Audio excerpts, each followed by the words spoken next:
you're still on, Mr. Maharaj. Mr. Mohammed, the bottle of water, do you want some more? Please. Yeah. Can you have another?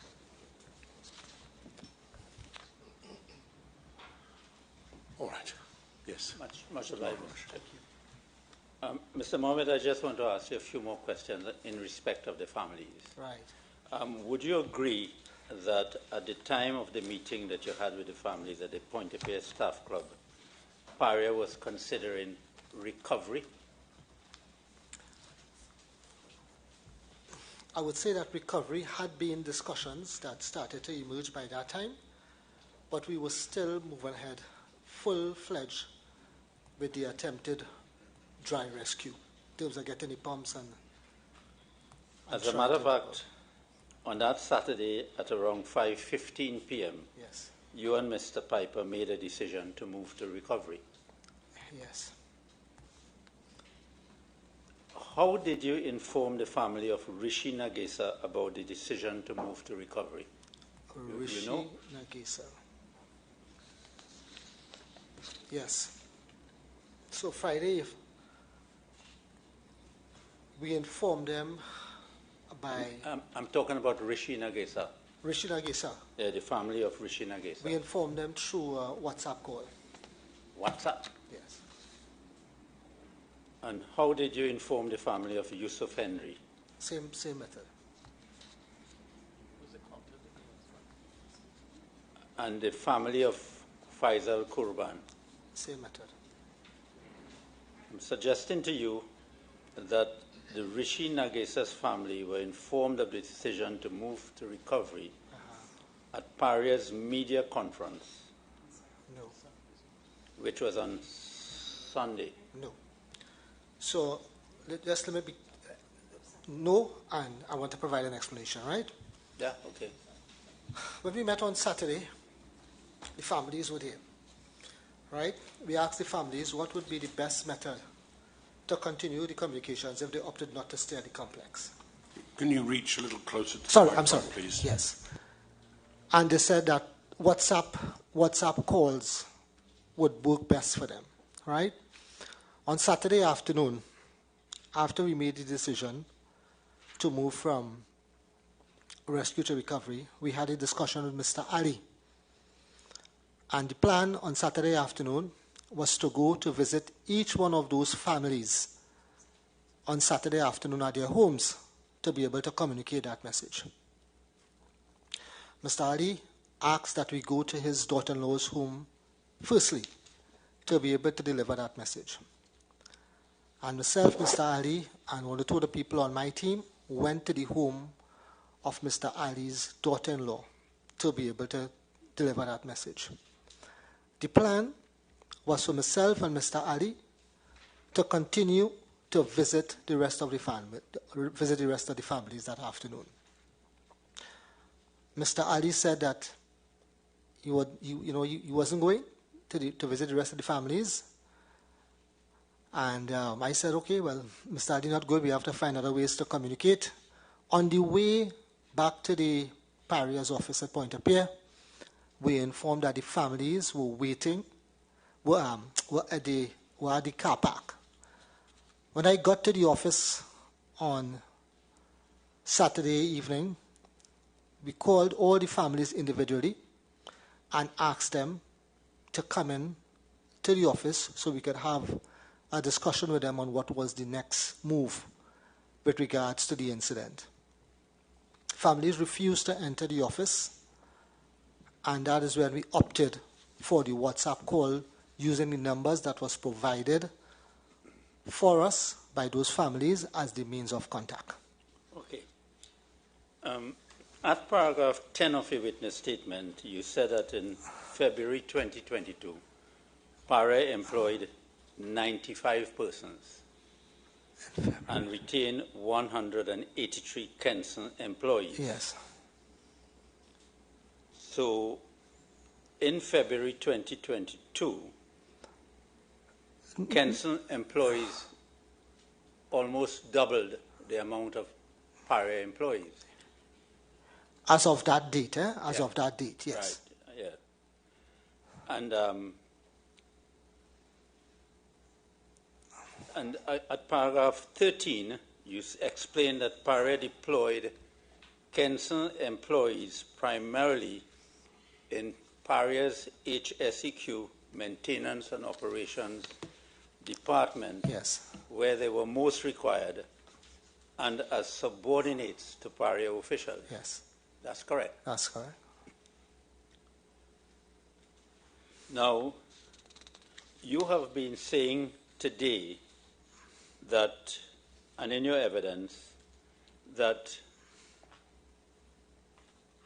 because LMCS did work for Petrotrin on several occasions, similar work, that was an influencing factor that Paria regarded them as being a competent contractor.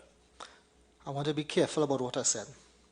For this particular job, I said that LMCS did a similar job in 2020. Now LMCS also had a track record of working with Petrotrin. But I want to be careful that we don't mix up two things. Okay, but am I correct that in your witness statement? Yes, I have listed a number of jobs that they would have worked on with Petrotrin and both Paria. In respect of the work that was done for Paria and in respect of the work that was done for Petrotrin. Yes. But I want to make that distinction also, yes. But you would agree with me that the institutional knowledge which the staff of Paria had at the time in February 2022, in respect of these kind of works, were not comparable with the institutional knowledge of the staff that Petrotrin had. Well, that is arguable because 80% of the Kenson staff were past Petrotrin employees. But, right? There is a very high percentage. But of lower level workers. I wouldn't say of lower levels. They occupy roles that are fairly, well, they perform roles that are fairly senior in the organization. In addition to that, the people at senior roles in Paria are also heritage Petrotrin. But am I correct that you did not work at Petrotrin? I did not work at Petrotrin. As a matter of fact, your first appointment is with Paria. That is correct. Correct. And what year was that? 2019. 2019. Yes. And prior to Paria, what was your occupation, if I may ask? Prior to Paria, I worked at Heritage for a short time. Before that, I was CEO at National Quarries, and for all the years before that, I worked 24 years at BP and 7 years at Methanex. Okay. Now, do you know a man called Imtiaz Ali who used to work at Petrotrin? Imtiaz Ali, are you referring to Mr. Kazim Ali brother? Brother, yeah. I know of him, yes. And do you know, he was a former employee of Petrotrin? Yes. And would you, according to him in his witness statement, he said he worked at Petrotrin for over 37 years? Would you have? Well, probably. I wouldn't know the facts around that. You wouldn't know that? No. But he retired in February 2018. Yeah. And he was Petrotrin's senior manager, strategy and business development, and advisor to Arlene Chow. Are you aware of that? To Arlene Chow? Mm-hmm. Petrotrin's then CEO. Arlene Chow? Yeah. He was seen to I don't know that. You don't know that? No. Okay. To Arlene Chow, you're saying, eh? Yes, yes. Okay, possibly. Okay. Now, in his witness statement, which is at page 2926 of the supplemental witness bundle,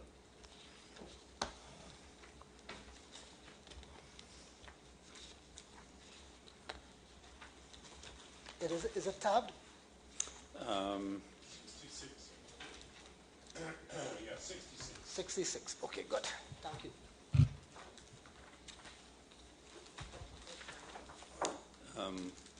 paragraph 17 and 18. Which paragraph? Paragraphs 17 and 18. 17A. Before I take you to, go ahead, just find it for me, Okay. paragraph 17 and 18. 17 and 18. Yeah, 1.7 and 1.8. Okay, good. Are you aware that he accompanied Kazim Ali, Sr., to Paria's meeting on Sunday morning to discuss LMCS rescue plans? Yes. Yes. Yes. Now, I want you to look at his paragraph 17 and 18, Right. which is at page 2929. And he was saying,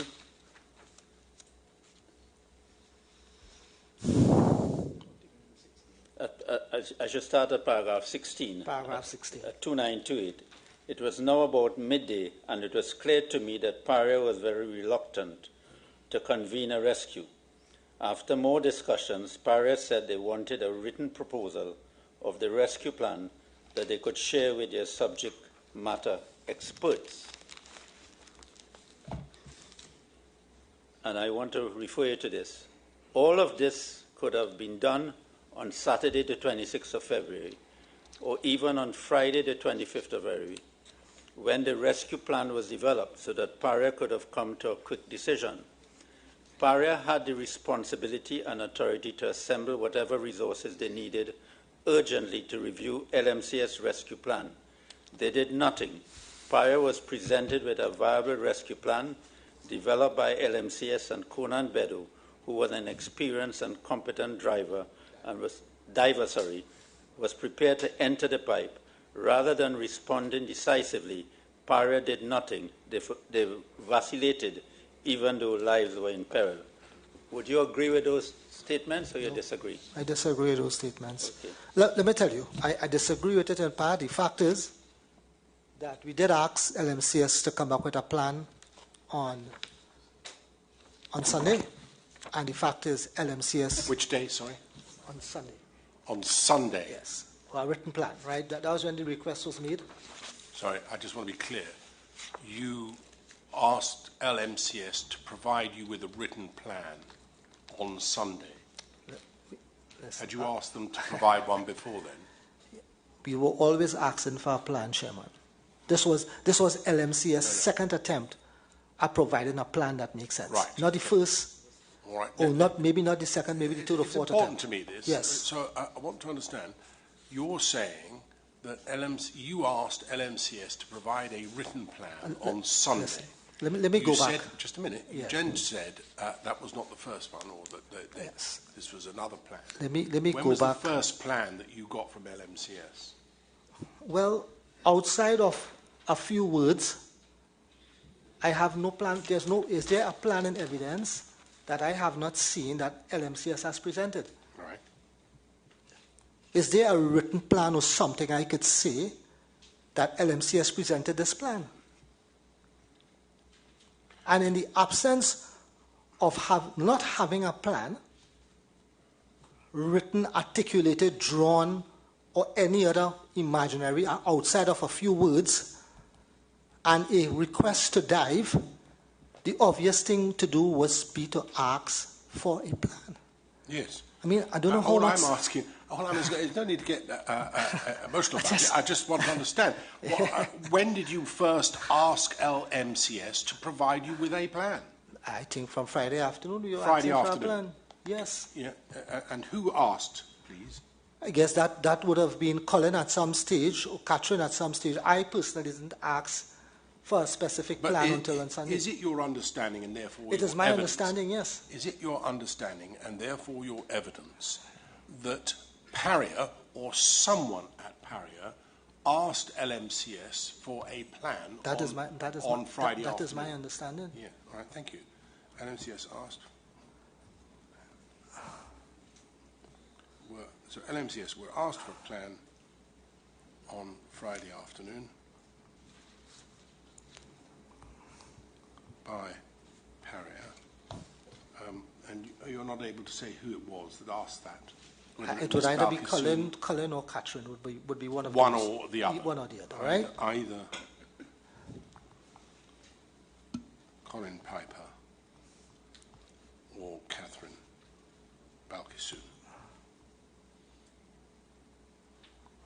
And is it your case then that you were not provided with such a plan?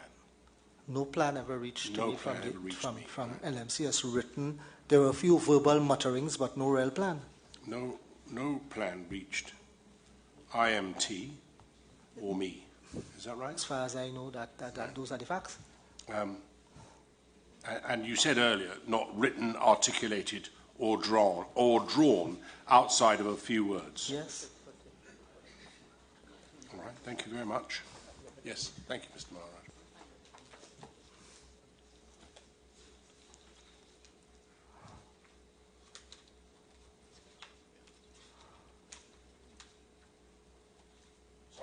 I interrupted and you were asking. I finished, thank you.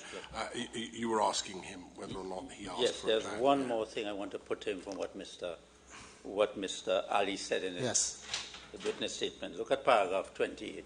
Paragraph 28? 28 at page 2930. He said, from my experience, Paria did not treat the divers and their families fairly, in that Paria did not act quickly and decisively when presented with a viable rescue plan, with a competent and experienced diver who was prepared to undertake the rescue. In my experience, Petrotrin would have never acted like Paria did. You do not agree with that? That's an opinion. Yeah, but you do not agree with that? No. Okay.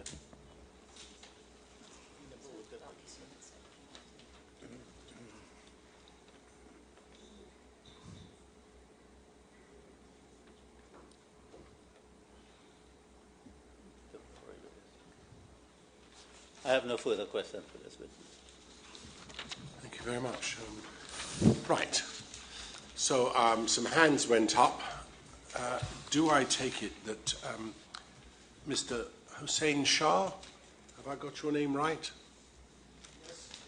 I have? No, that's the first. So I can't hear you. Yes, it's me because and or Mr. Maharaj. Right. Mr. Hussein Shah, yes, you have some questions. Yes, right. I do, Chair. Can I invite you to restrain yourself such that you're concluded within the half an hour, please? Yes, I've been trying. Chairman, is it okay if I face Mr. Shah? Entirely appropriate for you to face him. Thank you. It's not a problem at all. Good afternoon, Mr. Mohammed. Good afternoon, sir. So my name is Asif Hussein Shah, and I represent the Seaman and Waterfront Workers Trade Union. I have a few questions for you. I'm going to try to be as short as possible. Hopefully we can have a good report together. For sure. Now, you are the head of the Management Tender Committee at Paria. Yes.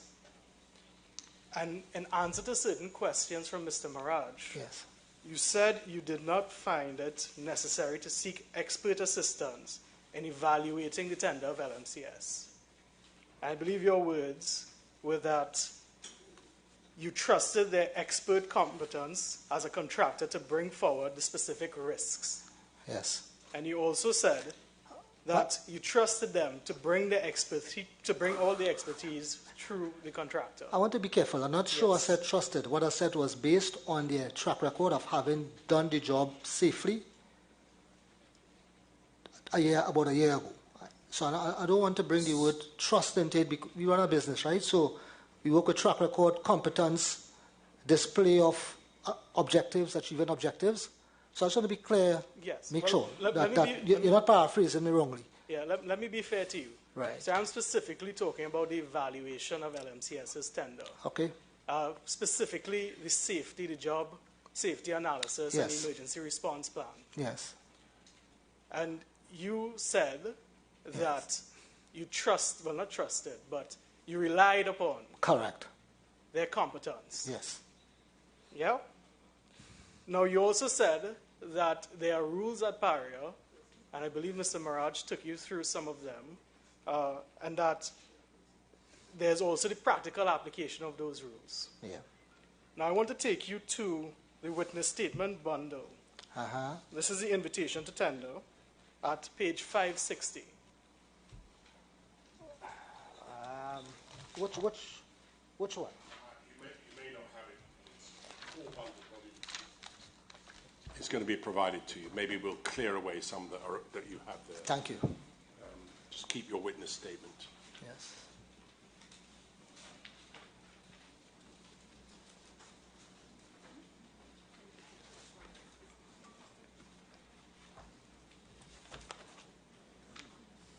This is the scope of work you're referring to, is it, Mr. Hussain? Shah? Yes.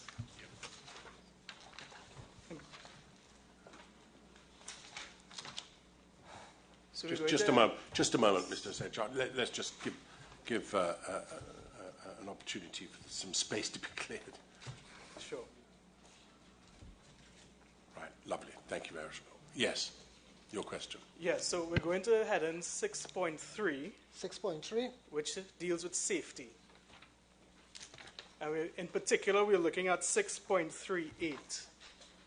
And it reads, yes, the contractor, you with me? Yes, now. 6.38, yes. The contractor is responsible for provision of the job safety method statement, job hazard analysis, and risk assessment, which will be reviewed by Paria's representatives. So you agree that's the rule? That's the rule. But that's not necessarily how it was applied. In that Paria did not necessarily conduct a detailed review in trusting LMCS's competence in drafting those documents.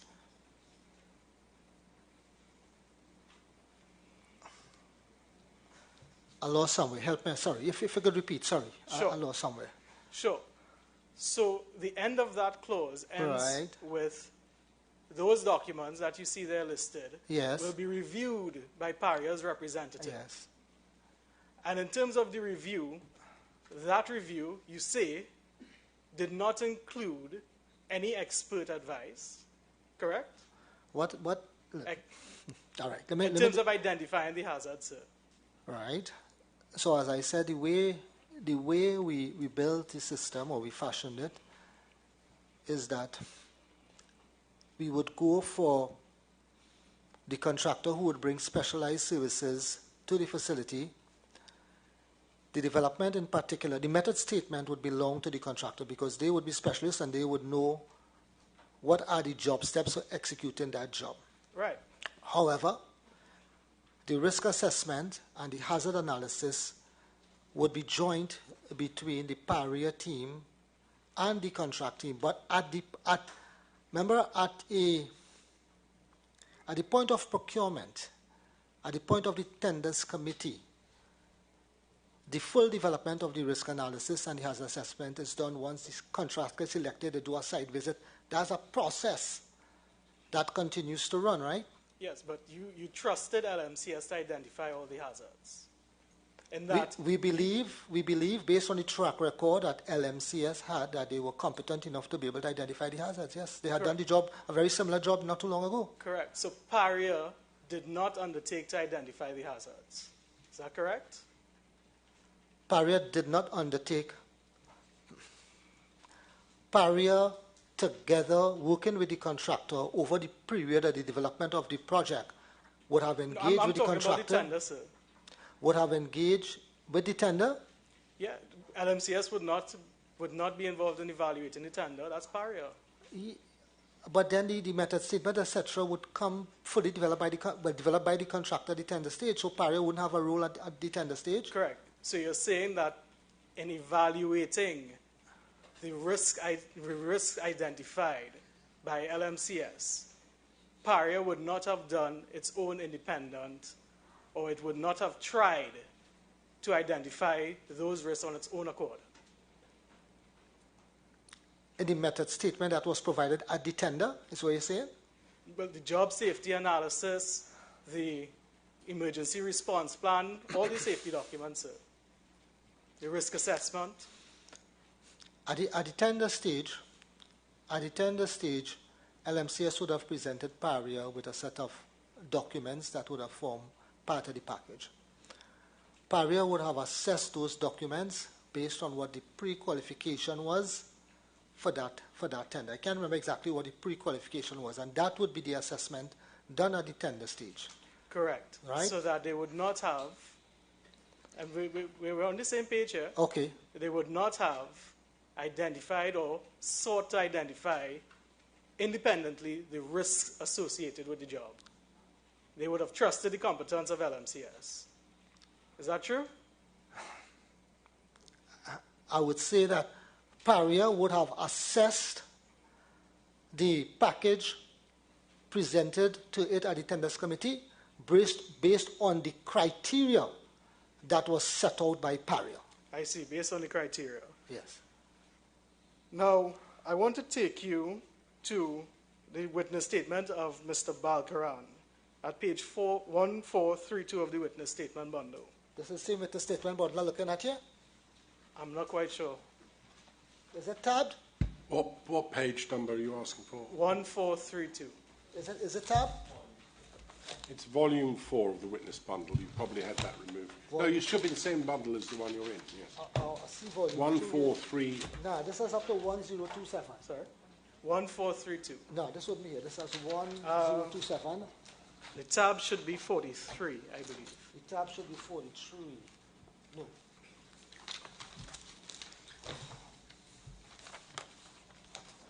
Sorry, 42. No, I think 42 is what you mean, yes.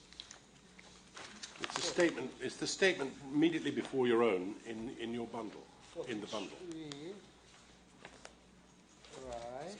And we're looking at paragraph 28. 28, upon receipt?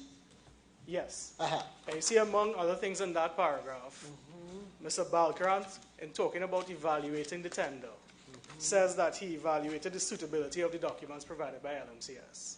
You see that? Yeah.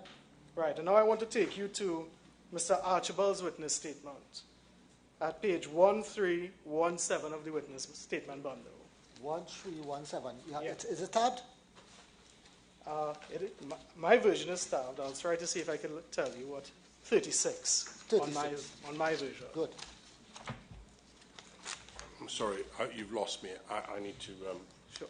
I'm just looking at paragraph 28 of Mr. Balkaran's statement. I read that. And where else do you want me to go? Page 1317, the witness statement of Randolph Archibald. 1317, yes. Almost said Archibald. Yeah, 1317, I'm here. Yes. So we're looking at paragraph 17. Paragraph 17, yeah. So in assessing the tender submission by LMCS, this is what Mr. Archibald says. In the instant case, the department assessed the HSC documents, namely the ERP, risk assessment, job hazard analysis, site-specific safety plan, etc., which was submitted by LMCS to Paria in relation to the 36 Sea-Line riser repairs at berth number 6. And then we go to the next page. Paragraph 18. The department's objectives... Hold on. Paragraph 18, 17, 18. Okay, yeah. With me? Yeah. The department's objectives in assessing the said documents were to ensure the following. So you see that he's saying that they were assessing the documents. Yes? Before we go further. Go ahead. 1, that LMCS captured and properly identified all credible scenarios, potential risks, and hazards. You see that? Yes. But they did not have the competence to do that. That Paria is what? Paria did not have the competence, from what you said earlier to Mr. Mirage. They did not have the competence to ensure that LMCS captured and properly identified all credible scenarios, potential risks, and hazards. Is that correct? Yes. Sorry? No, just read it over one more time.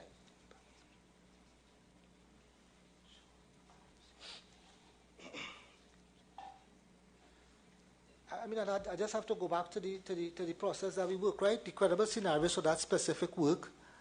We would have No. So we're looking at what Mr. Archibald says. I don't want to put words in his mouth. He is saying he assessed those documents. And in assessing those documents first, he tried to ensure, or the department rather, tried to ensure that LMCS captured and properly identified all credible scenarios, potential risks, and hazards. And my question to you is they were not, your evidence is that they were not competent to do so.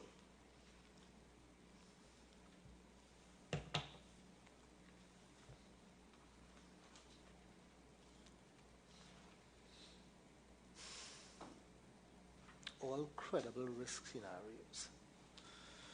Well, I don't think that the issue we're talking about was a credible scenario that either us or LMCS identified. But did they have the competence, sir? I think the credible scenarios are the scenarios that we would have all kind of spoken about earlier in the discussion. It was not seen as a credible scenario by either us or LMCS. Well, it wasn't seen at all, was it? It wasn't seen at all. No, right. So the question of credibility doesn't come into it, really. It wasn't spotted at all. It wasn't spotted at all. That, with the benefit of hindsight, yes, was a mistake. Yes, it wasn't spotted on at all. anyone's view. Correct. That it was not identified as a credible risk. It was not. And the only question that Mr. Hussain Shah is asking you is, as a matter of fact, your company didn't, through its HSE department, did not have the competence to have identified a credible risk outside of what LMCS themselves had identified. They didn't, did they? We didn't identify a DP risk, so I can't disagree. No, but if this is to have value, if what Mr. Archbold says is to have value, the fact is that they didn't have the competence to look at LMCS's assessment of risk and say, you're wrong, you missed something important. You didn't have the competence to do that, did you? I can't argue against that. Okay. Sorry? Yeah. That's right, isn't it? Yeah, all right. Does that yes, identify your... Yes, Chair, thank you. And then he also says, and he had to ensure, or the department had to ensure, that LMCS properly assessed those credible scenarios, risks and hazards. But again, they did not have the competence to do so.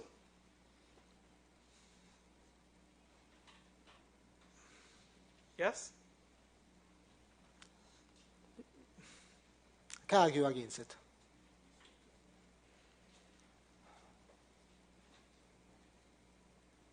And then we don't necessarily need to go through the rest, because those are the two main ones. I'm trying to save some time. Okay.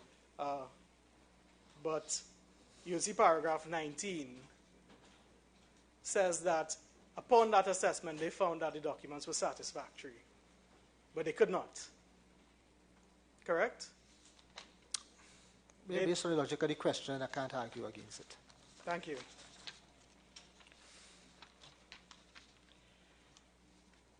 Now, do you think during that assessment Mr. Archibald talks about, that expert assistance or input would have been invaluable? I think I covered that already this morning and saying that's something for consideration. Fair enough. And in your witness statement at paragraph 19, so that's at page 1445. Yeah.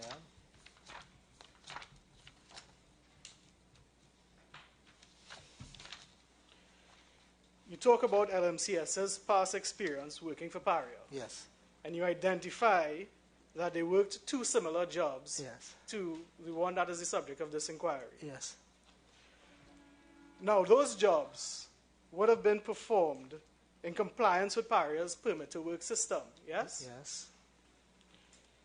And for those jobs, permits to work would have been issued. Yes.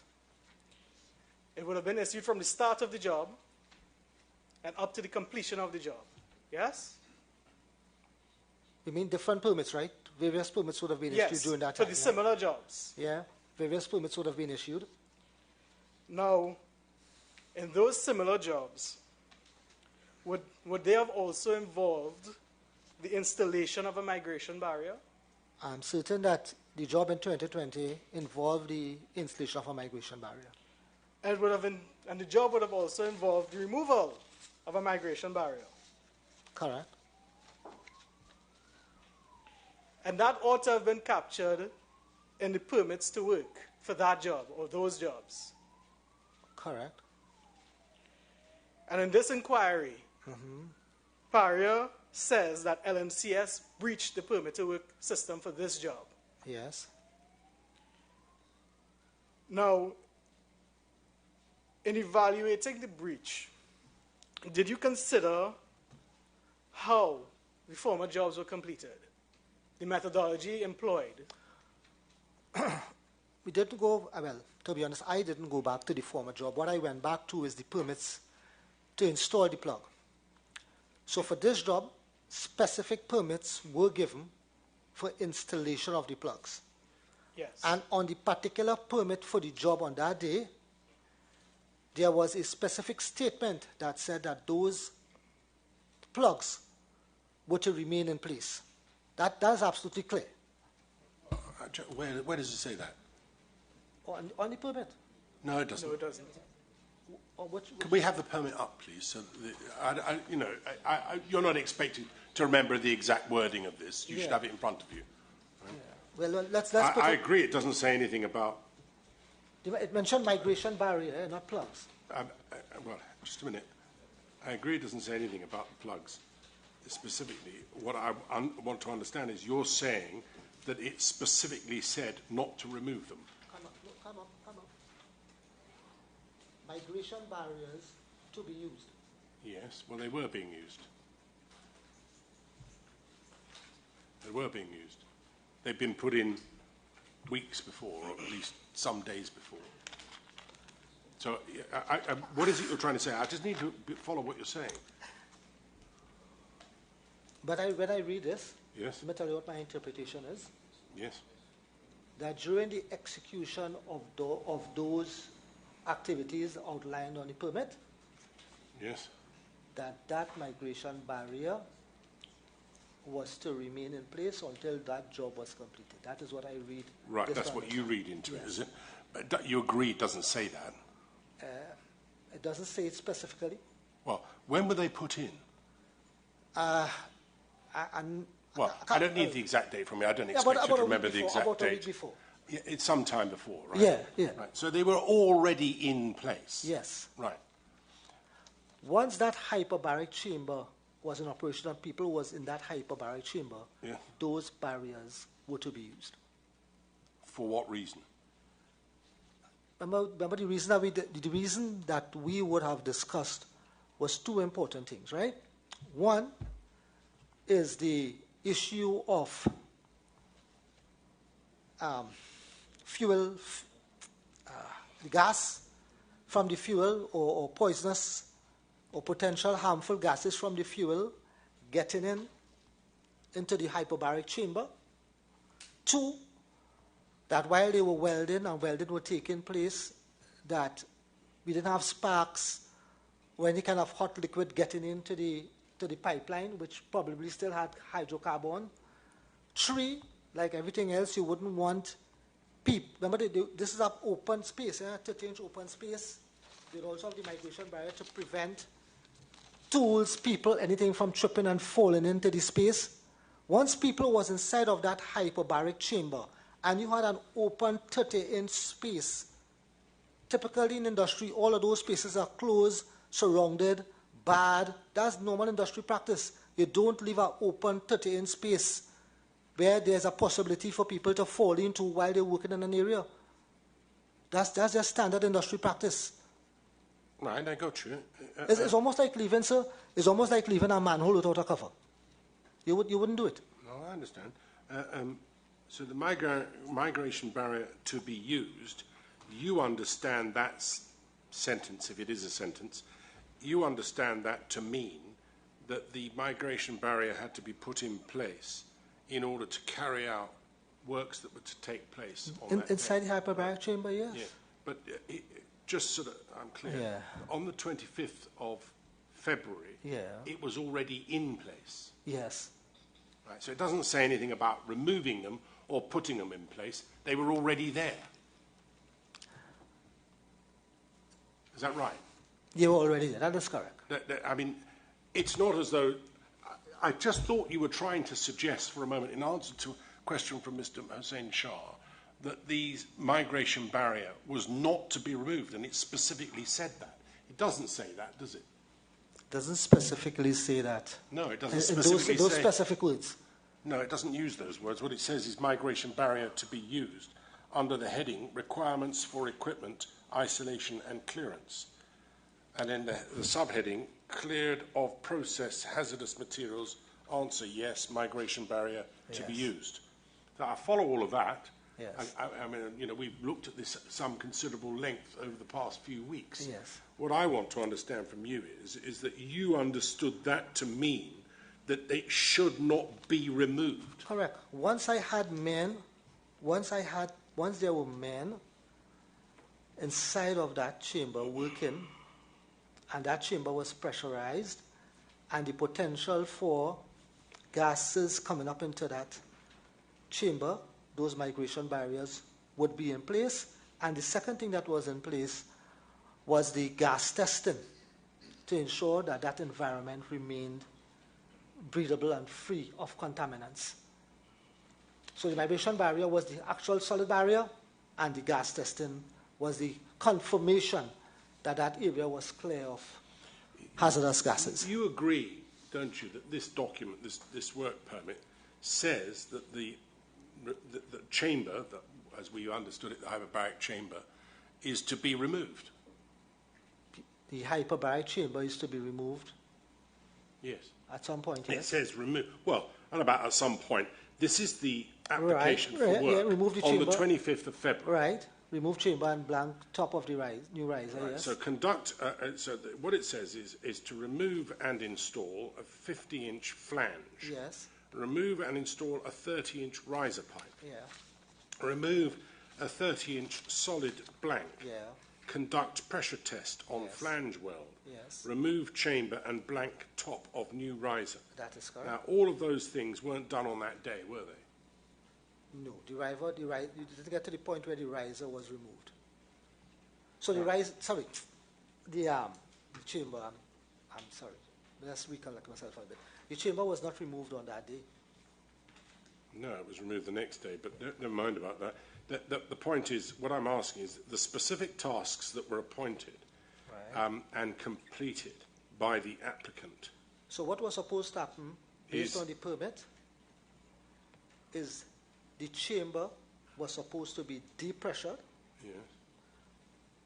Men out of the chamber now. It's depressured. Nobody's in the chamber. You know, I understand how de-rigging the chamber would work. And what I want to understand from you, though, is that the migration barriers that you've identified as being mentioned in this document, which they are, those migration barriers to be used were to be used for the purposes that you've described. Yes. Gases from the fuel, sparks getting into the pipe, and other bits and pieces falling into the pipe, which you didn't want to happen, right? Correct. I get that. Right. Once that is no longer an issue, once that was no longer an issue, there was no question about removal of the barrier, was there? There was no issue because nobody had identified delta P. But they didn't identify delta P. However, the barrier was supposed to remain in place until the chamber was removed, right? Why? Why? Yeah, why? All right. So think about it like this, right? So we have men working in that chamber, right? As I said, the potential of gases come up into the chamber. So once you had men working in that chamber... No, once you've taken the chamber off, right? Right, so once you take the chamber off, the delta P goes away. There's no pressure. No, you're misunderstanding me. Sorry. It's probably my fault. Once you finished the job of work, so as to remove the chamber, right? Once whatever else needed to be done was done, and you're going to remove the chamber, why did you need to leave the plugs in? The plugs, once nobody was working inside the chamber and the work was completed, there would have been no reason to keep the plugs in. But the plugs were to remain in until the chamber was removed. Why? Why? Right. And the reason for that is, once the chamber was removed, the potential for anybody working in an enclosed environment with the potential for gas ingress into that environment would have now completely gone away. So you're saying that the plugs should not be removed because of the potential for gas coming from the pipe into the chamber while they were doing the plug removal. Correct. And that going right. Okay. Okay, so I'll leave it there. So when it says migration barrier to be used, that, in your mind at any rate, meant in order to prevent any gas. That is correct. And that was the risk that we identified. Okay. And would there have been any reason why you couldn't, for example, remove the mechanical plug before removing the pressure plug? typically, I would say that those plugs, we would move them together. You wouldn't want to move the mechanical and leave the only... In industry, there's a standard called double block and bleed, right? Which part you always try to have 2 blocks for gas ingress. So the mechanical block was a partial block, and your expanding block or your inflatable plug was the solid seal, gotcha. Right? So once that potential remained there, we had to have a double block. That's the system the industry used to ensure that people are not exposed to... All right. So when you see this on the work permit, yes, under the heading cleared of process hazardous materials, answer yes, migration barrier to be used, that relates entirely to the question of gas escaping from the correct, and things falling into the pipeline. For the purposes of the safety of the people working in the correct. The fact that it says migration barrier to be used is not to mean anything other than that it is to be there for the entirety of the time that the men are inside that chamber. So the chamber, yes. In your mind, the chamber must come off first. Yes. Chamber must come off first. Not because of a delta P hazard, but correct. Because of a gas hazard. That is the risk that we identified. Right. Yes. I see. Right. I don't know whether you're going to deal, Mr. Hussain Shah, with the method of work. Now, previously to the chair's questions, we were talking about the previous works conducted by LMCS. Yes. And we were talking about whether you compared how those works were done to this job. Yeah. And what was your response? No, I said that I haven't done a detailed study of how the previous jobs were done. I personally haven't done it. But you would agree that Paria's position is that LMCS, in executing this job, or executing the removal of the migration barrier and the inflatable plug in the wrong order, ultimately resulted in the incident, the Delta P incident. Yes, the chamber should have been depressurized and removed. Yes. Before those plugs were removed. Yes.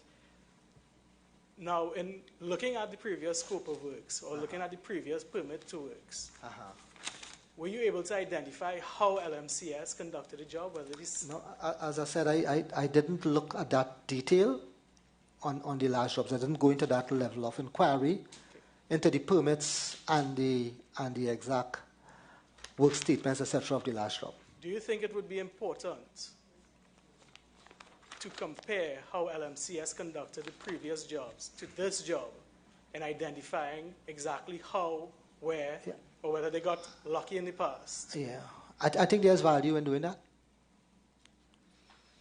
And would show the differences, especially if they remove the migration barrier at some later time. Yeah, yes.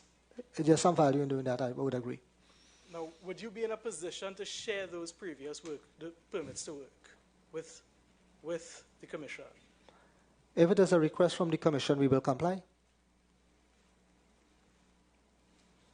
Certainly we will ask the Chair or the Commission to consider, because there is some value in looking at the previous completion of the jobs, similar jobs, and in looking at this job, especially where an important aspect is Paria's position. That LMCS essentially went into the wrong order. Fair enough. Yeah? Are you able to tell me what is the relationship between Paria and Heritage? The relationship between Paria and Heritage? Yes. Structurally, Paria and Heritage are both subsidiaries of TPHL.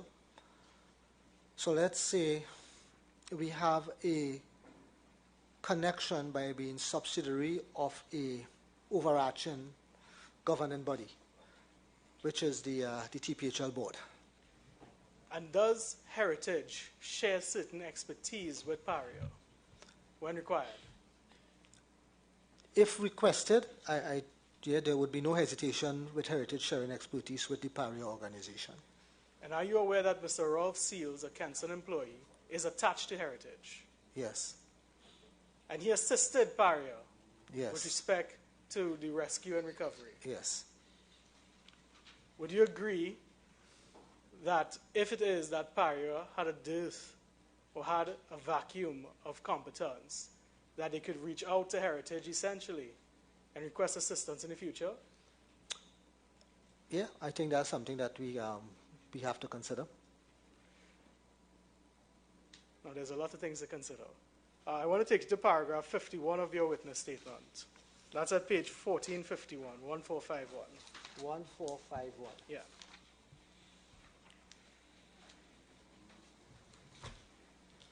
And I don't need you to read the entire paragraph. Among other things, you say that diving into the pipeline was unsafe. Yes. And then you list various reasons why. Yes. Yeah?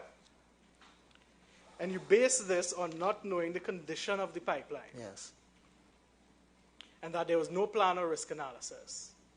Now, I'm not going to go into the risk analysis part because Leonard Sr. has dealt with that. But what I'm curious about, what were the conditions that you were trying to ascertain? The conditions? Yes. The conditions really was the number, what was in the pipeline, right? We know that the hyperbaric chamber would have tools, chain blocks, knives, construction equipment inside of the hyperbaric chamber. We don't know exactly all that was inside the hyperbaric chamber. Yes. We know that the pipe, at that time we believed that the pipe was filled with oil, and we know that there were sections of that pipe for sure that it was completely, I would say, filled with oil and hazardous material. We didn't know at the time whether the potential for a subsequent DP event to take place. We had no idea whether the pipe was completely filled, whether we had difference in levels at the various vertical pieces.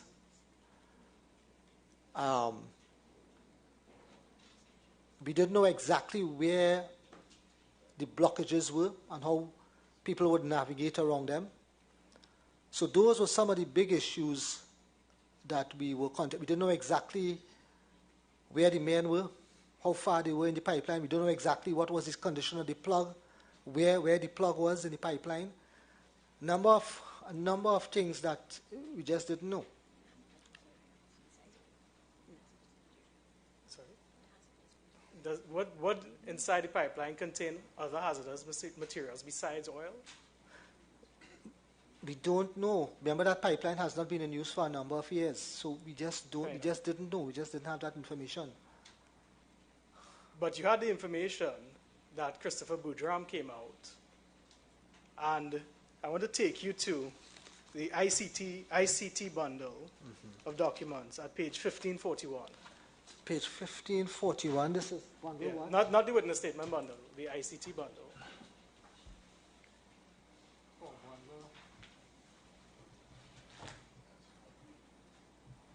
Right, too far. Yeah. So we're looking at the top of the page. You're seeing 9:58 p.m. Yes, no, hold on. Sorry.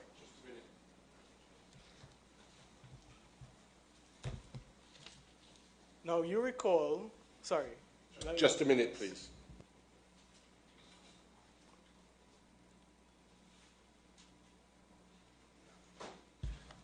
Page? 1541. No, that's the wrong one.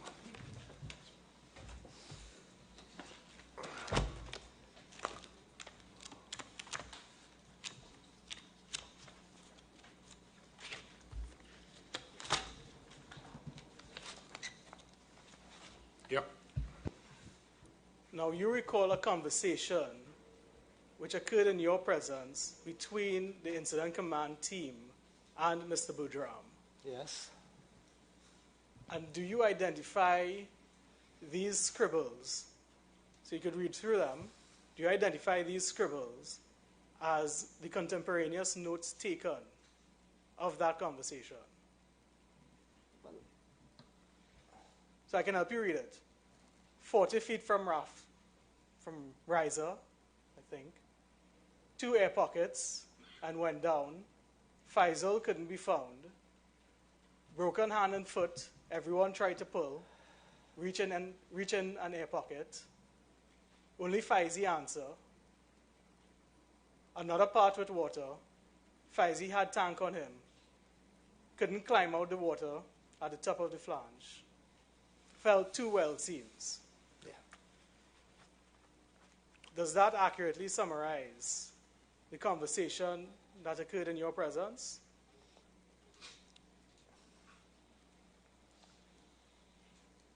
I can't recall each and every point, but yes, some of it resonates with me. Some of it resonates with me. And I want you to look at paragraph 66 of your witness statement. And that's at page 1454.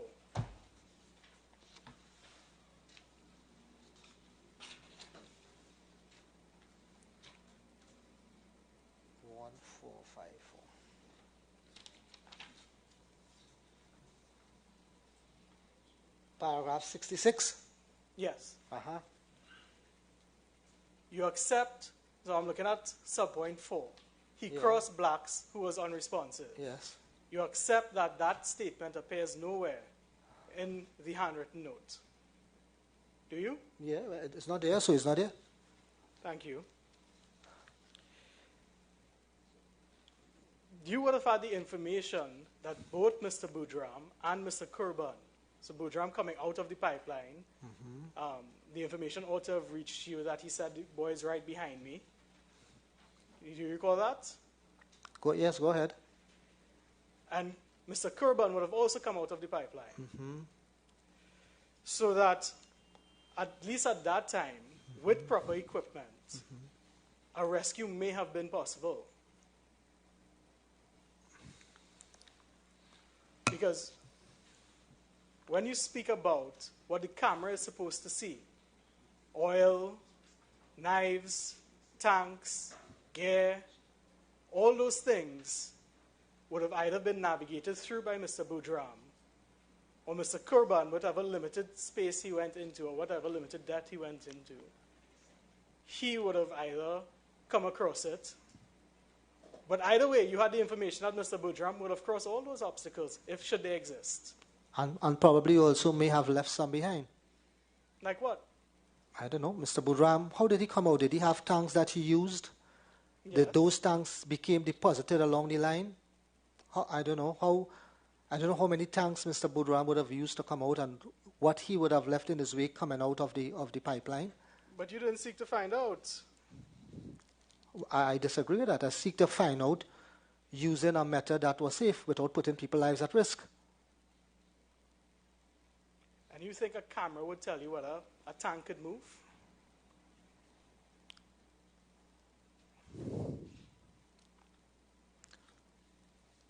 I don't understand the question. You're saying that there may have been obstacles which would have prevented movement. So I'm asking whether you're suggesting or whether it is your position that a camera would have identified unmovable obstacles like a tank, or be able to prove that it's unmovable or unnavigatable.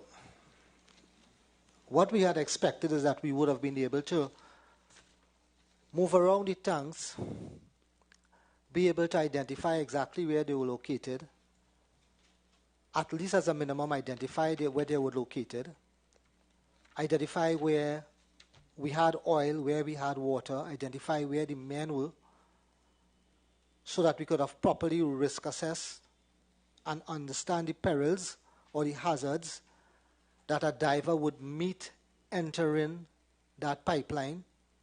We know that the diver couldn't turn into the pipeline, so we'd either have to go head first or foot first. Not sure what direction he would choose. Typically, head first would always be pointing on the way out. So how that diver would be going into the pipeline, he would be backing into the pipeline. Wouldn't it be prudent for that diver who's going in without eyes into that pipeline to have an idea where these obstacles were and how he would likely deal with them when he meet them? Wouldn't it be prudent for that diver who's going into that pipeline. Yeah. Hold on. And what are your diving qualifications, sir? Look, listen, that's just thinking through it. And if you think through it, you'll probably come to the same conclusion. It's just I'm not a thinking through diver, it. so I wouldn't try to. Okay. Now, I want to take you to Mr. Archibald's statement again, at page 1320.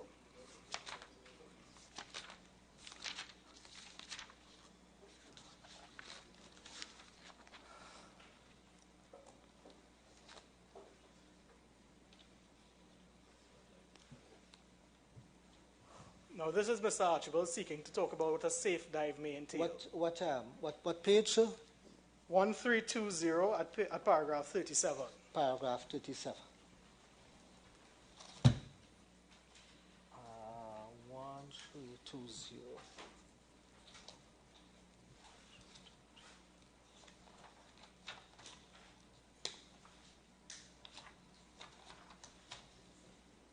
Paragraph 37, right? Yeah. So he says, I believed it was unsafe to dive within the pipeline at that time without a continuous air supply with a tank and a tether. The rescue divers would have had at least needed a rope with them and a supply of air. They would have needed a tank to be on them as an emergency air supply in case their regular air supply was interrupted. Air and a means of communication and extraction were the three things they needed for any rescue dive inside the pipeline to be safe. And what say you? I say they probably needed that and also an understanding of the risk that they would face going into the pipeline. Sure. And now, can we bring up the, I'm not sure whether it made its way into a bundle, but I believe Mr. Piper would have supplied us with the standard operating procedures for confined space rescue. I'm not quite sure whether it's in a bundle. It is?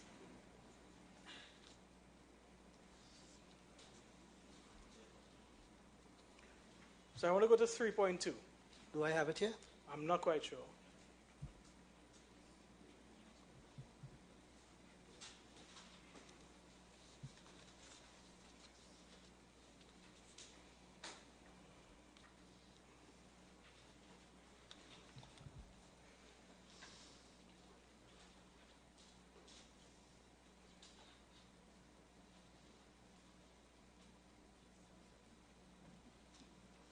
Now we're looking at the confined,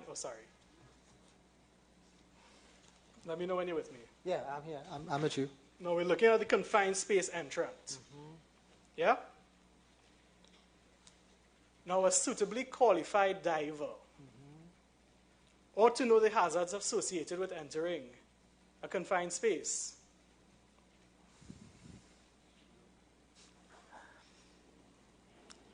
Depends what his experience is. He could be suitably qualified and never dive into a pipeline or a confined space. And are you aware what the training is in order to become a commercial diver? No. So you're not in a position to say? Well, I didn't say yes or no.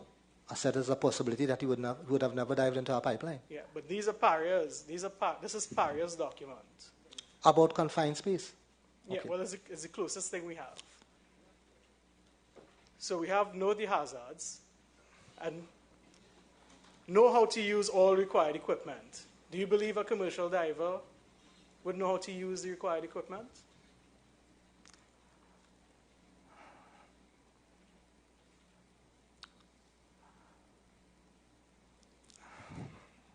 You can answer. Just no. We have a situation. Okay, the question starts with, do you believe? I'd appreciate whether you can answer the question, then maybe... Ask the question again, sorry. Sure. Would you agree that a commercial diver, or commercial divers, would know how to use the required equipment for a confined space? Not necessarily. All right. And do you believe that they would be able to have a means of communication with the attendant? And the attendant being the person tethering them, or that person. That they should have that if they were entering a confined space? And that they would be suitably trained in how to communicate with the attendant. It's probably part of the training, yes. And they would know how to be alert to hazardous conditions. Not so if they go into the pipeline. Not the ones that they were completely unaware of. Well, if they came up against something that they decided they couldn't go further, I'm sure so, they will communicate, which is the point of the I want to be respectful, eh? Yes. So the ifs and the mays. No, I'm just taking you through I'm just saying that the if and the mays and they should and they could and all that. And the objective is putting a man into a pipeline where we are unclear of all the hazards. Should I make that decision on may, he might? Is that a decision? Are those the things that I make a decision on to put a man's life at risk? Or do I have specific and clear understanding of the risk under which I am going to subject this man to? Just give it some thought. I mean, the thought you need to give as well is that there were commercial divers present. Commercial divers? There were commercial divers present at least close to 7 o'clock. They were supported by 2 vessels with unlimited supply of air. They were supported with the equipment, the qualifications, the supervision. They would have been able, had Paria, maybe, fair enough. But they were supported. Do you agree? They had the equipment. Listen. No. Did they have the equipment? It's either you know or you don't know. A dive plan is more than the equipment. Did you try to get a dive plan from them? I think I answered that earlier. No, you said LMCS. Did you try to get a dive plan from... We attempted to get a dive plan. How? From other professional diving companies that were present at Paria. Yeah, that was on Saturday. I talking about Friday. On Friday, 7 p.m. or 8 p.m. Did you attempt to get a dive plan from the divers on site? A dive plan, whatever dive plan was presented was unacceptable. Was a dive plan presented? All we had was some verbal mutterings of what that might look like, but no clear plan. Did you communicate? I'm not talking about LMCS, I'm talking about with the other divers. Did you communicate with them? I personally did not communicate with them. I thought I'd answered that already. Did anyone from the ICT communicate with them and seek to get a plan from them on Friday? We have actually been through this. Yeah. Pause there. In fairness to you, we have actually covered this ground already. I don't think we need to cover it again. Fair enough.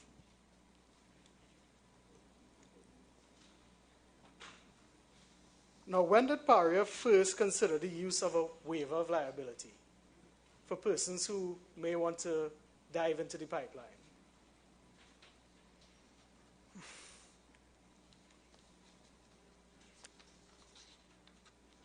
I don't recall. Maybe on Saturday, I'm not sure.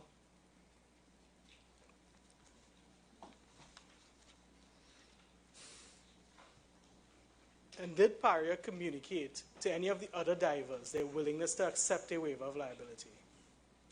No. Why? You see, I thought I addressed that earlier on by saying this was not only a question of liability, this was also a question of the decision point in terms of what information do we need to have so that we could send a man in and get him out safely with a rescue plan. He put it as an ethical question. He suggested it was a question not just of liability but of ethics. Now, when did Paria consider the use of non-disclosure agreements? Non-disclosure agreements?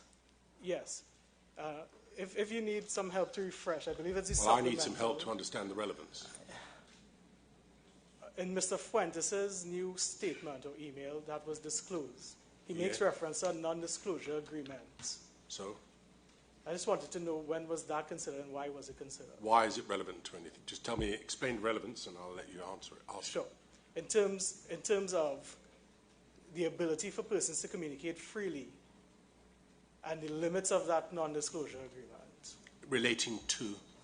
The incident and discussing it with others. Right. Non-disclosure as in preventing anyone from being able to say anything about it after the event? Correct. Right. All right. Yes?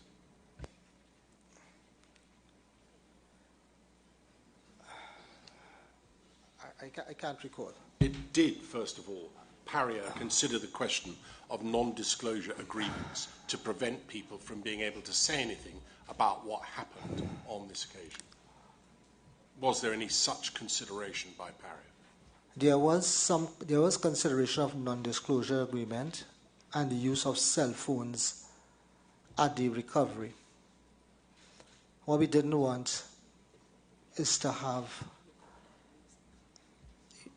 We wanted to respect the families, and that was the reason for it at that time. You didn't want it to what, sorry? We didn't want people to have cell phones and be free to communicate information around the recovery and things. So that would have been somewhere around Monday or Tuesday.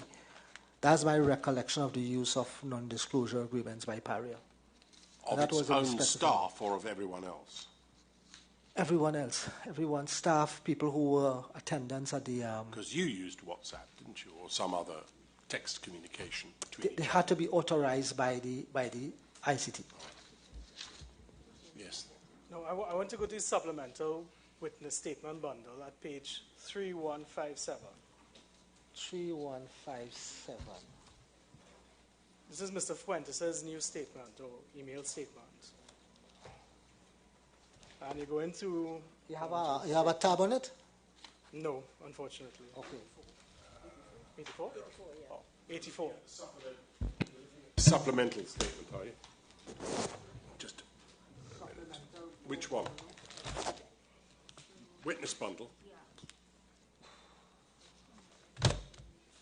Page what? 3157.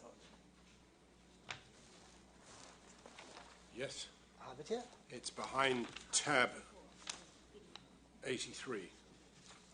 84. It is tab 84. Tab 84? Yeah. You have the supplemental statement there? Yeah. Yes, I have tab 84.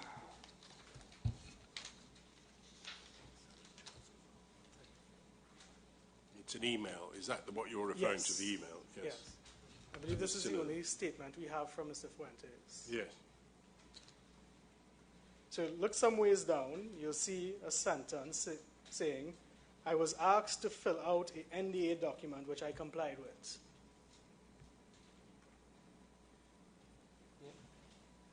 But there was no issue of cell phones with Fuentes. I told you what I could have recalled. I haven't seen the statement until now. So you're unable to assist us with the purpose of requiring an NDA from Mr. Fuentes or from anyone else.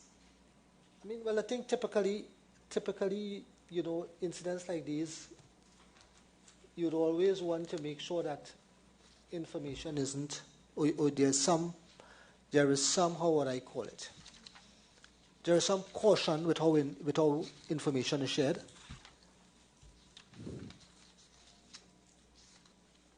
How many persons signed NDA agreements? Are you able to I say? can't recall. Do you have a general number, or you just don't know? I do have a general number, and I wouldn't hazard a guess. Fair enough.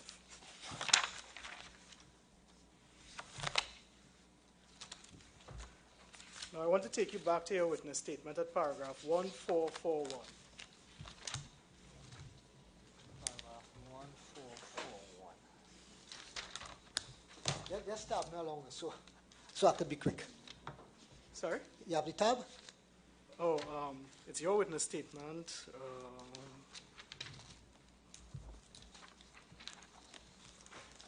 You might have to help me find it out. All right. 43. I think I find it. 43, Yeah. yes. Right, so it's paragraph 5. Paragraph 5. But I'm specifically going to page 1442. 1442? Yeah. And you say, as part of your roles and responsibilities. Establish clear Which one exactly? 4, 5, 6?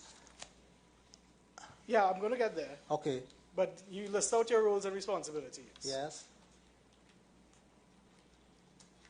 And as part of your roles and responsibilities, you say you champion a culture of continuous performance improvement and learning environment. Yeah.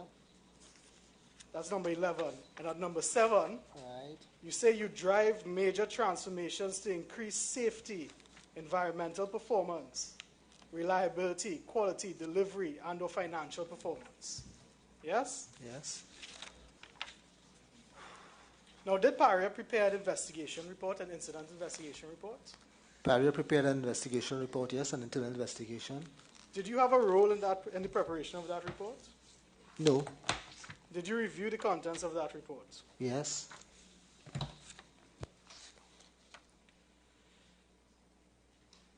So I want to go to page 1765 of the witness statement bundle. But the report starts at 1743.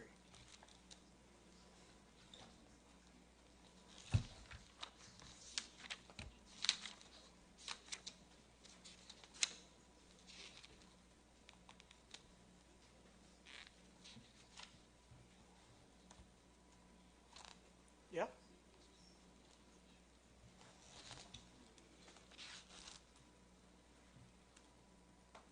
1743, right? That's where the report starts, but we're going to, firstly, 1763.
point that's being made, as I understand it here, is this, is that after all that has happened and your own internal inquiry, but 2 recommendations as a result emerged from that.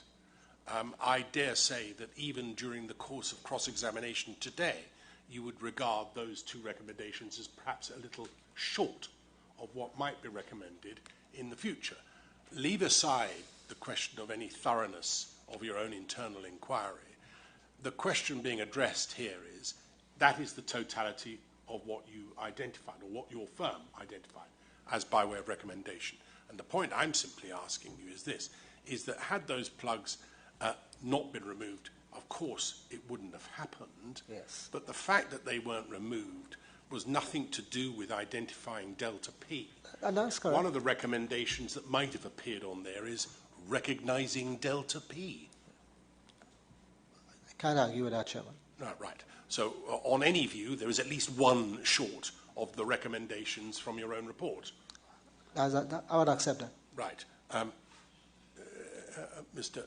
I'm almost finished. St. Charles, how much longer have you got, can I ask, please? 4 more questions. 4 more? Not including this one. All right. Let's move along then. Yeah. Did Paria conduct an investigation into the recovery aspect or the rescue aspect of this incident?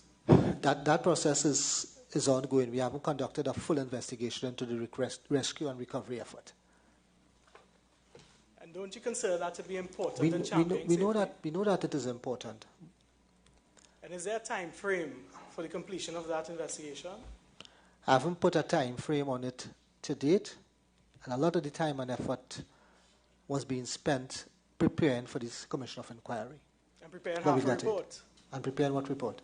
This incident report that just stops to say this is liability, but doesn't go on further to say anything else. Do you agree that you solely investigate the incident, but you have not looked, or at least in terms of preparing this report, Paria has not even looked at their own response and how it could be better? And what I said is that those things would be looked at thoroughly, and a lot of effort went into preparing for the COE, which we also have some lessons to learn from. Can you commit to a time frame for completing that exercise? Well, I can't commit to it today, but if the Commission so would like it in writing, I will do that. Well, I'll leave that. I suspect we'll have our report before you have yours. I didn't want to say it.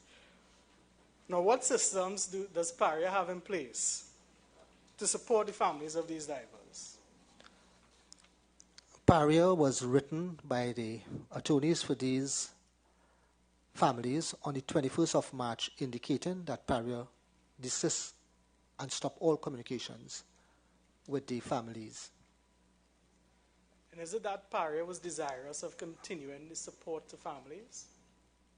Paria was desirous of supporting the families, yes. And Mr. Boudram? Paria supported Mr. Boudram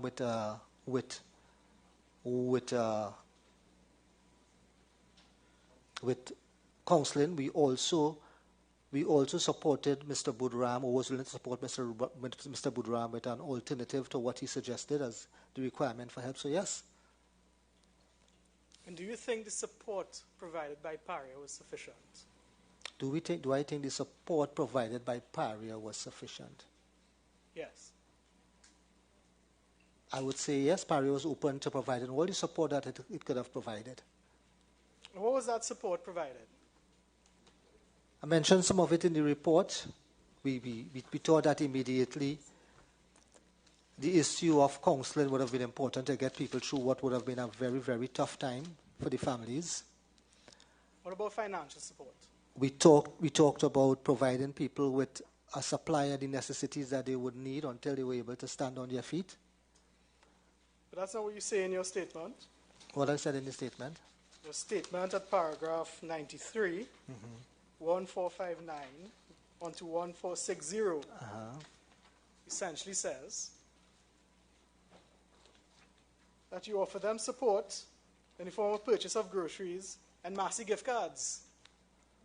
Those are the things that they would need to keep them going. And do you think that's sufficient? Do you think that would be sufficient?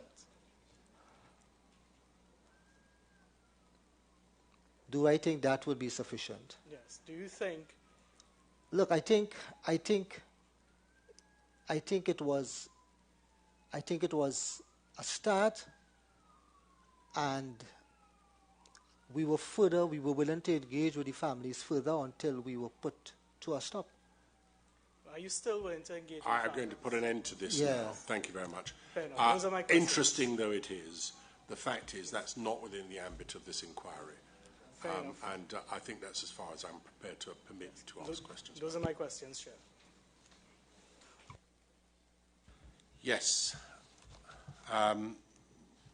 Before you ask any questions, can I, just one thing I wanted to correct. You answered a question of mine a little while ago by telling me that you understood the camera to go as far as 600 feet into the pipeline. Yes. And that, in fact, a total of 616 feet into the pipeline, and that you regarded as being, I'm paraphrasing what you said here, but so please feel free to correct me, that the camera having gone that far into the pipe, it's difficult to imagine how any diver who might have gone into the pipe could have gone any further and found anything, all right? That I think is what you were saying to me. Is it, I think it's a long distance for a diver to go into that pipe. It was about halfway down the length of the pipe, wasn't it? But the difficulty with that is, I'm afraid, is that length of distance in which the camera went in was on the Wednesday, which was after 3 of the men had already been rescued. One had come out of the pipe, and 3 others had been recovered from the pipe, dead. So that doesn't really address the question that I was asking you. And I've checked back in the records, or at least I've had it pointed out to me, which is what I thought at the time, but didn't have my finger on it. The depth to which the camera went prior to anybody coming out of the pipe after Mr. Boudran was no more than 200 feet into the pipe. You couldn't get past the barriers, yes. Sorry? Yes, that's correct. Yeah, well, 200 feet into the barriers, 70 feet down, and 130 feet along, isn't it? So it only, of the 1,200 feet that was underwater in a horizontal plane, was in fact only about 130 feet that the camera went in, prior to the men being, as it were, extracted from the pipe. That's about correct. That's the position, isn't it? Yes. So even when you did finally get the total, get a camera into it to be able to make an assessment, which I point out was at 3:15 in the morning of the 26th of February, the next day. So the Saturday, early hours of Saturday morning. It's at 3:15 that you first were able to see no more than 130 feet along the length of the pipe. Yes. Not 600 feet. No, that's correct. So the question as to the distance to which these men might have been or what other objects might have been in was only to the extent of 130 feet. Yeah. The point I was trying to make, Chairman, is that the distance that the diver had to cover, that 600 and whatever feet it was, right? We wouldn't have known that from any other information that we had prior. Well, you see, that's not quite right, is it? Why? Because we've heard evidence that there was equipment on board supply vessels and divers with the appropriate training. I say appropriate training in commercial diving. I don't suppose anybody's actually trained to dive in a pipe. But in any event, divers who were prepared to go into pipe, who had airline that would take them beyond 600 feet if joined together, and had communications, and had lights that were in a position to be able to go into the pipeline. Now, all I'm saying is that in your making the assessment that you did, an unenviable task, I'm sure, but nonetheless one which was your responsibility,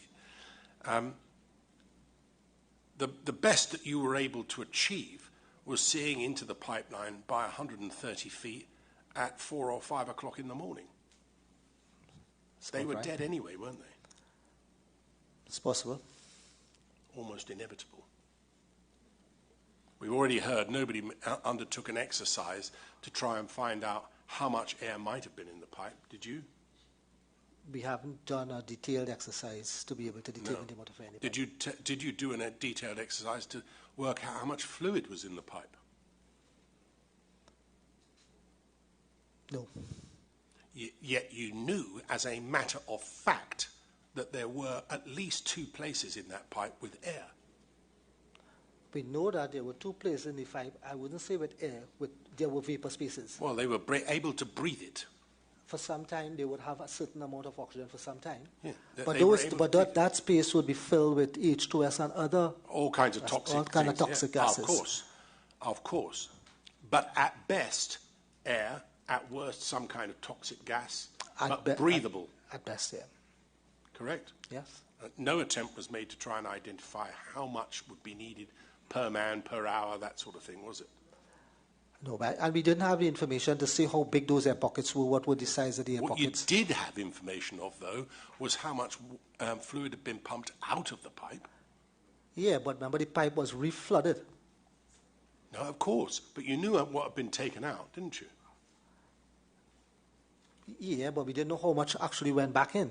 The pipe could have been completely flooded. What we know for sure is a considerable amount of seawater must have got in. Correct. Because it sucked these men in it as well. Correct. So it must have sucked in seawater, and you knew that they were able, you could see into the pipe. But we know the pipe was filled to some point with but seawater. It wasn't pure oil, was it? No, it wasn't pure oil at that time. All right, thank you. Now, I just wanted to establish that because I didn't want anyone to think that you had made your decision on the basis that you'd send a camera in 600 feet, because you hadn't. All right, thank you very much for that. Now, Mr. Ramadar, yes. Now, I understand your daughter's here with you. Well, first of all, let me say thank you so much for that kind indulgence. No. I'm pleased she's here. Maybe she'll exercise some control over you. She's closer to you than me. I think her mom sent her for that purpose today. Oh, thank you very much. And I really do believe her mom sent her today to try and all right. Continue. I'm relying on Mr. Ramadar for you to be as swift as you can. As I always am, sir. Yes. And this late in the evening, I always had to pay the penalty of of time. So I'm very painfully aware of that. So good afternoon, sir, Mr. Mohammed. Good afternoon, Mr. Ramadar. Of course, on that day when you received this horrible news at Paria, you were on the way to a funeral, were you? Yes. And you ultimately ended up presiding over 4. Isn't that correct? I won't answer that, sir. You won't, no problem. You appreciate that you had the authority and the resources, not just of Paria, but of the state. If you chose to give a permission for rescue, you appreciate you had that authority? Yes. Right.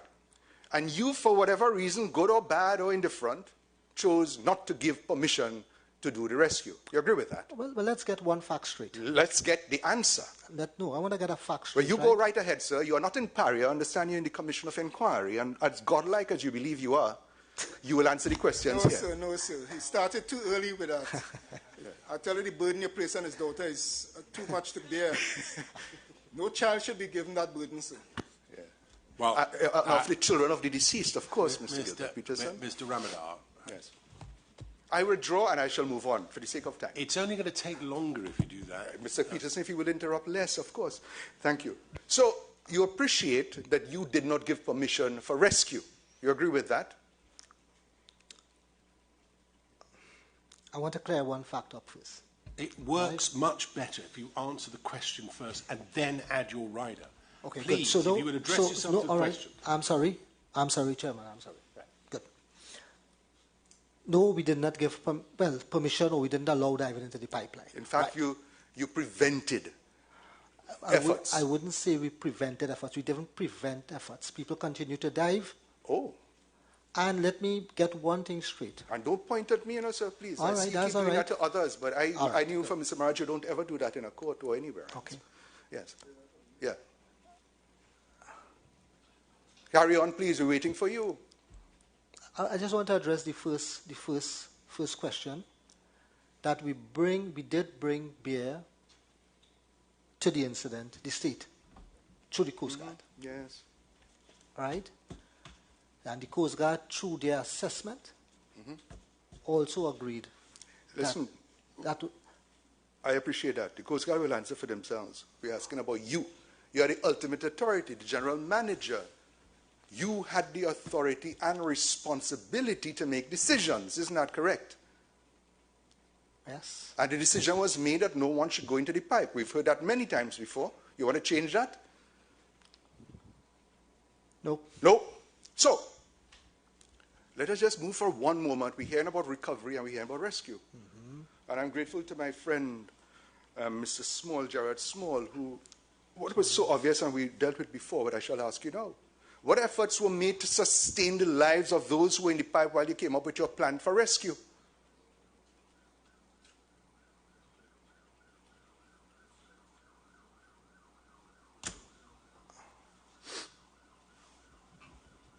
Zero. Isn't it? Isn't it? Zero effort to sustain the lives. While you got your cameras in and all the information you could possibly want, no effort was made to sustain the lives of the men. Isn't that accurate?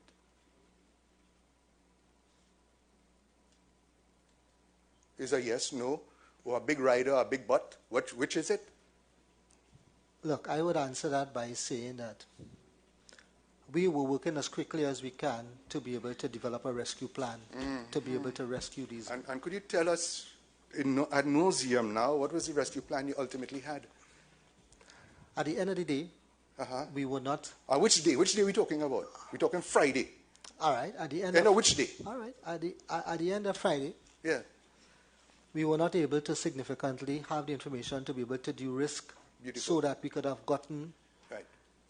a rescuer in and out of that pipeline. Excellent. Safely. Got you.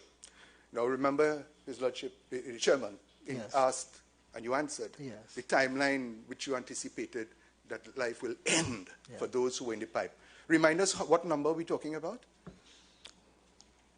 I said at best probably 6 to 12 hours. That's 6 to 12 hours. And that came about from what experience of yours to determine 6 to 12 hours of life? What is the experience that you had and your training to come up with that 6 to 12 hours? I mean, the knowledge we were working with basically was that there were possible air pockets within the line. There was some air in the line. A hope? A wish? No, I think that's evidence. A knowledge? Beautiful. All right, that those existed. What was the size of the air pocket?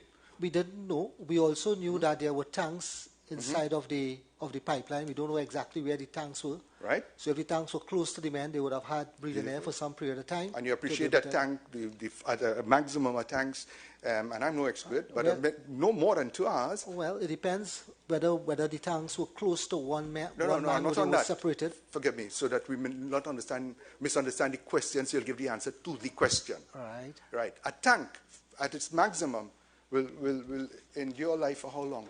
Well, I don't know specifically. Maybe 2 hours. Let's give it 2. Maybe less than that in an environment like that. Right. And what time this accident occurred? The accident occurred at 14:45, I believe. Give me England, Trinidad time now, man. 2:45. 2:45. Let's go to that so that the country will hear it. 2:45. Yes. Yeah? And see, 6 hours you started to think about, started from what time? From the time the incident happened. Right, so that takes us to 8:45 for starting at a 6-hour lifeline, correct? Yep. And that was, of course, with you knowing all that you could have and not knowing what you did not know. Put a timeline. So we say by 9 o'clock, you had great anxiety to ensure either a rescue or sustenance, isn't it? At best. Go ahead. No. Did you have anxiety to have a rescue or sustenance? But, yeah, I mean, yes. Thank you. So I'm hearing you speak with utter disrespect of persons who had come and put their lives on the line, possibly about mutterings of a rescue mission. What does muttering mean to you? That is not correct. But let me correct it. No. You had mutterings. Can I finish, Mr. Ramada, please? I beg your pardon, sir. The mutterings that the witness, I understand, was speaking about was earlier with respect to the LMCS people, not the persons who came and were putting their life on the line. God. Mr. Ramada may want to address you in the closing statement. I think that is true. That an unfortunate use of a word, I suspect, but yeah. The mutterings, as he put it, were in respect of LMCS rather than anybody else. Of course. And LMCS was speaking in those mutterings about ensuring a rescue effort, isn't it? As far as you were concerned, the regard you had for it, the mutterings was in relation to a rescue, wasn't it? A rescue that would endanger the lives of the rescuer. We come into that, because you have said the mutterings, you didn't have it in writing, correct? You didn't have a written plan with risk assessment and so, isn't that correct? That's correct. And you disregarded it because you wanted you wanted form over substance. I think what I said is that... We heard what you said. Okay, good. So I don't need to repeat it. No, you don't. Okay, so thanks. we will hear you that you would have preferred by far to have it on paper, rather than to have it articulated like we all do. And this is a matter of urgency, but you want paper, isn't it? If I recall what I said properly, I didn't say paper. I said paper, a plan, something that made sense, something that was verbalized in a way that had some kind of... Verbalized. Now you move to verbalize. And but I said that. So I don't want to delay because we all want to leave here this afternoon. But if Mr. Ramada continues, we'll be here for a long, long time once you want to finish this witness today. All right, I shall move on. He never said he wanted everything in paper. He said, a verbally articulated plan. You wanted form over substance. Let's get that clear. I'm asking you whether you wanted form over substance. Mr. Ramadan, by all means ask that question in that way. What you can't do is ascribe it as though it were what he had said, because it isn't what he said. And I'm asking him, right, that is so why I'm please, open. When you frame your question, you've got to frame it in such a way. Of course. You don't need me to tell you this. You No. know Of yourself, course. right? So please. Thank you. All right? Now, you've heard once again, you delegated a lot of the responsibilities to contractor and to applicants, and so you agree with that, yeah? Yes. You appreciate as the Supreme Commander, the General Manager, you could delegate, but you cannot abdicate. You know the difference? Yes. And you, of course, delegated the supervisory role for that day to Kenson. On the day of the incident? Yes. Yes. Did you have any qualification check on the person that would have been the supervisor? Every person that we hire through Kenson, it goes through a process where that qualification is assessed by the people in technical and maintenance team as applicable for the role that they would have to undertake. Right, we hear about the process. In the particular case sitting as you are today, was any check made either before or from then till now as to the qualification of the supervisor for that piece of work that Kenson had provided? I can't say specifically that I did that, but our process would have allowed Forget that about to the take process. place. You appreciate a supervisor must be superior in knowledge. I appreciate that a supervisor must be superior in knowledge. He could say what to do, what not to do, stop this, do this. Yes? He's imbued with authority. But I thought he said that on the permit. You could say what you want on the permit. I'm yes. asking about the specific supervisor on that day. He gave evidence here and we have the record. Mm-hmm. Do you know whether that person was amply qualified to supervise this work? Yes or no? I would say that if you're asking if the supervisor had specific experience with working on subsea pipeline, I would say probably no to that. What I would say is the supervisor had experience in executing mechanical works of a very similar nature. Do you even know the name? Do you even know the name of the supervisor who was overseeing that you gave that responsibility to on that day? Yes or no?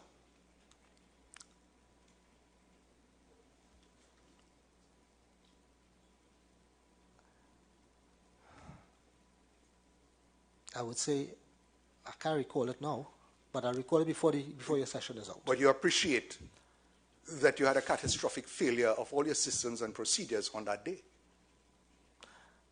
What I know... Listen to my question and answer it so we can get moving. Do you appreciate you had a catastrophic failure of your procedure and process? The answer is no. Oh, thank you. What I know... I heard you.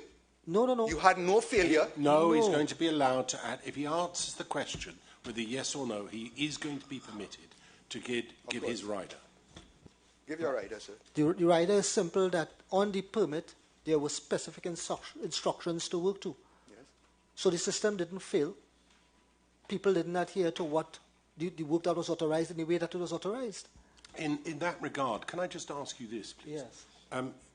As far as you're concerned, Yes. irrespective of whether there was Delta P or for whatever other reason these barriers were in place, Yes. what should not have happened was either of these barriers being removed Correct. before the chamber was decommissioned, as it were. Correct. Right? And That's still, let me finish the question because I'm just stating what we understand your evidence to be.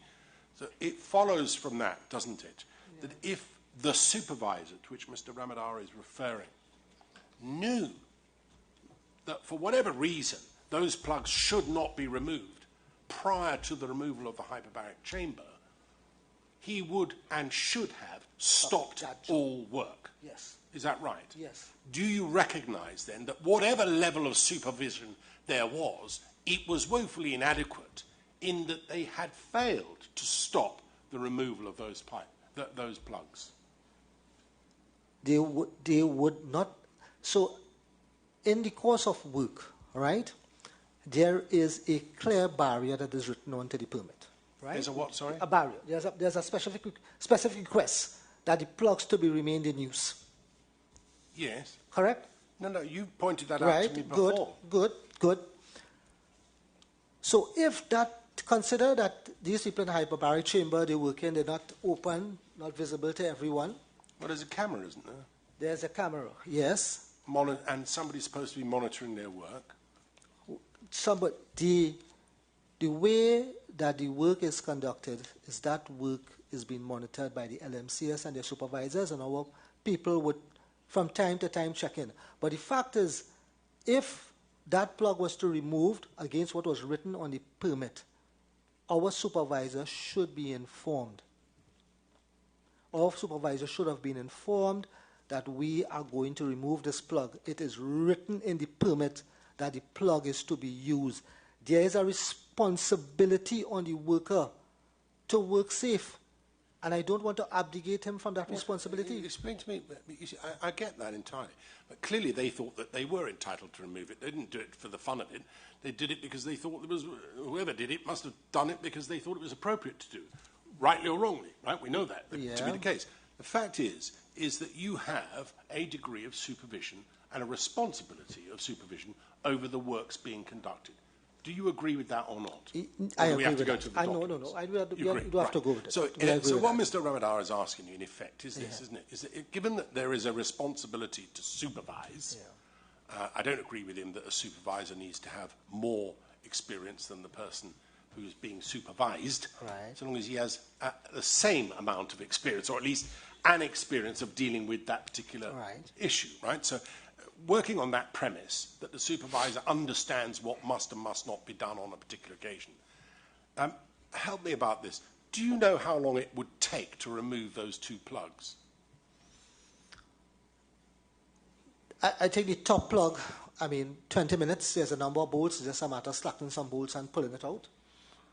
Right? We'll go with your 20 minutes for a minute. It might be a little Let's more say, than that. all right. We've heard other evidence about it, but never mind. You think 20 minutes. And then the other plug. The inflatable plug, I would have to hazard a guess because we would be bleeding that through a small insect. Right? So, I don't know, maybe 15, 20 minutes for the plug to lose enough friction against the wall to slip. Gotcha. All right. So either way, we're talking about a period of time, according to you, to remove both plugs without hazard, about 40 minutes. I would say reasonably, yeah. Would you be happy with your supervisor not observing the work being conducted, bearing in mind how hazardous you've told us it is, for a whole period of 40 minutes. Would you be satisfied with that? Would I be satisfied with that?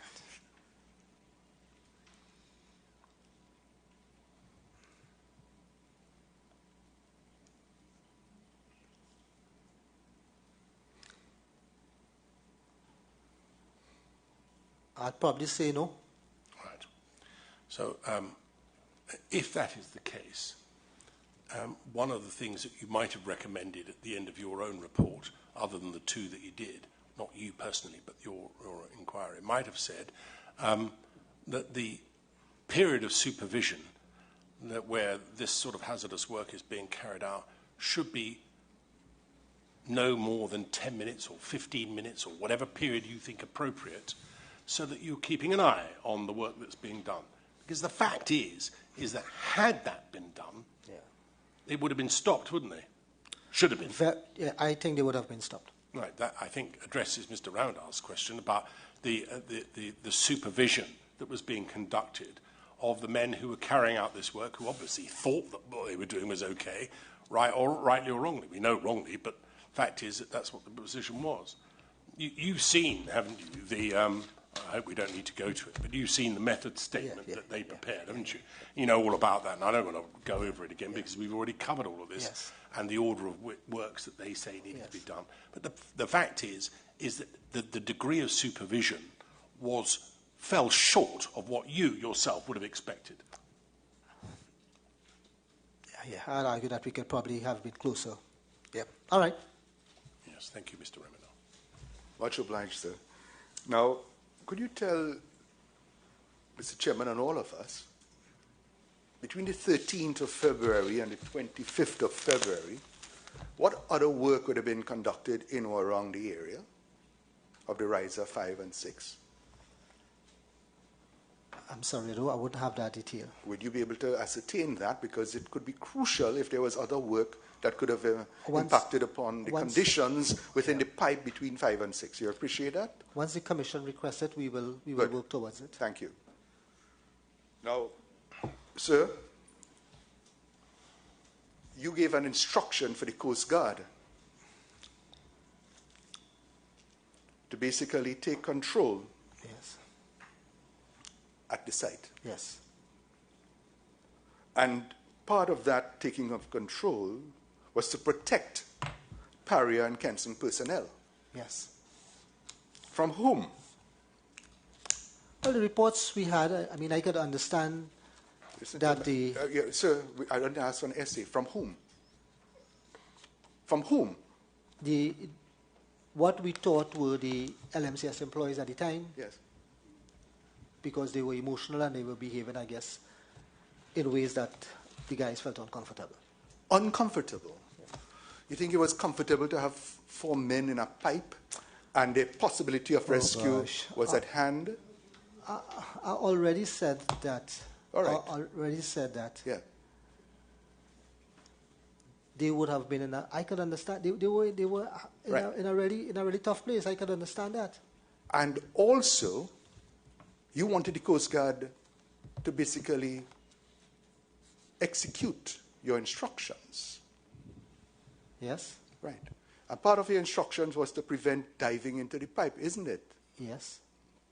But at paragraph 55, my lord, at 001452, and I may be many things. One thing I should never be is a lord.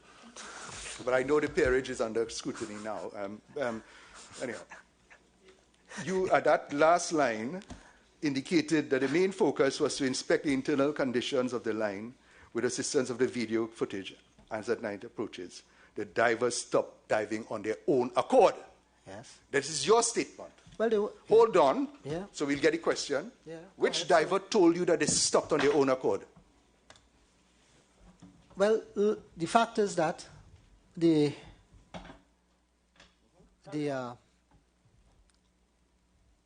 Coast Guard didn't stop anybody. Oh, you were there? You were present? The information reaching... Listen to my question. Were you there?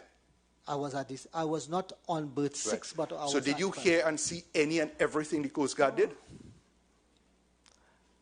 Is that a reasonable expectation that I would hear and see? Absolutely No, it's not. not a reasonable expectation. And that is that's why I not asked. how the IMT works, No. if it works at all.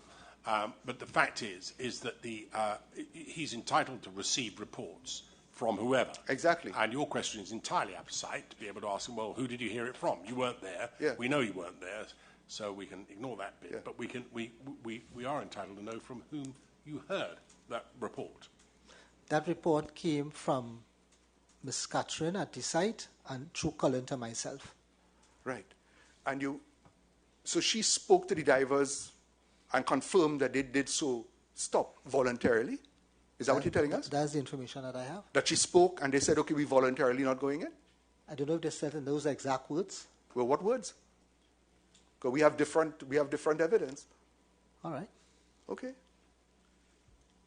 Now, Conan, you know the name Conan? Yeah. He didn't belong to a diving company. I don't know. No. You wanted to deal with companies. I wanted to deal with professional organizations Professional that have a organizations. track record of diving and operating across the country doing jobs that resemble the sedatia. And when did the first company arrive that was able and willing? Sometime after 8, 9, I guess, somewhere around that time. And which company was that? I can't recall exactly which company it was. Wouldn't that be very important because you were waiting on one of them to have arrived to facilitate a rescue? I know at least 2 were discussed, and that was... No, not about discuss. I'm talking about being on site. Well, I would know the exact time that they arrived. But, Well, no, I'm asking the name, sir. It was OTSL and Mitchell were the 2 companies that we had discussions Right. with. Let's deal with OCSL. Uh-huh. Approximately what time did they arrive? I can't recall. And what was their position upon arrival When I say the position upon arrival, in terms of doing the rescue? they met with the diving supervisor we had at the time, Mr. Seals, and they shared the information that we had, including the video footage, and they determined that the dive was too risky for them to send them in. So you had video footage around 9-ish? We had some footage, I believe, around 9-ish, yes. Thank Sorry, at the time when they arrived, whether it was 9 or later in the night, I can't exactly remember, but there was video footage that they would have viewed on the site. Thank you. Now, you spoke a lot about, and you use a term, maybe it's a term of art, of the unknowns. Unknowns? No, according to your statement, UNKNOWS, unknowns. Okay. Yeah? So you didn't know the conditions in the pipe Yeah. in terms of whether it might have been another delta P. You agree? Yeah. You didn't Yes. know how much air there was. We've been through this, so Right. I want to speed it up, right? You didn't know a lot. Yeah. But what you did know, after Christopher Boodram came out, having spent how many hours? 2 to 3 hours in the pipe, that he had survived. Correct? Yes. So the issue of vapor and toxins was mitigated, that there was air and men were breathing. Correct? Well, Christopher Boodram survived, came through the pipe with air tanks or with air in the pipeline, I'm not sure. You, as the general manager, not sure that he came out with air tanks or with what? Sir, I am shocked and I'm giving you the opportunity to revisit your answer. You are not sure whether Christopher Boodram came out how? But he would have had to use air tanks to come out of the pipeline. That's the fact. He would have had to use to be able to get through the flooded parts of the pipeline. Would have had. To this day, you paid any attention to the public statements of Christopher Boodram? Yes or no? Yes, I did pay attention to the public statements. Did you also learn that he had made a promise to his brothers in the pipe to return for them? I think that's public knowledge. Thank you.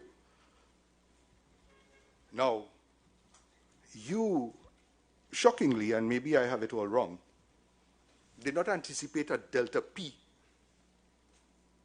in the works that would be done? No. But you yourself, through your own words, spoke about the air chamber having a pressurized, and I'm paraphrasing here, Yeah. and that is what would keep the water out of the chamber. Isn't that correct? Yes. What is that, what is this thing about delta P? Isn't it a differential of pressure? Yes.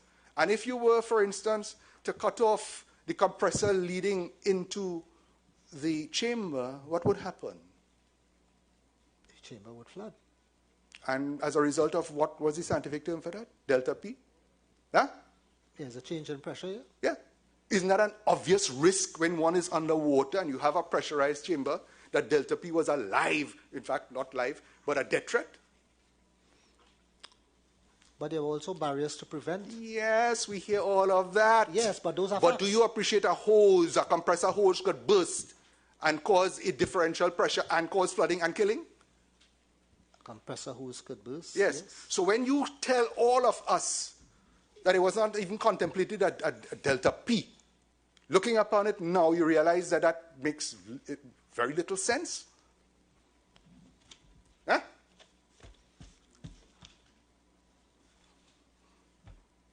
Yes?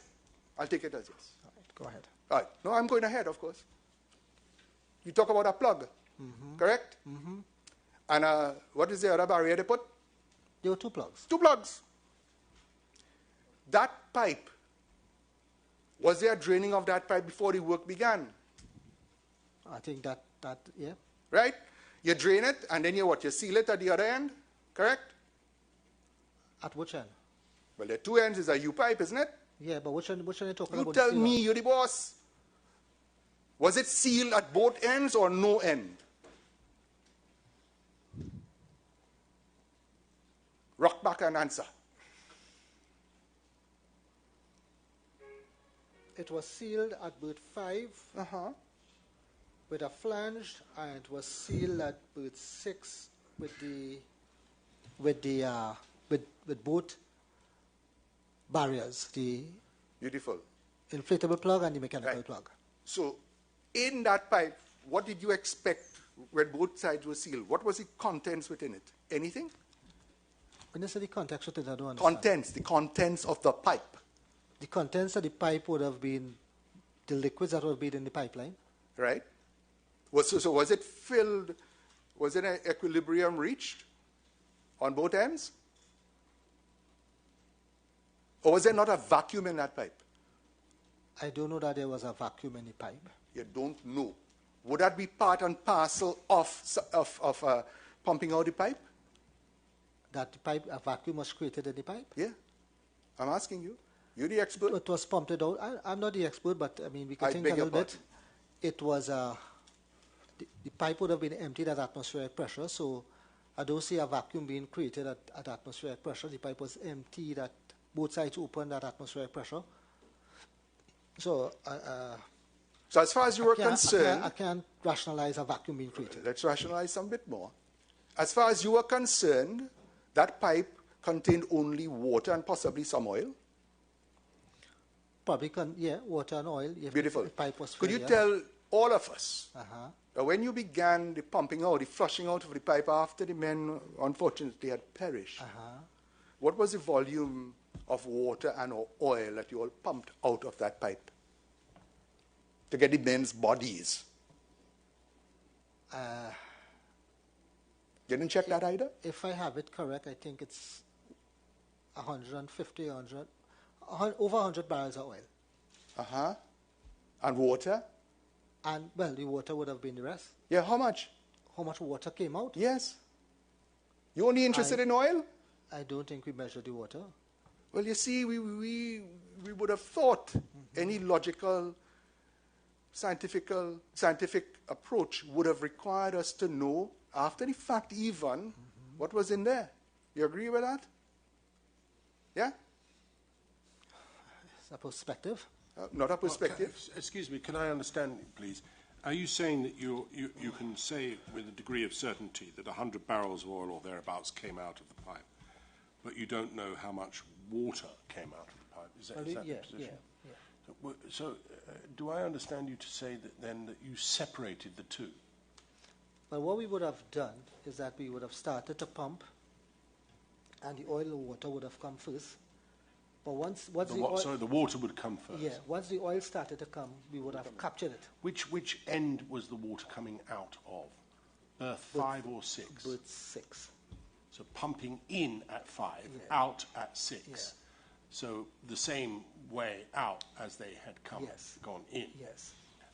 And so the pumping is going on from 5, Yes. pushing the fluid in the pipe. Yes. So first of all, water, presumably mixed with oil Oh, yeah, and it would other always have a mixture of oil, contaminants. yes. And am I to understand that wasn't being pumped into the ocean, was it? No. So it must have been pumped into some place where you could measure it. It would have been pumped back. It would have been pumped back, I believe, into the pipeline. No, it wouldn't be pumped back into the pipeline, Really? you know. I would have thought some- the sooner you got seawater out of the Yeah. pipeline, the better, Yeah. isn't it? Yeah. For obvious reasons. Yeah. You've got steel pipes, you don't want them rusting, do you? Some of that water would have gone into the sea, and what would have been Some of that would have gone contaminated- into the sea. Yeah, what would have been What, contaminated? this water that was coming out of the pipe, that had been sucked in, Yeah. was now being dumped in the ocean? No, look, listen, it would go back not as oil or phlegm, or it wouldn't go back as dirty oil into the ocean. There would be some assessment as what was possible and what we had to collect. Yes, what I was understand that, but contaminated. forgive me, you weren't making that assessment while you were trying to pump bodies out of that pipe. Surely you were just pumping this Chairman, into some Chairman, sort of... The fact is that if we had contaminants going into the sea, we would have had a spill. And we didn't have You'd have had a what? A spill, an oil spill. No, quite. Right? So we didn't have an oil spill. So it must have gone into something. What Mr. Ramadar is asking you is, could you measure how much was pumped out of the pipe? And you said, well, 100 barrels of oil. But I just want to understand what you're saying about this. I'm not sure where it's actually leading, to be honest. But, I mean, it just concerned me that you said 100 barrels of oil came out and you don't know how much water came out. All I want to try and understand is, how did you get this stuff out of there? Maybe somebody knows, but I don't know. Right. Well, that's the answer to Keith, Right. isn't it? Really, I don't know. I really don't know. So there's your answer, Mr. Thank you so Ramadar. much. He doesn't know. Chairman. Right? But the buck stops with you. You appreciate you've said that. Yes. Meaning that whatever happened on Paria's property, Yes. the responsibility rests with you. Ultimately, yes. Right? Whether the failure of LMCS, Yes. whether the failure of Kenson, whatever the failure rests with you. Yes. Good. The responsibility is yours. Correct? Huh? Yes. I think notwithstanding I think I said that earlier. Yes. Yeah. I just wanted so that we add in, so that you have indicated to us that there was a WhatsApp group created with the families of the deceased. I'm asking. I didn't hear what you were... A WhatsApp group, a group chat, if I may call it that. No, and Mr. Ramadar has this ability where he would say to the witness, you said so and so and so, and when he realized that there's some distortion, he said, I am asking. But he's not asking, he's stating it, hoping to get acceptance, and when he doesn't, he says, I'm asking. You know, What he can do is to recall accurately the evidence or close to accuracy and then put it to the witness. Mr. Peterson, I'm grateful for your great guidance. But was there a WhatsApp group chat created with the deceased families? Yes or no? Yes, there was a Thank you. WhatsApp communication. So all the murkiness Mr. Peterson has been cleared up. Mr. Ramadar would have to respect me, even though it may be a challenge for him. Yeah, but I never said... Yes. Yeah, but he can't do that. Otherwise, I could respond in kind, and then we'll have an open season, which I know he would not allow.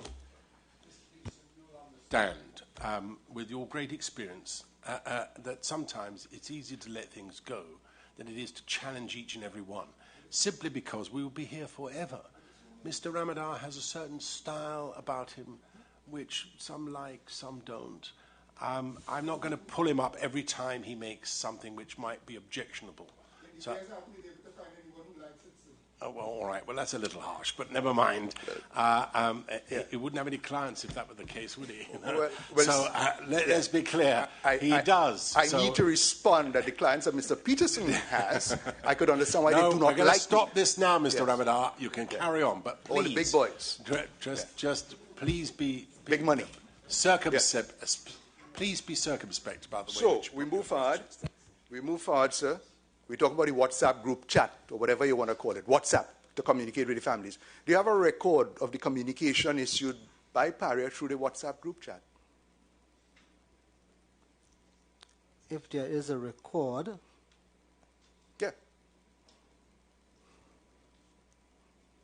I don't know if you have a record. I know that all the WhatsApp messages related were submitted to the commission. All of it? Certainly, I don't think I have seen anything that resembles a group chat on WhatsApp with any of the family whom you say such a chat was created. I've seen WhatsApp messages, but nothing with, and I invite correction, but I certainly don't recall seeing any. Would you endeavor to make available to all the commission and all of us? Whatever is there that we can make available, we'll make available, Mr. Ramada. You were at a press conference where reporters asked queried whether the family had been properly informed about their move from rescue to retrieval. And, of course, they were saying that nobody had told them. You've heard that report? Yes. Yeah? And your chairman said that that is not true. You heard that coming from your chairman? Yeah. Well, look, what the commitment is I will recheck, and if there's any information that we need to provide. No, you see, because I want to know that the families are saying one thing and your chairman is saying, or what they're saying is not true. You know, it's a serious thing. You appreciate that, correct? So let's get that record moving forward. All right. Beautiful. Now, you spoke about, you were the boss man, right, the general manager, and you wanted to create a culture of health and safety, and so isn't that accurate? That's correct. And you appreciate when one falls ill or there's an accident on your compound, that obtaining as quick as possible medical assistance is the highest priority, yeah? Correct. Yes? Yes. And not one of keeping the status quo so that you can make proper records and so, for the sake of documenting it. You appreciate that, correct? But you need both. So what? You need both. You need both. Yeah, well, which is the highest priority? Well, you want to take care of the person. Which will you sacrifice? Do you want to take the care first of or the the person second? first? You want to take care of the person first. Thank you. The name Shaquille Douglas rings a bell to you? Yes. He died on the compound? Yes. What time did he fall ill? I mean, The culture, let's say the culture of Paria. So what is the relevance of this? I will show the relevance, Mr. Chairman. This is a young person, and if he should answer the question, the culture will be obvious. I'm going to give him a little more latitude to see where it goes, and then I'll stop it. Oh, thank you very much. Yeah. And let me remind you, the 21st of October, 2022, not far ago, yeah? What time did that young man fall ill on your compound? Mr. Ramada, I did not come prepared information to answer questions. Well, let me help you. Around before 10 o'clock.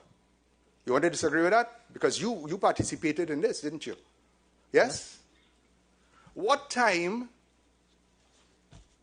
was he removed from medical attention? Now we're talking culture of HSE. What time was he removed from medical attention?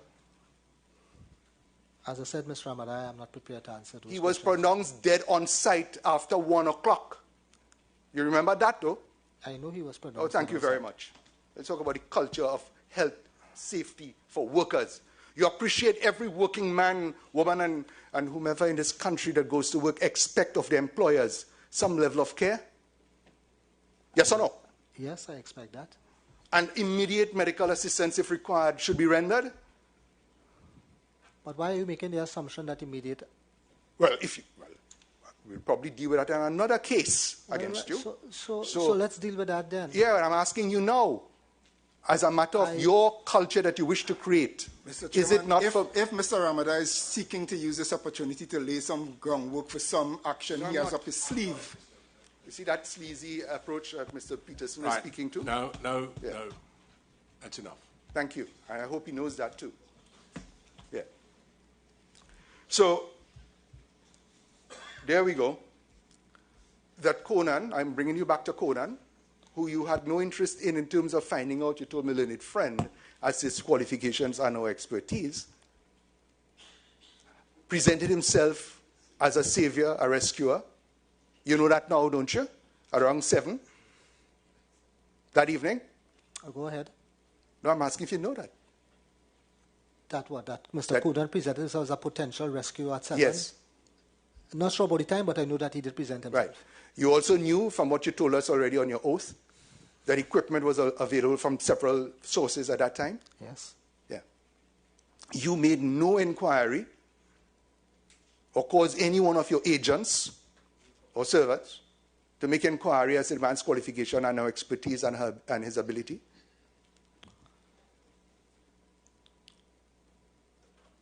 Remembering there was a countdown timer with men's lives literally on the line. Correct? We had 2 elements here, Mr. Amara. We got you.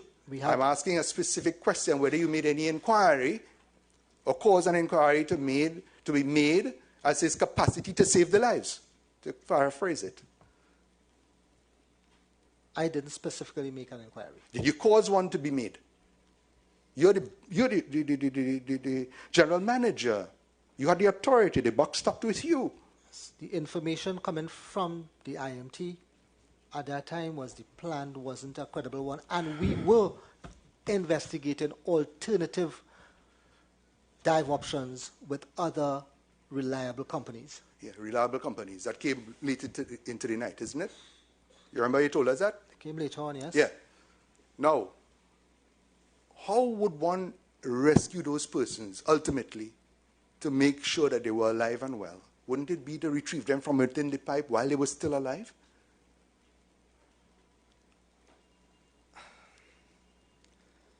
Seeing that you did no sustenance effort, it was retrieval of the men while they were alive, isn't it?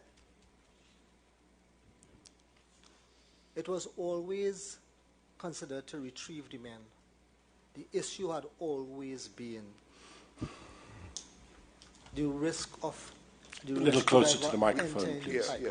Just a little Sorry, closer to the microphone. sorry, I'm sorry. No, that's all right. Just couldn't quite hear what. Yeah. Especially when you turned away, which I don't mind, but I got it. Okay, I'm sorry. It was always about maintaining the life of the rescuer as he went in to do this. Correct. As distinct from the certainty of death where there is no rescue. You appreciate that? As you told us already, there were toxic gases in there. Right? You were fearful of knives. You were fearful of pulleys and tanks. Yeah. Were you? Were you also fearful of crocodiles in there? I was fearful of... All right. No, the unknowns. The unknowns. Let me just stay quiet. Okay. Yeah. I don't think I need to answer that, Mr. Ramadan. Well, you don't know. You don't need to answer that. Yeah. You've seen some tears before, you see. So, the unknowns, right, and the fear for the rescuer basically paralyzed you until you had camera footage. You've told us that 100 times, correct? Until we could have de-risk information to de-risk the dive into the pipeline. De-risk. Yes. Right? What does that mean? To remove risk, mitigate risk. Yes. Assuming you had your camera and it showed oil in the pipeline, and it showed water, and it showed a tank, would you have permitted a rescue?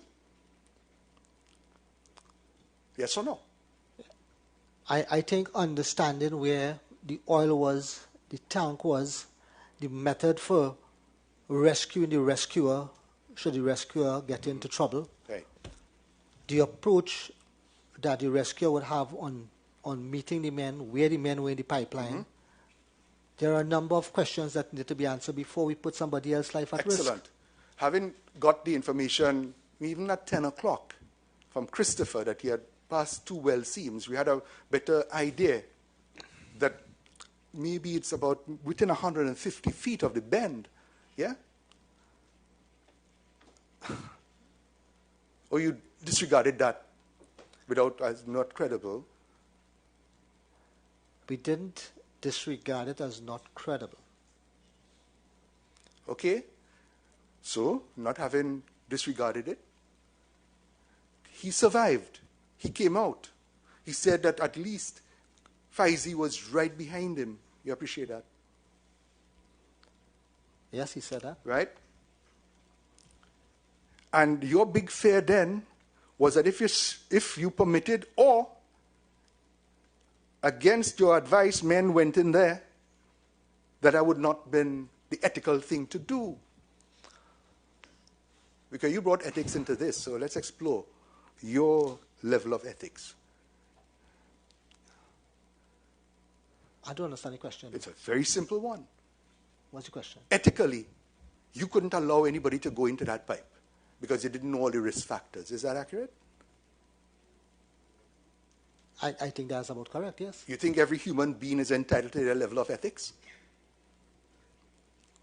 If I think every human being is entitled to that level of ethics. To their own level of ethics. Their own level of... Yeah. In other words, I, as a man, could make decisions for me. It may be illegal and I'll pay the price for it. Or it could be, as a good Samaritan, do unto others as they have to do unto you. And if it should happen to you, I will come to your rescue.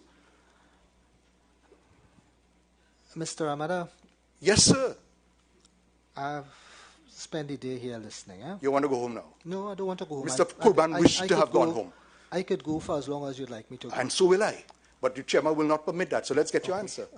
Good. It's passing strange. No, nothing is strange. No, hold on. It's passing strange that the level of documentation and requirements for the job, the work permit, etc., to make a determination so usefully and well presented. And then all in a sudden, I am supposed to be prepared to make a decision with somebody saying, I will dive in that pipeline with a piece of rope and save a man. And I have to make a decision based on a plan that resembles that, into a pipeline that we don't know. We have no idea of what happened. How does that, without a rescue plan for the rescuer, I mean, how does that make any, I just don't understand. Clearly you don't. And that's the point. The rescuers know more than you. Because you've told my little friend you have no diving experience or expertise. You agree with that? Well, I think if the rescuers had known more than me, they should have presented a very articulate plan. So they should come to you. Correct? They're muttering it to you, and therefore you didn't take it on.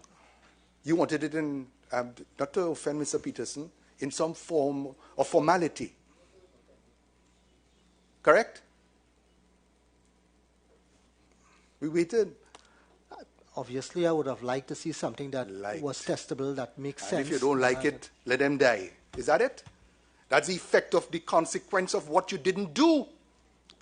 Your ethics of not permitting, in fact, preventing someone like Conan, unrelated, a brother in the water, willing to do because of his experience, and as a young counselor on my left, well put. If they met a hindrance that they couldn't overcome, it was open to them to tug and be pulled back out. You appreciate that?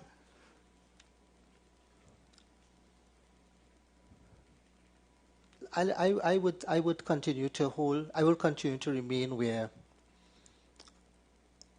no credible rescue plan was brought for the retrieval of those guys that allowed us to be able to do that, guaranteeing or knowing the safety of the rescuer would be intact, regardless of how willing they were.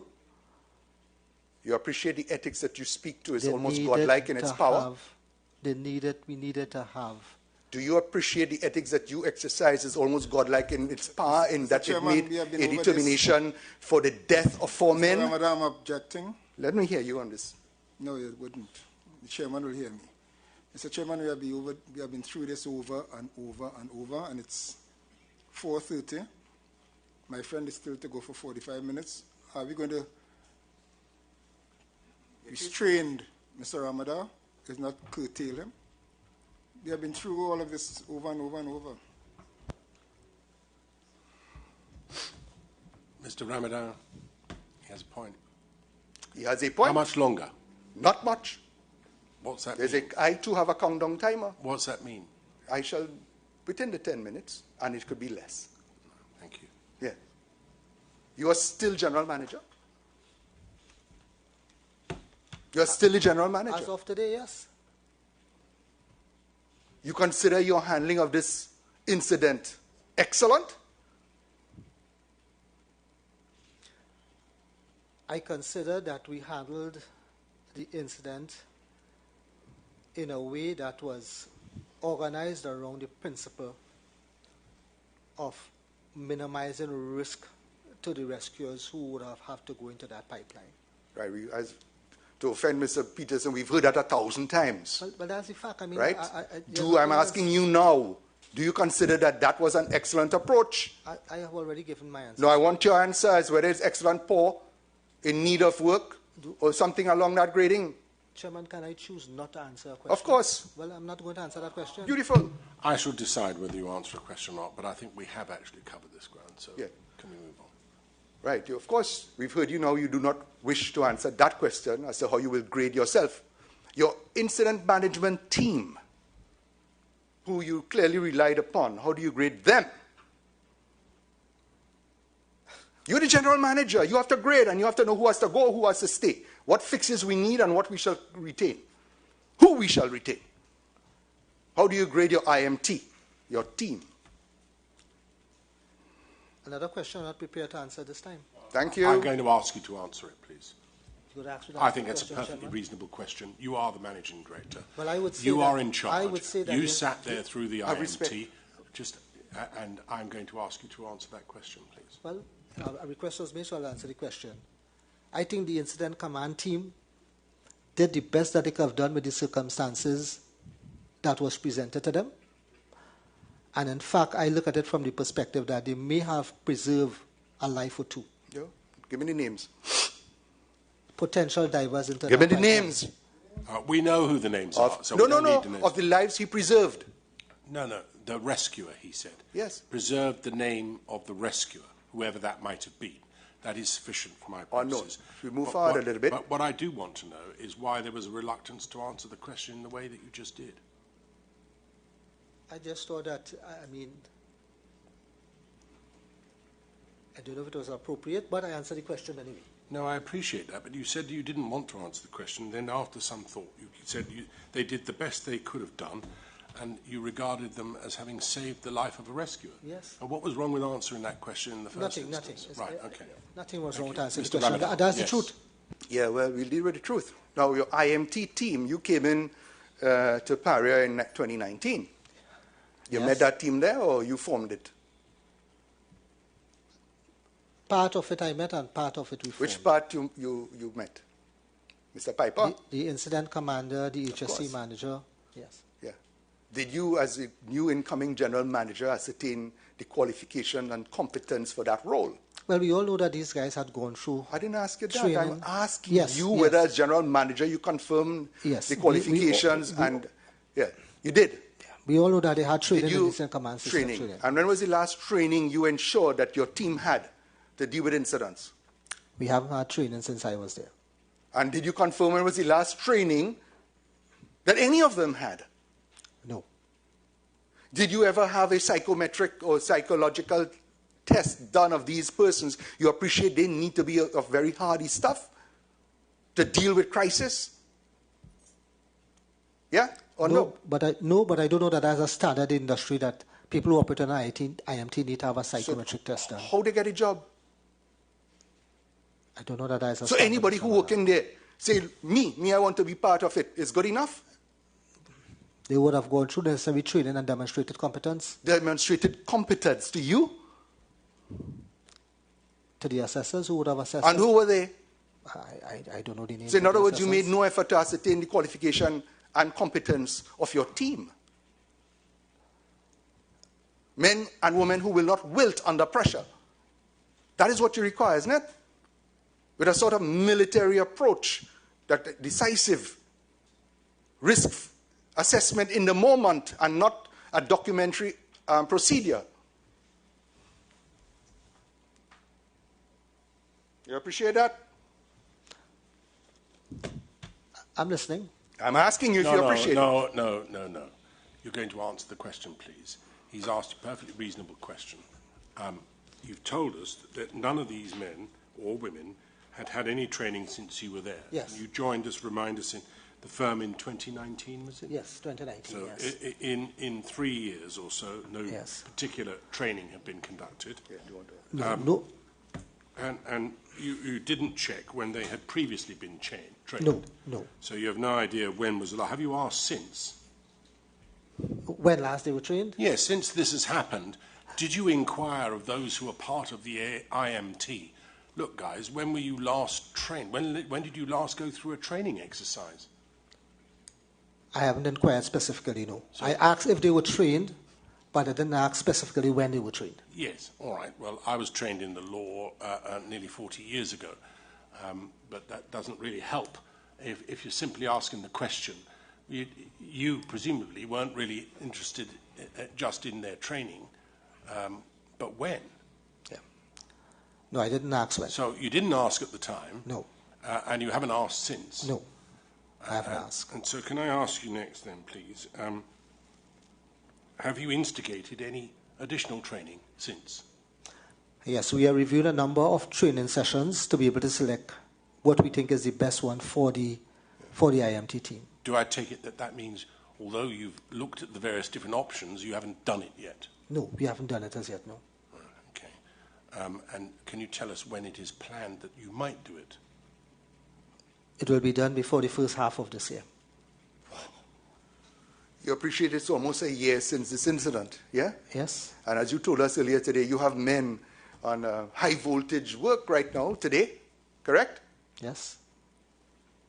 And on a daily basis, high danger endeavors. Yes, but the IMT is practiced. Yeah, and what happened on the 25th of February? They were practiced and 4 men died, right? So that we understand what you're saying. They're practiced. Do you consider what happened on the 25th a success for your IMT team? Whatever your reasons, good, bad, or indifferent, do you consider it a success of your IMT team in the execution of their sacred duty?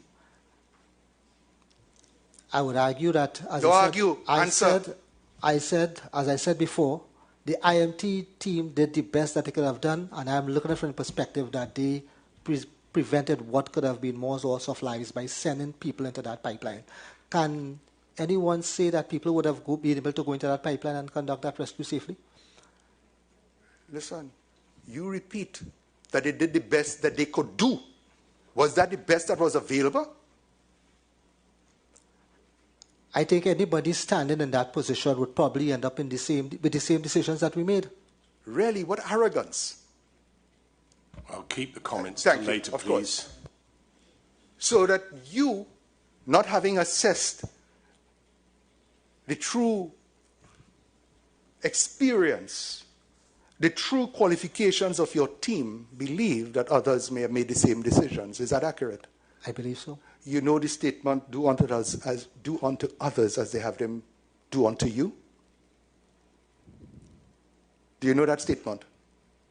Yes.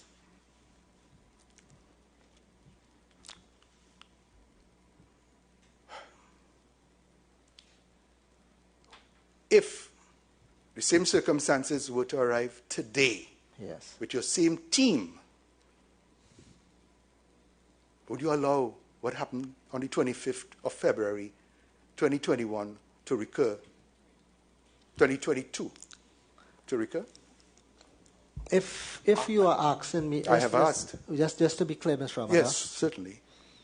If you are asking me if today I would be prepared to send people into a situation where I couldn't quantify the hazards, I wasn't clear on them, my answer would probably still be no.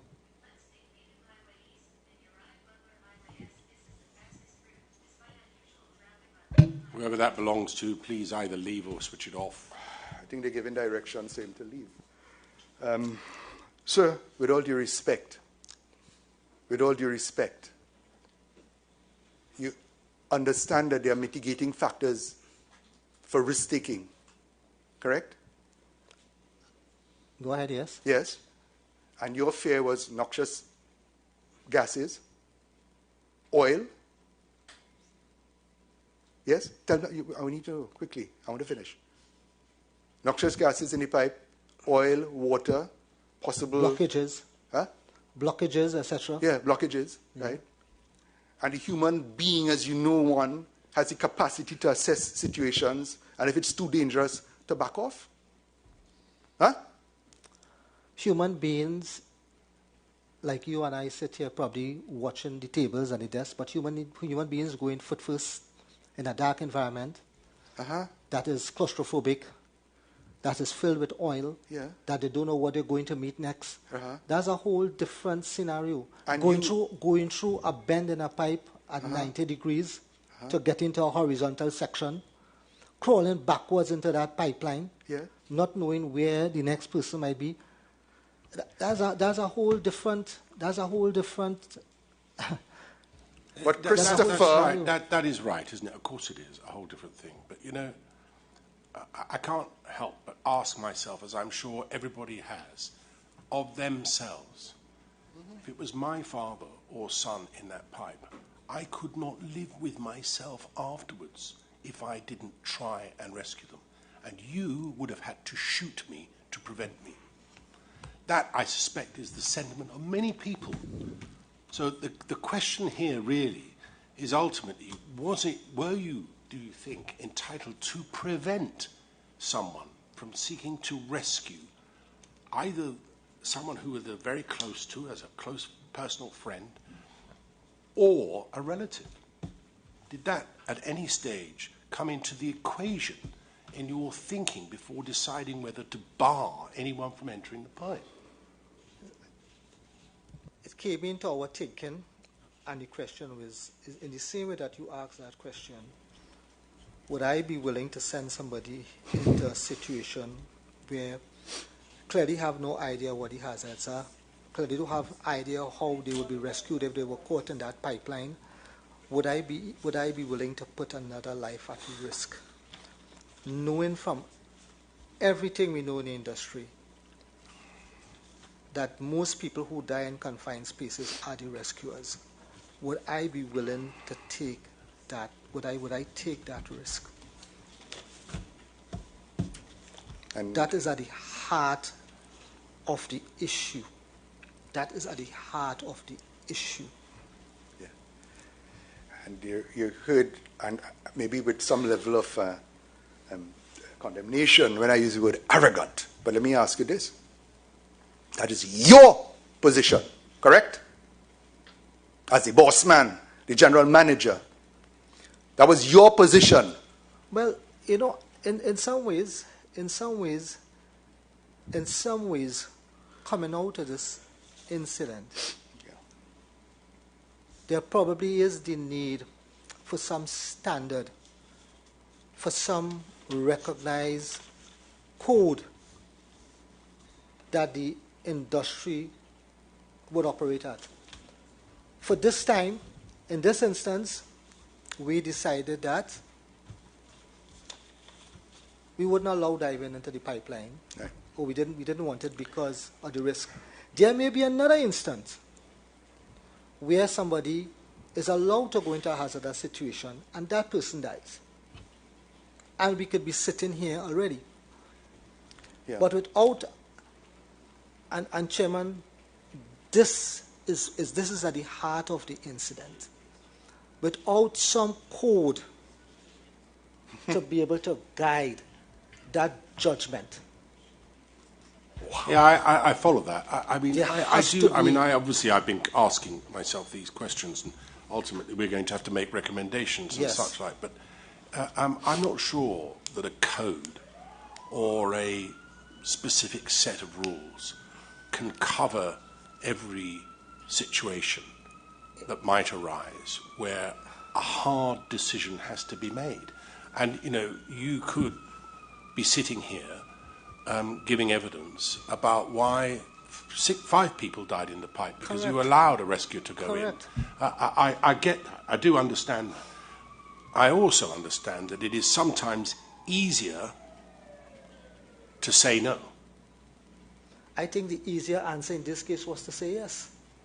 Well, I that's really what believe I'm that. asking you. I really believe the easy answer here was to say yes. Saying no was the hardest thing that we could have done. Saying no was the hardest thing that we could have done. The easy answer was to say yes. Well, I can see that too. Yeah. You know? Anyway, I mean, as I say, I'm not sure that a set of rules or procedures are necessarily going to help make the ultimate decision about whether a person should or should not risk their life to try and save others. The natural instinct of humankind is to do just that, isn't it? Sometimes they die trying to save someone's life, and sometimes they don't. I have some more investigative work to do, but there is the OPITO system, I believe, in the UK. Yes. That addresses emergency response and the behavior of emergency responders, etc.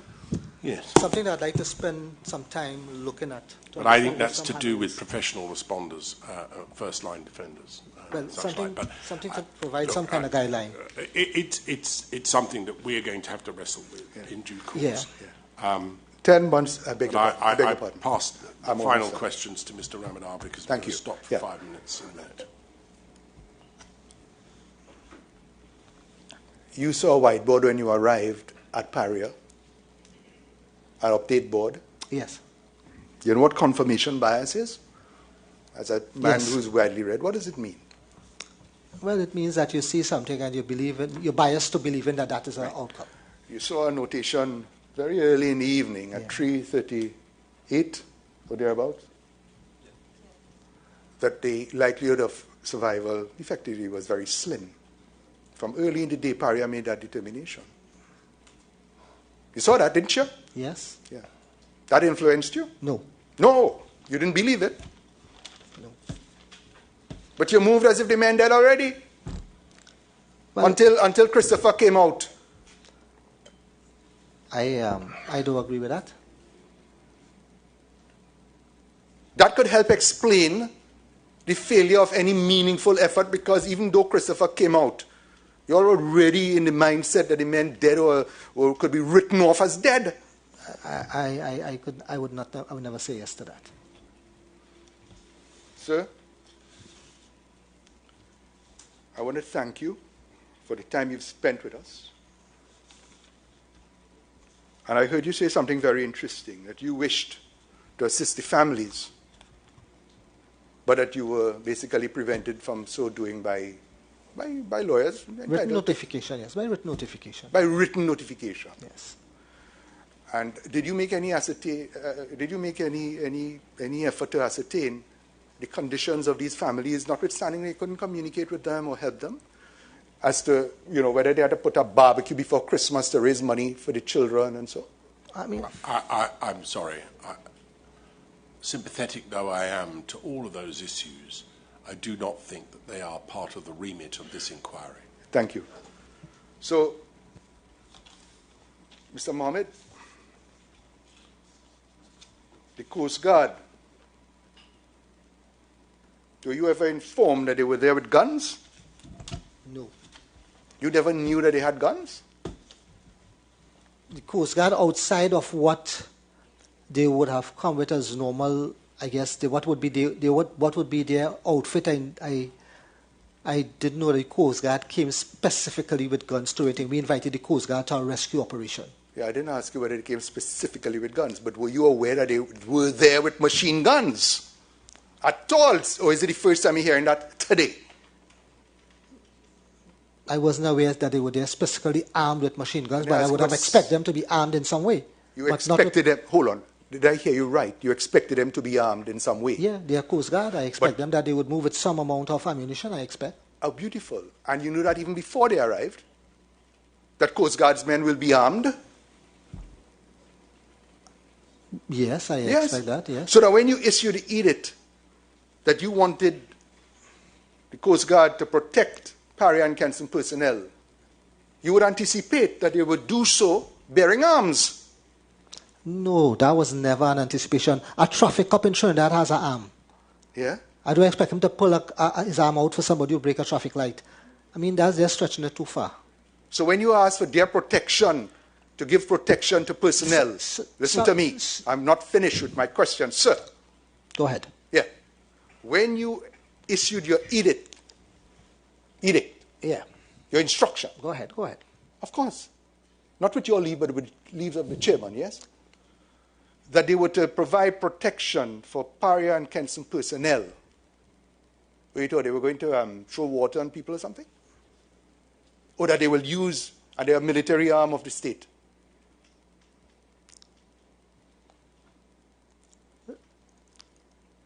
The presence, the authoritative figure is what I expected. That's all. That is all. And I think Tobago police were called in at all in this matter? No.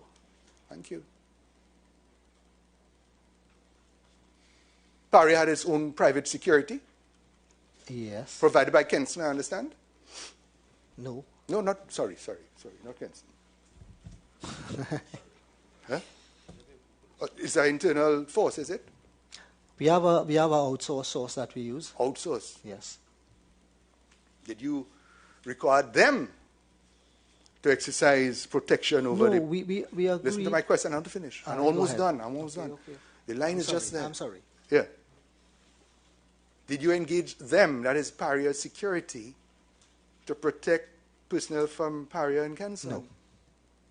You relied on the Coast Guard? Yeah? Yes.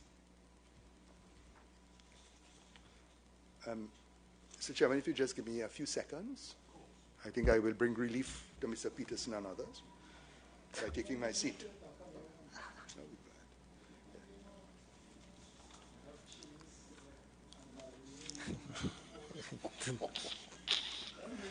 Is he upsetting you, Mr. Peterson?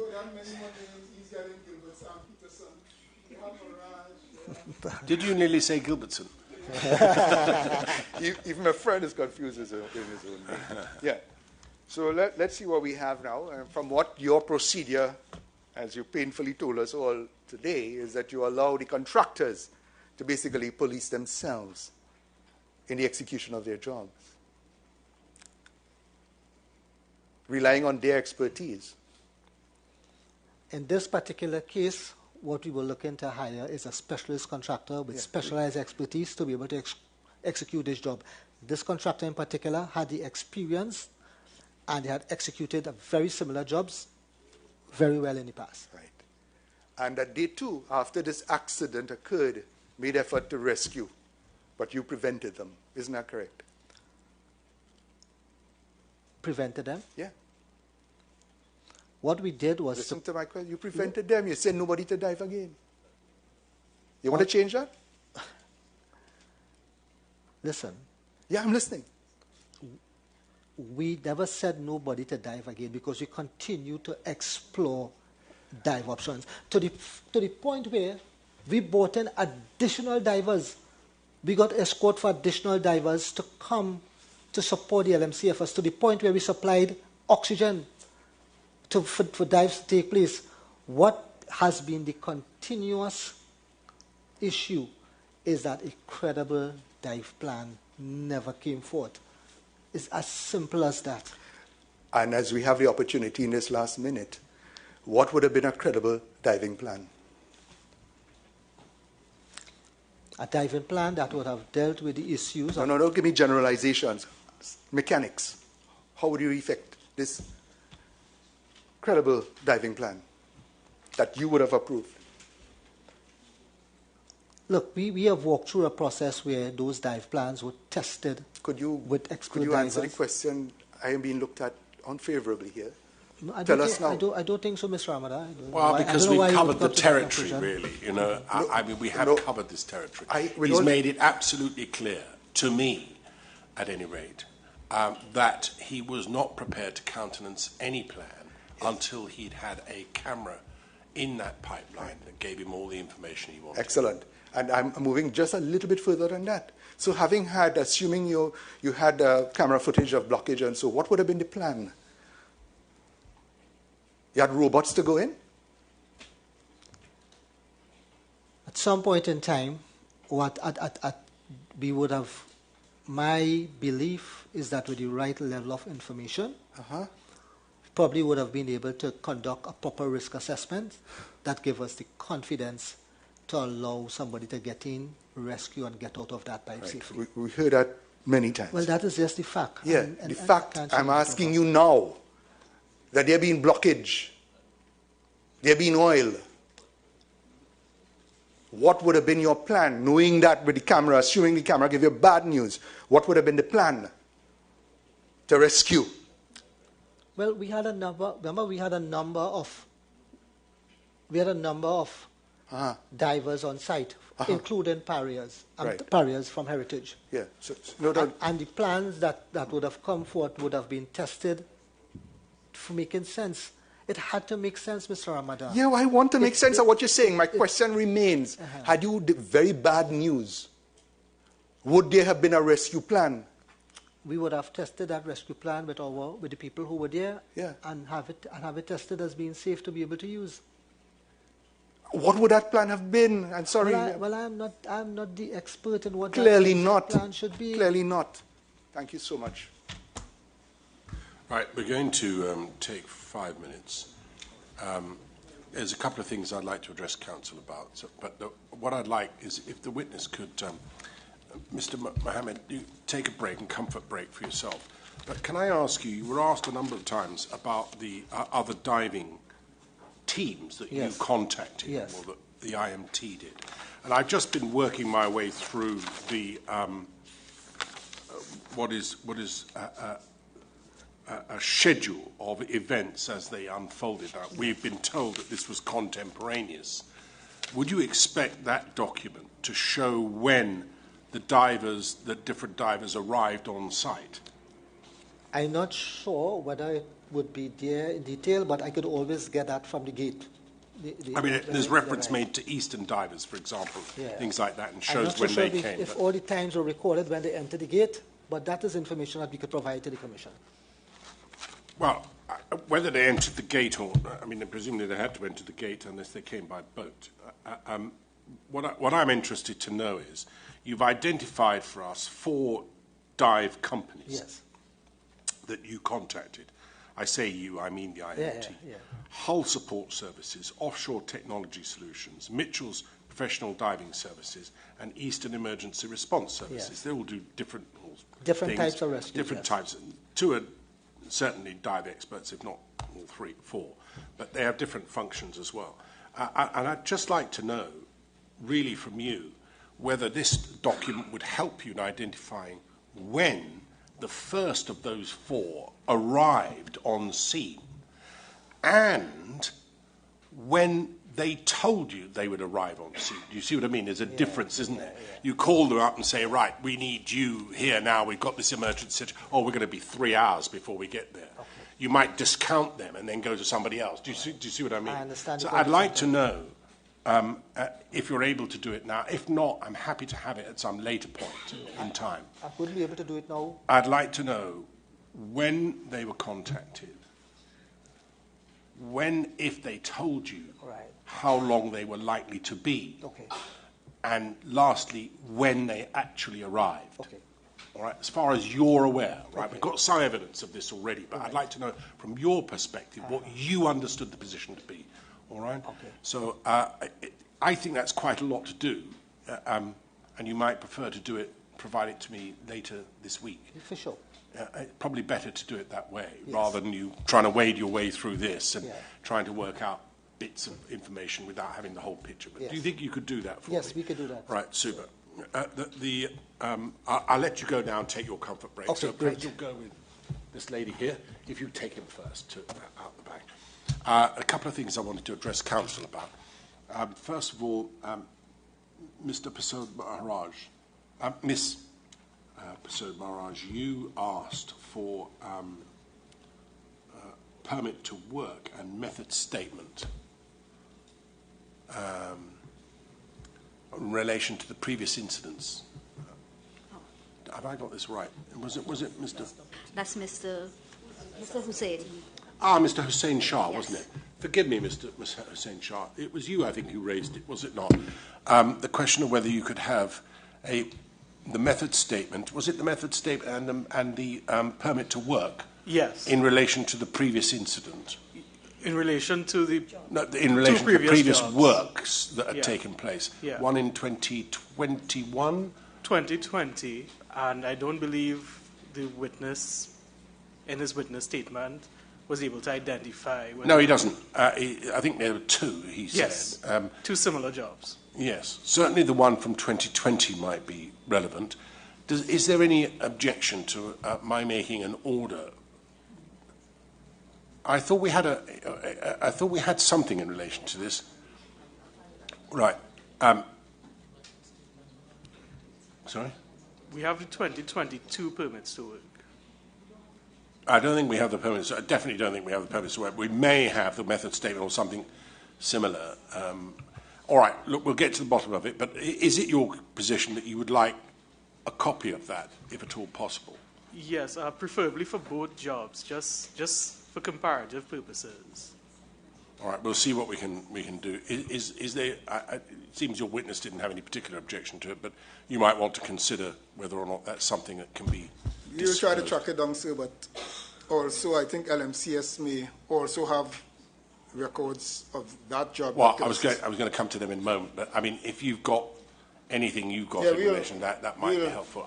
Don't overwhile me with another file this big, but the core document. Depending on the job, it may be multiple permits to work because it only lasts 7 days. Quite so. But we will endeavour to.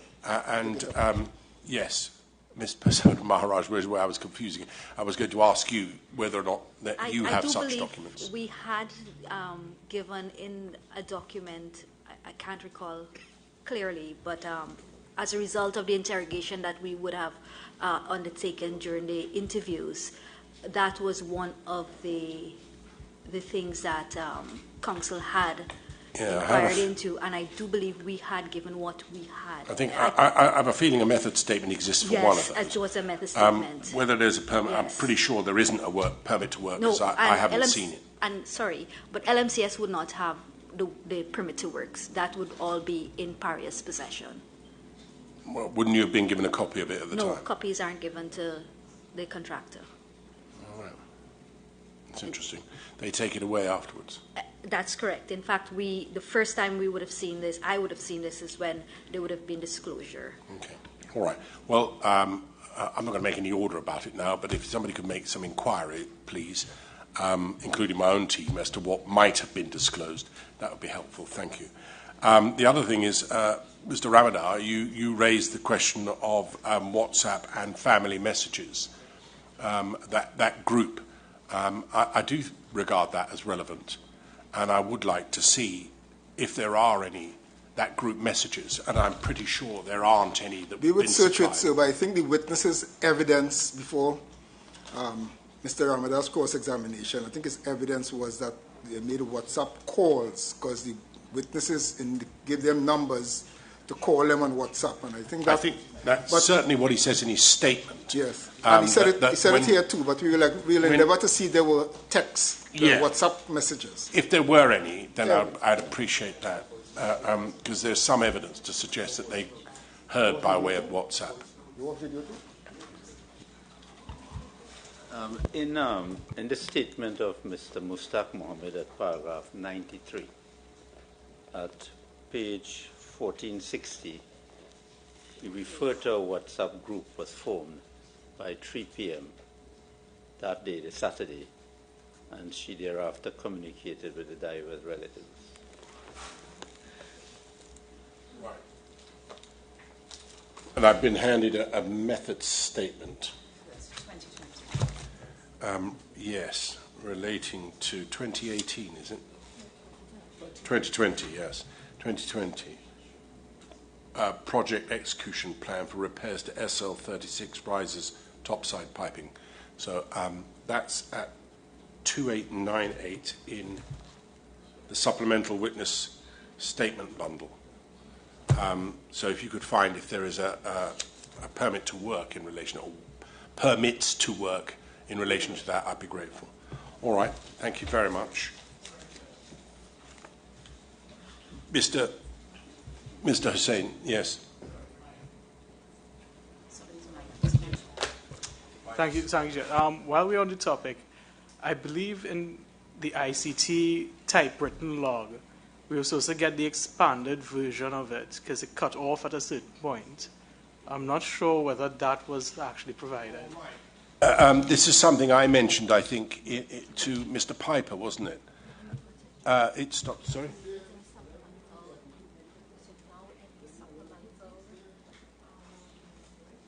I'm told it's arrived.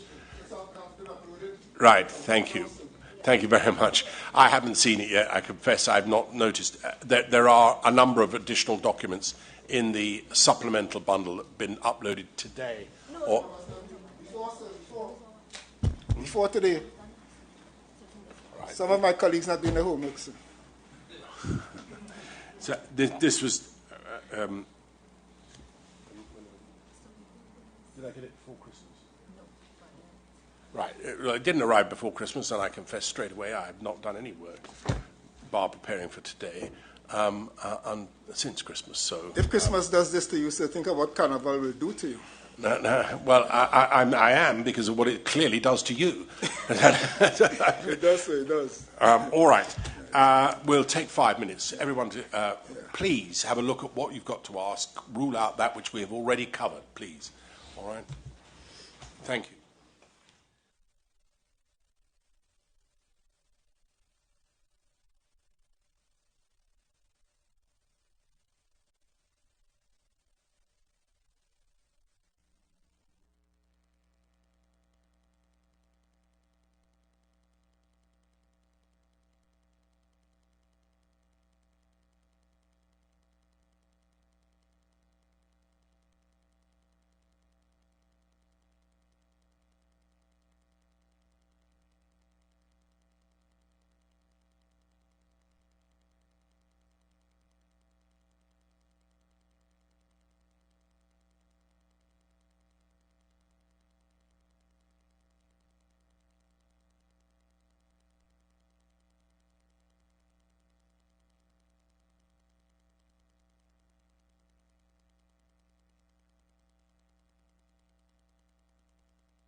Yes, thank you. Can we have the witness, please?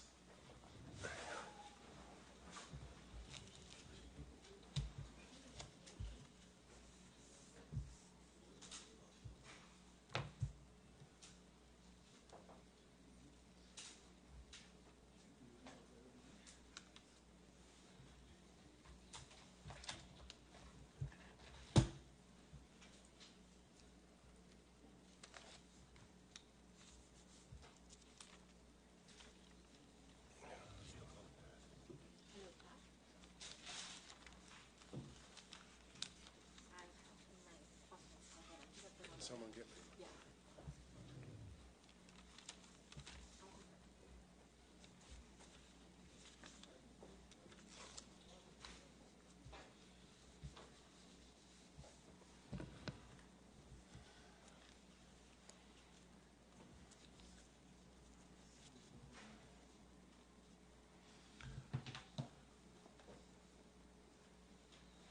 Okay, Mr. Mohammed, you're still on oath.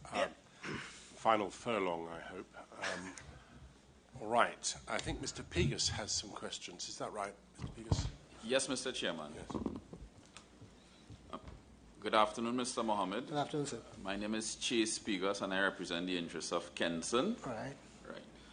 Now, in answer to my friend, Mr. Ramada, you made reference to Paria delegating a supervisory role to Kenson as it relates to the work that was going on on Berth 6. Yes? Yes. Right.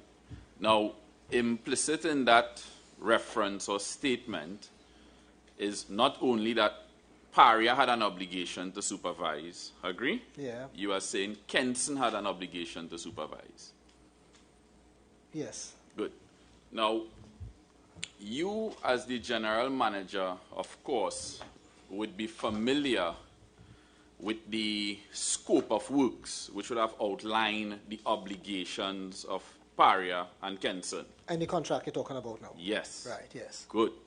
Now, it's in evidence, so I wouldn't take you through every single provision, but you are aware, sir, under the contract, LMCS was supposed to provide full-time supervision for the works that were being conducted. Correct. Good. Let me take it one step further. Under those provisions, there is no, under that contract, my apologies, there is no provision which says that Paria was to supervise. No, Paria was around quality assurance, delivery, and a few things like that, if I'm that's correct. Good. Now, when you made the statement that Paria through Kenson had to supervise, do you now want to reconsider that statement? Well, when I made the statement, and I probably didn't say it right, it was in the context of the contract that was agreed between LMCS and Paria, that the contract outlined clear rules and accountabilities for both parties. Right? So the supervision in the context of the contract was around the things that Paria had to do, as far as the contract is concerned. Okay, I'm not too sure I'm following you, and I just want to make it clear for my clients. Right. Let me suggest to you that the Kenson personnel that you had on site, they had no obligation to supervise. Let me suggest that to you. Agree?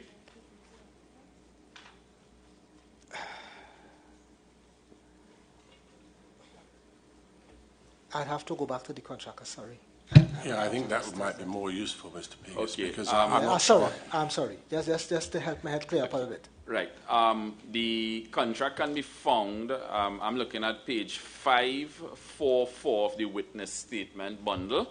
544 of the witness statement bundle. Witness statement bundle, and I believe this is referred to in the statement of Kazim Ali Senior. Do you mean 544 of the witness statement? Yes, the witness statement bundle. Whose statement is it? It's attached to the statement of Kazim Ali Senior. Ah, right. Yes. Just a minute. 4, 3, 2. 544.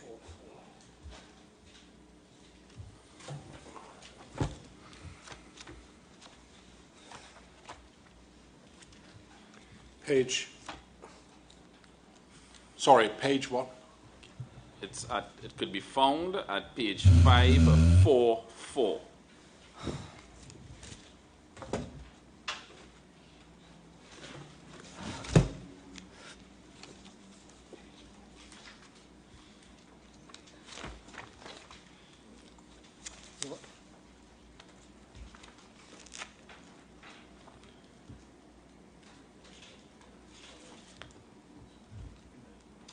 The scope of work. Yes. Yeah. Right. Now, Mr. Mohammed, before you review it, I have seen several provisions in that document which placed an obligation on LMCS to provide full-time supervision. Correct. Good. I have not seen any provision which placed an obligation on Paria to supervise. I don't believe that there's an obligation for, how to say it?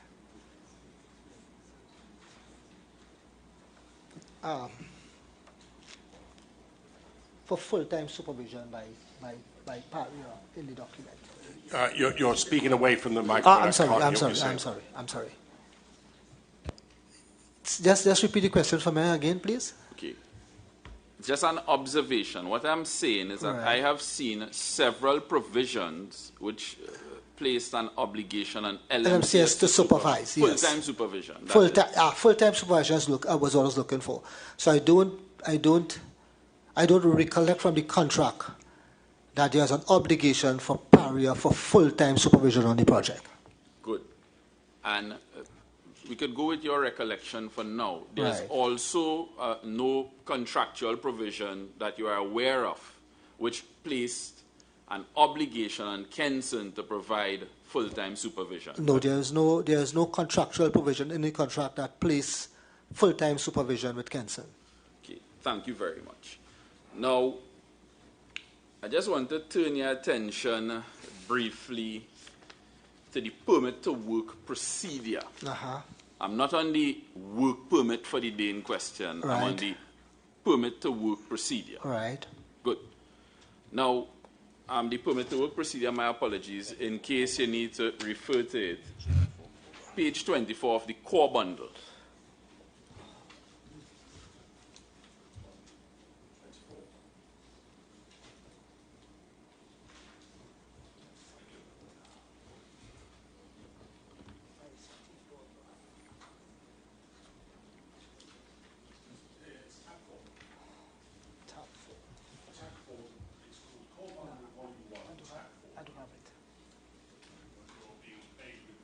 Yes. Can we take away some of the bundles, unless anyone's going to necessarily refer? Just take some of them away. It just becomes too confusing. Leave his witness statement. All right. Thank you. Thank you very much. Yes. I'm on it. No, yes, sir. Now, on the cover of that document, it speaks to the custodian being Randolph Archibald. Yes.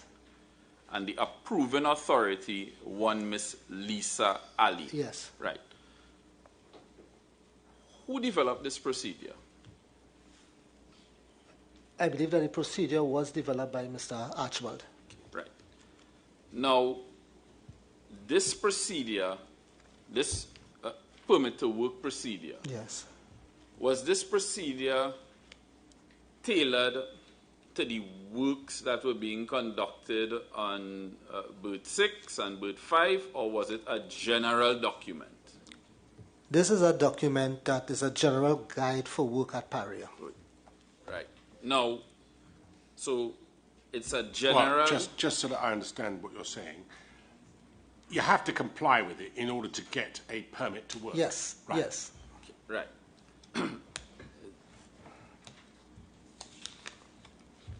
Just to build on what it is you are saying that it's a general guide to be followed when work is being conducted on Paria compound. Yeah, I guess, yes. Good. Now, in this document that we have before us, it basically lists obligations which were placed on the different players. So the applicant would have obligations, site authority would have obligations, etc. Right. Now, these obligations, they were intended as a general guideline only, yes? They were intended as so that the different people with different roles would have an idea, or they would have guidelines around what their roles were in the execution of work. Right. And because the permit to work procedure provided a general guideline, you would agree that it would have to be tailored to the specific work that was being undertaken.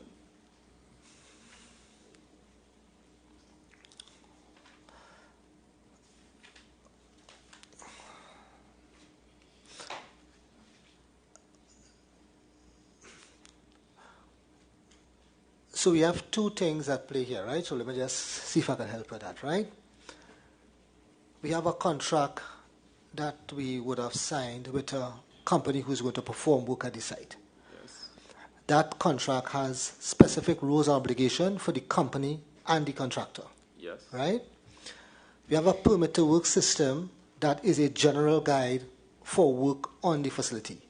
Yes. Regardless of, it may have different elements of different contracts depending on how we contract. Okay, maybe I'm not making myself clear. Right, sorry. Right, good. So we agree that the permit to work procedure provided general guidelines. Yes. Yes? Yes. Good. Right. Now, in order for the permit to work procedure to make sense for subsea works, right? Those general guidelines, either through practice or some other mechanism, would have to adapt in order to be utilized for the works that were being conducted on the day in question. What I would say, and this is how I see it, right? This is my understanding of it. The general guidelines would continue to exist. However, it would be organized in a way to be able to meet the obligations of the contractual agreement between Paria and the contracting company. Fair enough. Now, earlier in the day, in answer to the learned chairman, he was pointing out to you a particular provision under the permit to work procedure, right, which concerns the applicant, 5.1. Yes. Right. And he put to you that it was ambiguous at best. You recall that? You recall that question being put to you? I just want to be clear. What my understanding is of what the chairman put to me as ambiguous was a specific statement around migration barriers to remain in place. Okay. Is what I understand that to be. Well, I think I put ambiguity on more than one occasion, but certainly in relation to the to the barriers, I put ambiguity. But I did suggest that when one reads the plain wording of what the applicant is, I'd suggested to you that the better person to have been in that role was the contractor. Was in fact the contractor, and you agreed. Yes. I then said to you it is at best ambiguous. Okay. I didn't add at worst misleading, but might be regarded in that way. But certainly at best ambiguous if one were to read this plain wording of that provision of your scope of the works. Thanks for the correction. Procedure. Right. So that's what I put to him, and I think he agreed to that. So right. If you want to pursue it, you carry on. Right. Now, I could be wrong, but I'm just asking for clarification. I sensed from what it is you were trying to say to the chairman is, notwithstanding what you are seeing here in black and white, in practice, something else took place.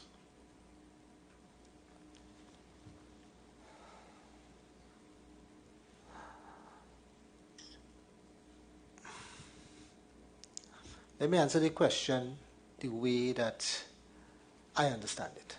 All right? In practice, what I would have expected is that the competent contractor that we hired to do the job would provide the supervision over the job, right? And if there were questions or things on that work permit or the risk assessment that required addressing, that contractor would address that with the operating company or with the area authority as a minimum.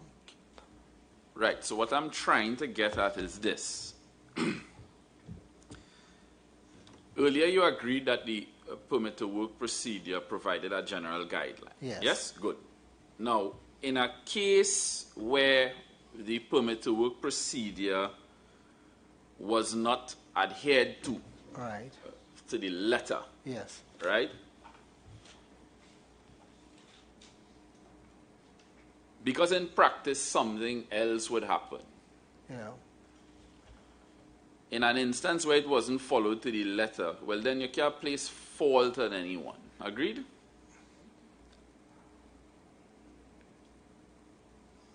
But I think it's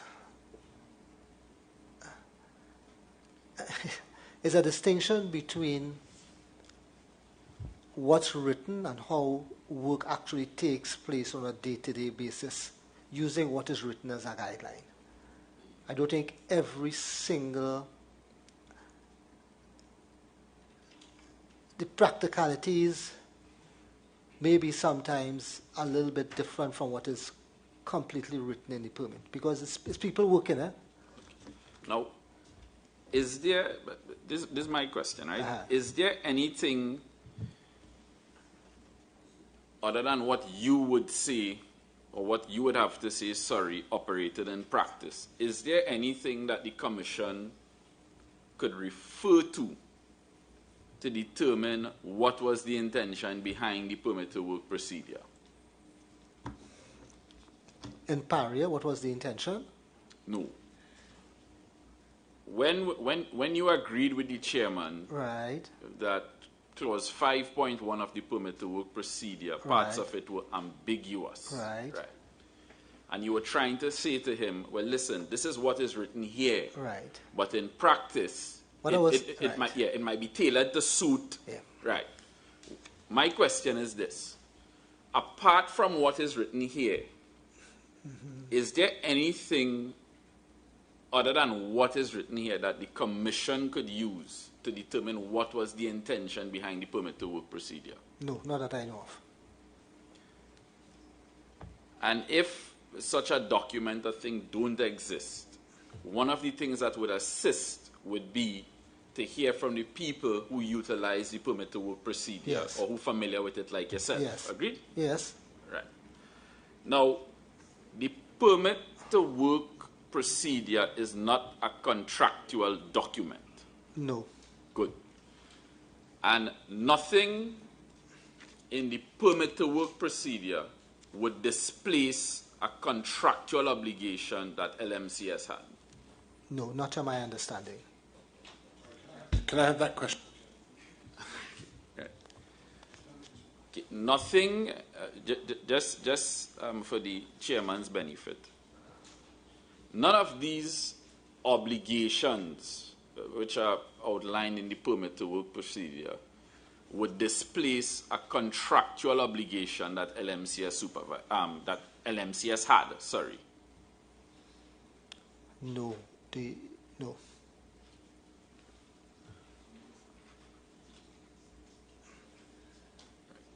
Just one final area for me. The part of the work that was being done on the 25th of February, we agreed it concerned subsea works, yes? Yes. Right. And the maintenance technician that you had on site, one of the maintenance technicians was one Mr. Houston. Mr. Houston, right. Majati, Yes, right. a name that featured prominently in these proceedings, yes? Yes. Good. Forget Houston, but you might like that. Right. Now, you would agree that based on the rules that were given to Mr. Majrad Singh, he didn't have to be on berth 6 for the duration of the works. No. Good. I agree with that. Right. And of course, based on Mr. Majrad Singh's qualification, he was a maintenance technician. Yes. Yes? Right. Yes. Now, you accept that Mr. Majrad Singh couldn't supervise subsea works. You agree with that? Maybe not supervise, but provide oversight. Okay, lovely. So we could accept that. He was there to provide oversight, yes? Yes. Right. His role really was to act as a liaison between the contractor and Paria, yes? And to ensure that the scope of work was done as outlined in the permit. As outlined in the permit. And you know, to make sure that the requisite rules around safety and operations of the work itself was done in conjunction with the contract. And right. Focusing on the work that was going on in the chamber. The procedure that was utilized on the day in question, it depended heavily on the LMCS personnel keeping him abreast as to what was going on inside the chamber. And that would be the expectation for most work that goes on, that the contractor would keep the technician abreast of what is next. Good. And that was Paria's expectation of what LMCS was supposed to do. Yes? Correct. And yeah. Thank you very much, sir. Okay.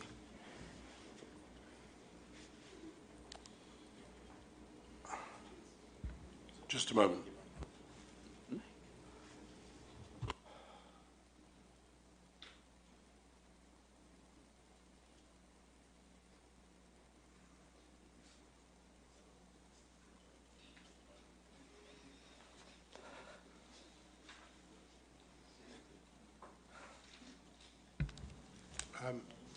Can I ask you, please, to have a look at the scope of work described as technical, which is in our bundle at Core Bundle Volume 2, at page 558, tab 19.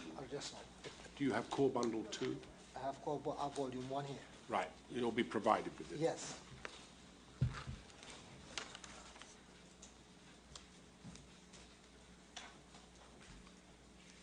Yeah, I have it here. Right. So just so that I'm clear on what's happening Yes, here. go ahead. This is a scope of work put out by Paria. Yes.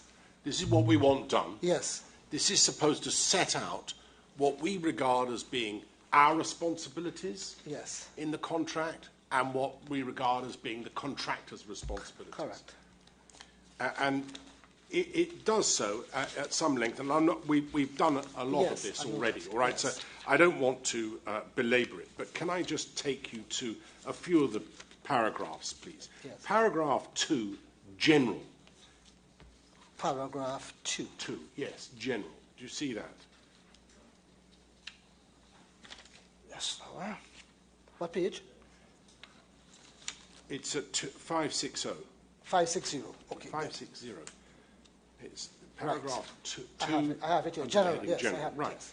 And it says, the successful contractor shall supply all labour, materials, equipment, project engineering, supervision, inspection services, transportation, etc. Yes. Etc. So here you're making it clear that the contractor will have responsibilities for supervising the work. Yes. Right? Can I ask you this?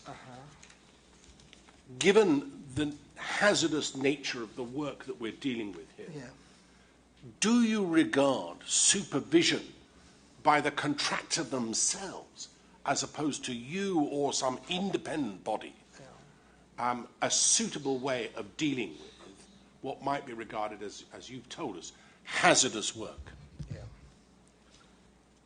Not at the time, on reflection now. On reflection, I would say that lessons learned from this, would point to having some level of independent supervision, I would say, rather than the contractor themselves. Because if nothing else has been learned, if the contractor gets it wrong, then everybody is going to get it wrong, aren't they? So if you're so totally dependent, as you've told us you were, on their expertise, if they get something wrong, then it's simply going to be perpetuated throughout, isn't it? And I think something like that we could determine the jobs that are high risk, and consider an alternative. I mean, obviously, if you're cutting the grass and you get a contractor in, you don't need someone to monitor that, do you? You can tell whether the grass has been cut properly or not. But it does seem to me, and I know it does to Mr. Wilson as well, it makes sense. Of some importance, that, as it were, say, well, you supervise yourselves, guys, get on with it. That kind of just ignores the potential danger that might exist, doesn't it? Fair enough. All right, so that's the first thing I wanted to ask. In the same document,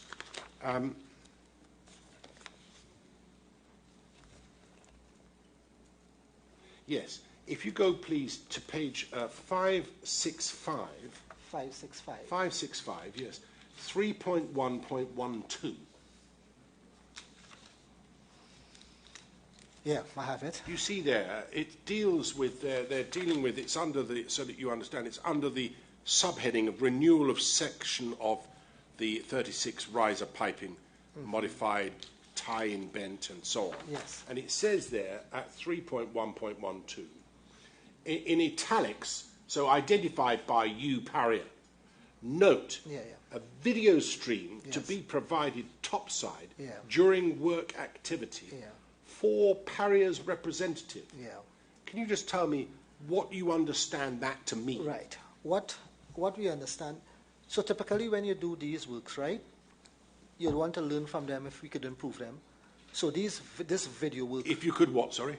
Just a little sorry, bit closer. when you do works like this, you'd also want to look for ways to improve how you do these works. So typically, those videos would be captured, Paria would retain them, and we could always go back and look at those videos. If we have other jobs to do, what were some of the things that we could improve? What are areas that we didn't perform as well in? Where are the efficiencies that we may have missed? Because around the process of continual improvement. I raise it because it deals specifically with the issues in this particular instance, right? Because if you look at the sentence before that, under the same heading, it's describing the work to be done, isn't it? Cut. Insert migration barrier and install a 30-inch flange onto the existing line. Inspection required for the flange, including root passes, VT and hydro test. That's the integrity of the weld itself, is it not? We could take two views of this. One view is that the video stream will be provided for continuous monitoring, as we discussed. And there's a view, which is the view that I probably more subscribe to, in that video stream is provided as a record of the job done, so that Paria has that videoing of the job. I understand what you mean, and I can see why that might be useful for you. Yes. But where you, the company, have added in italics in relation to that specific part of the job, I can understand. to the cutting and the inserting of a migration barrier and installing that new flange, you've decided to add that specific paragraph sentence in which it says provided topside, which rather suggests, isn't it, that somebody's watching this. Do you follow what I mean? If it was just for If it was just for training purposes later or improvement services later, a little bit like when we get the telephone call, you're being recorded for training purposes. You know, I mean, the truth is here, looking at that, it does rather suggest, doesn't it, that it's up topside for Paria's representative. It's not, Chairman. I could easily see how it could be interpreted that way. It's not another ambiguity, is it? Yeah. Is it? If you look at 3.1.11. Yes. Also in italics, right? Yes. Paria representative to review video of area and UT report prior to approved cutting point. Right, so that they can look at it. So they could look at it for this particular piece of scope that is to take place, yes. Right? So maybe it kind of falls into 3.1.12. Yes. Well, it just seemed to me that might have suggested to the contractor that they've got to provide this so that what they're doing is being monitored.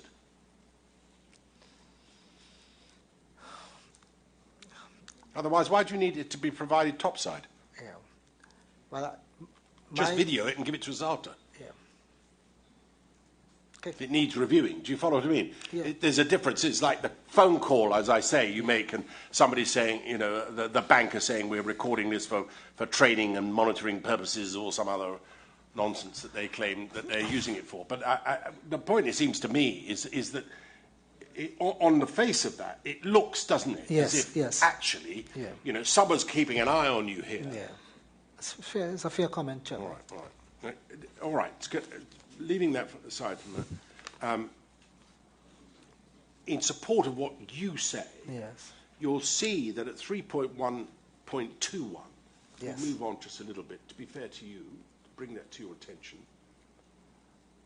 There you go, right at the top there. You see, the contractor shall supply the video footage during the subsea works. Correct. Right? And then after that, and this video must form part of a handover package. Correct. Right, so in fairness to you, it may be that it's for both purposes, that I'm right and you're right. Yeah. Yes? All right. And then, lastly, this, please. If you go, I say lastly, go please next to 570, page 570, paragraph 4. Yeah. Paria's responsibility? Paria's responsibility, because it's not very much by the look of it, if you'll forgive me for saying so. In a document that's this long, it's only got 5 sub-paragraphs, and that's it. But anyway, be that as it may, what it does say is this. 4.1, supply personnel for organising all work permits right, and certificates, monitoring contractors' performance and work standards, approving work done by the contractor and carrying out quality assurance audits. And that rather suggests to me that you're keeping an eye on what they're doing. No, I read that, and let me just, whether for right or wrong, I'll give you my interpretation, right? Mm-hmm. Right, supply personnel for organising work permits us to get the work started and having things organised to get things moving, right? Mm-hmm. Certificates, monitoring of contractors' performance, that regard to scope, timeliness, getting the job done, ensuring that the contractor is delivering on the scope that he is requested to deliver on, right? Mm-hmm. The work standard, approving work done, and carrying out the quality assurance test. The work standard and the approval of the work done is related to the quality assurance testing of the wells and the installation that the contractor did. So that once the contractor is finished, we don't have to do rework, or we don't end up with a leak on the pipeline. So it's kind of focused on the quality pieces of the job. But how can you monitor the contractor's performance if you're not watching them? Well, and I think that goes back to what we discussed earlier, right? There were specific activities where the issue of video footage was particularly listed under, right? Yeah. So that's not everything, is it? It's not everything. No. And the video footage is often provided in a place where it would be impossible for your representative to be there in the habitat watching what they're doing. That's why you need a video. See what they're doing, because they're underwater, aren't they? That's correct. So, but I mean, I have taken from this that there is at least some monitoring of the contractor's performance. And this comes at the very earliest stage of this whole arrangement, doesn't it? Yeah, no, I mean, I wouldn't argue with the fact that some monitoring is required, Chairman. I mean, you know, you wouldn't want to conduct work where you were completely absent. Quite. Mr. Pigas was particularly anxious, I think, to ensure that it wasn't full-time. And I don't think anyone suggested it should be full-time. No, it wasn't. It wasn't full-time. And you agreed with me, I think, earlier that 40 minutes was probably too long. Probably there's a look at check-in time that could be improved. All right. And then I just want to take you next, please, to tab 20. Please. Tab 20. Tab 20, yes. It's not particularly anything that's in there, but it's just that this is a system that was operating. Page 598 is what's described as Paria Fuel Trading Company Limited, miscellaneous repairs and refurbishment works at the berths, addendum 1. And then a number of queries are raised by contractors, aren't they? Yeah. And then answers given by Paria. Yes. Do you see that? That's, yes. And that becomes part of the deal, That's part doesn't of the process, yes. Yes, so, as you say, the process. Yeah. So if there's a query, it can be put here from the contractor. That is correct. Can you tell me, is there one the other way round? A query from Paria? Yeah. Yes. Right. Where's that? If Paria had a query, it should form part of this as well. Yes. So if they didn't have a query, can we assume that you wouldn't have asked anything?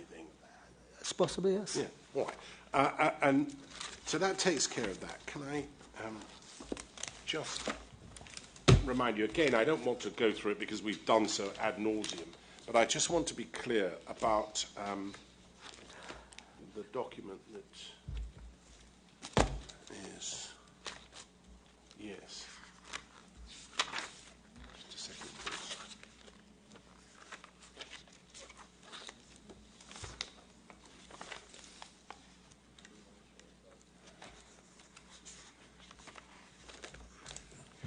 Page in our bundle, core bundle, volume 3, is the method statement. Right. All right. So I don't want to. Right. Have it by all means. Right. Certainly not going to deny it to you. But that method statement is, in effect, the response, is it not, to the document we've just been looking at? So they say, yes, we'd like to contract with you. Here's our method for how we're going to do so. Yeah. Have I got that right? Yeah. Right.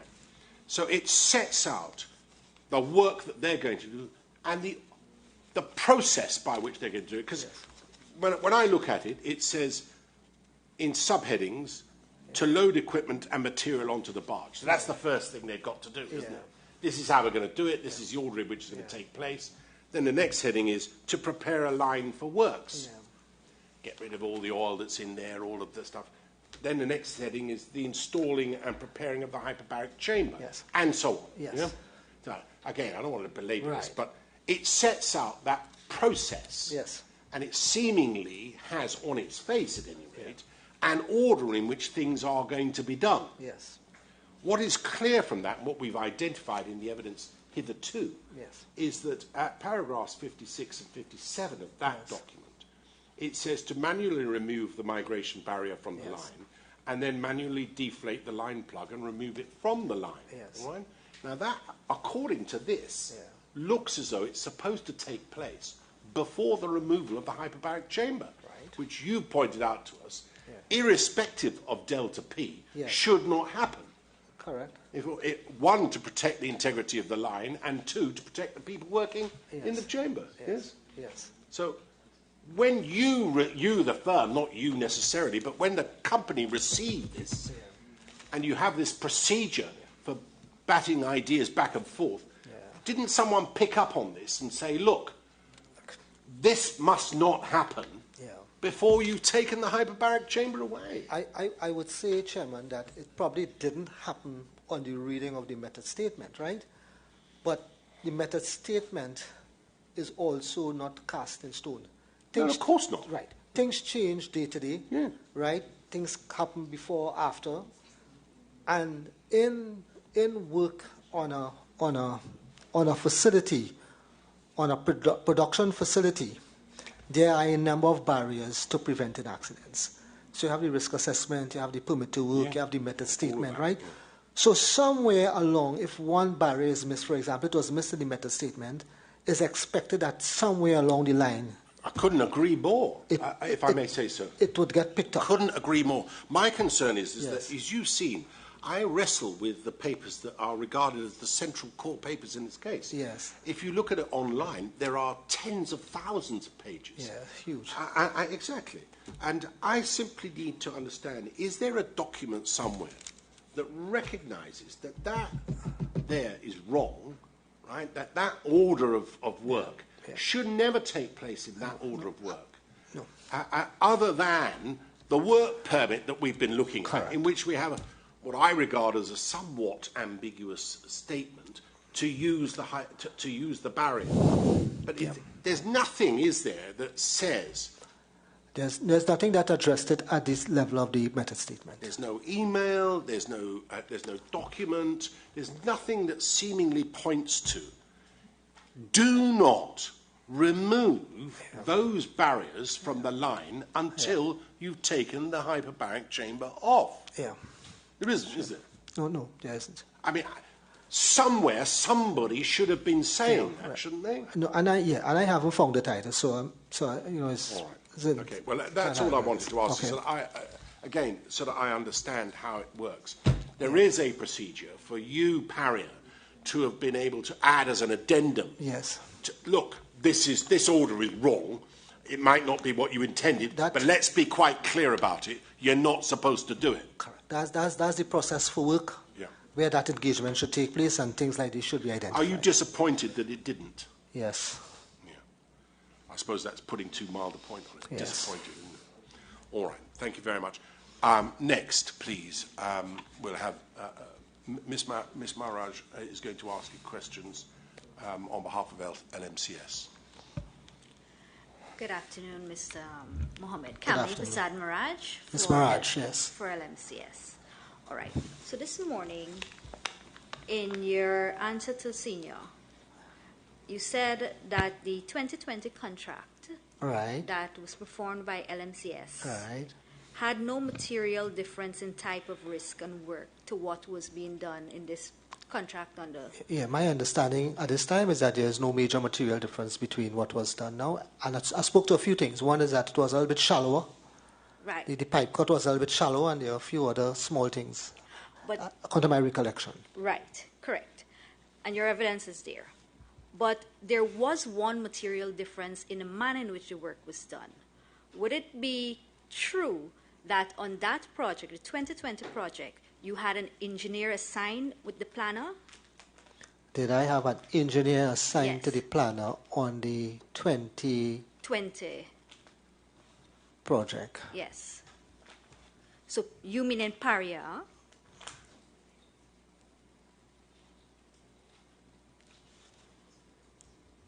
The statement of Terence Rampersad Singh. The notes from Terence Rampersad Singh.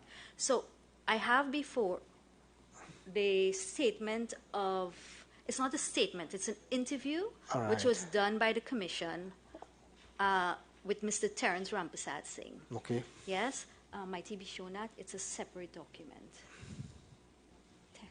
Page 5. Yes. This is a supplemental bundle, isn't it? It's a separate document online. Transcript. Yes. Right.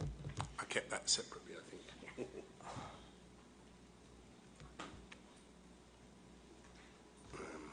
Yes, I don't have anything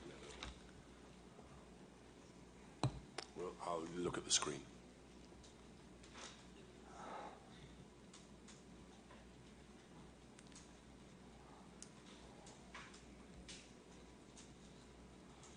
Is it a large extract or just something you want to point to make? I just want to confirm that Mr. Terence Rampersad Singh, who was also the planner in this project, has confirmed that there was an engineer who worked along with him. That is a possibility, Ms. Maharaj. I will have to confirm.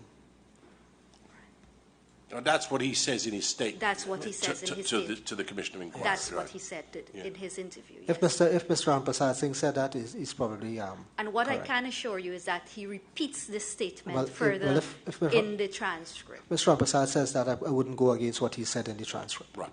Okay. We proceed from there. And part of the responsibility of that engineer would have been to counterbalance and or to deal with all of LMCS method statements and the methodology that was employed in relation to the work that was performed. That's correct?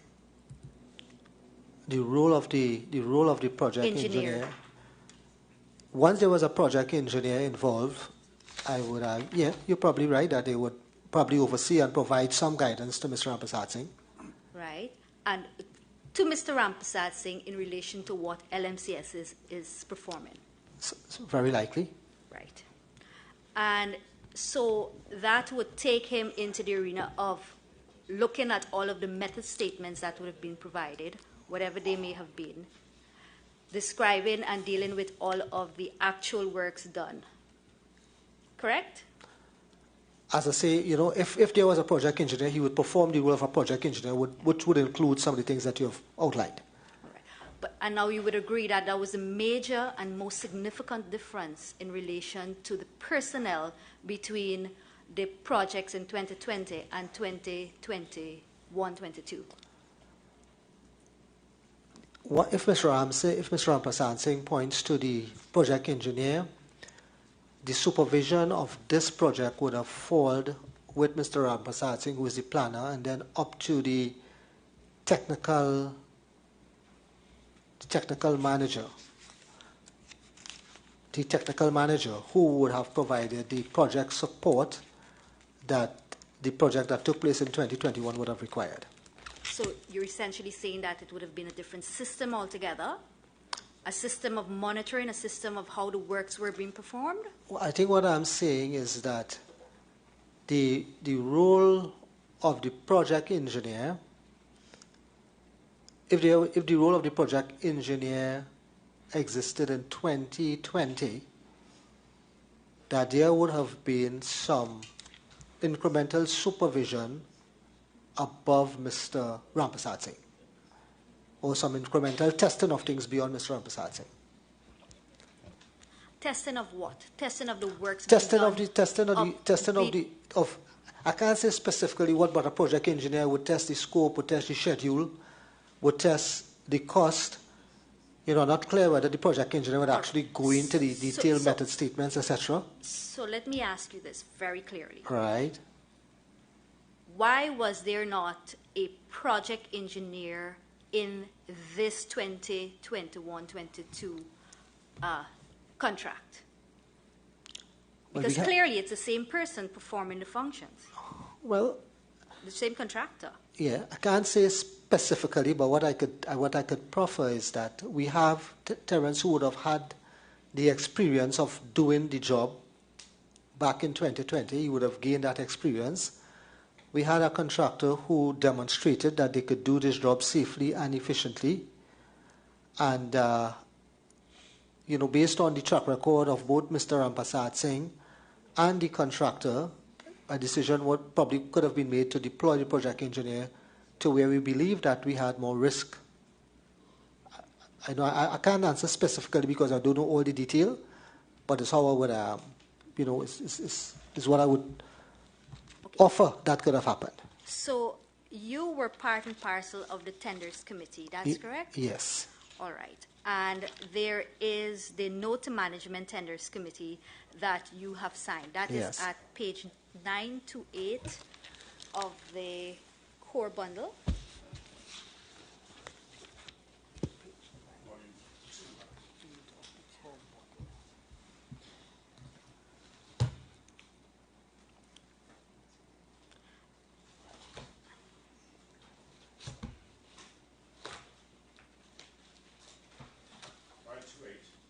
Nine to 8. That's not right. I haven't found it yet. Tab 22. Tab 21. Tab 22, yes. Right. So I would like to take you quickly through just a few points. All right. Right? At your summary, at page 928, you say this. LMCS submitted the only technically compliant valid proposal with a suitable method statement and schedule which satisfy all the requirements of the scope of work. Also, LMCS has demonstrated in their prior performance that they have the required management and resources, competencies to satisfy the contract requirements. Right. You see that? Yeah. Right. You would accept, therefore, that nowhere there in your summary you've said or placed as an expression in black and white that they were a specialized expert in the area so that they were considered favorably. You would accept that. That is not one of the considerations that you've placed there. You're now saying that. But I think the words infer that they would have been an expert and they were able to execute and had knowledge and the ability to execute such a contract. And they had demonstrated performance track record. Required, now these are your words, I'm going back to them. Your words from the report, and if you go to page 932 of that document, you will see your signature approved by Mushtaq Mohammed. Right. Yeah?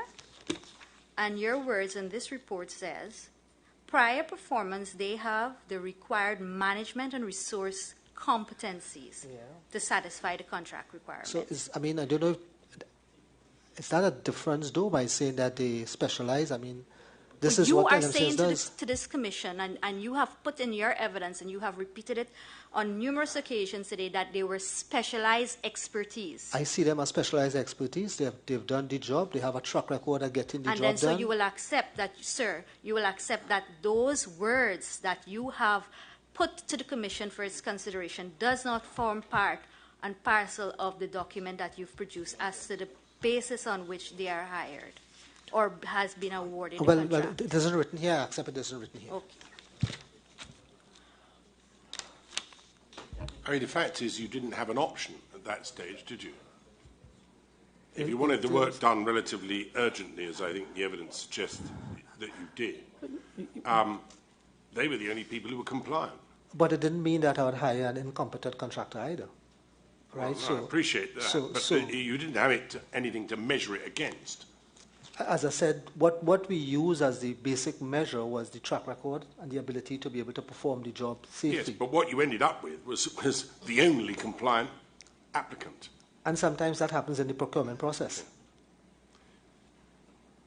So what would you have done if they didn't satisfy? We wouldn't have done the job. We would probably have to go out and retender. Okay, thank you. We wouldn't have done the job.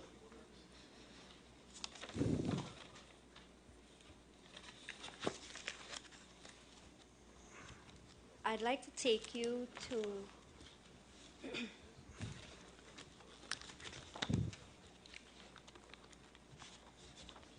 Volume 1 of the core bundle. Volume 1 of the core bundle. Yes.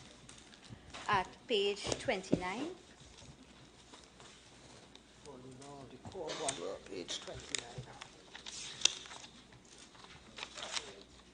And this is in respect of the permit to work system that we have looked at. Yes. Now, this morning, and you can correct me, but when Senior, Mr. Maraj, questioned you in relation to 5.2 at page 29, you gave the impression that a competent person is equated to or means the contractor. Do you recall that, or is that incorrect? The competent person. You called LMCS the competent contractor, if I recall the they are the competent contractor. In this case, yes, they were the competent contractor, yes. Right. So what I'd like to do is to just take you through what a competent person means as per your document. Right. This is Paria's document, right?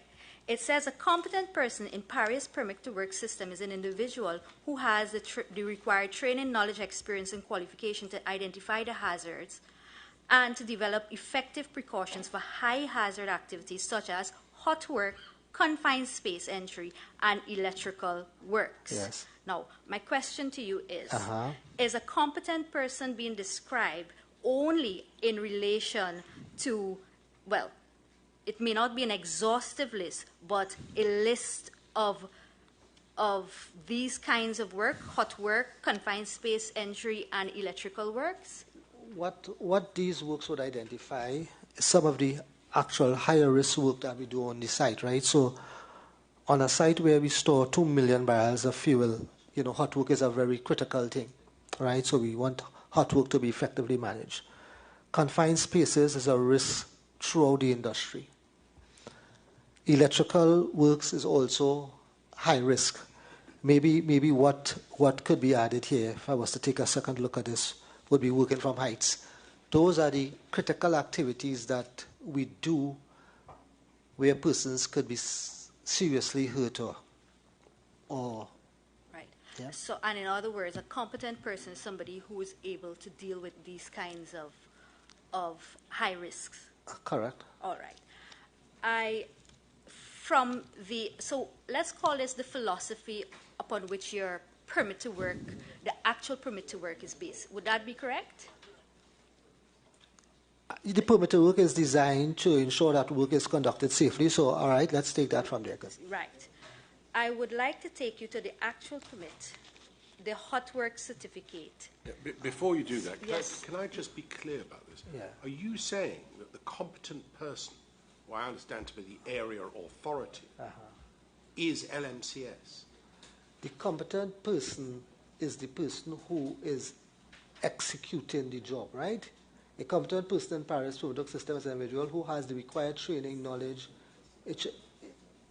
No. No. I need to be quite clear about this. Is the competent person LMCS or somebody from Paria? The competent person is the person or the contracting company or the entity that Paria determines to be competent to execute that job. So, for example, if Paria was using one of its technicians to execute a pump repair, right, that person would have to be the competent person. They would have to know how to repair the pump. If Paria was using a contractor to do electrical works, right, then the competence would reside in the person who is going to, the person or the entity who is going to execute the work. Right. So, as far as you're concerned, the competent person and the area authority for this particular project was LMCS. The competent person, so we have the competent person, we have the site authority, and we have the site area authority, right? Well, the area authority is, as I understand it, the competent person. All right.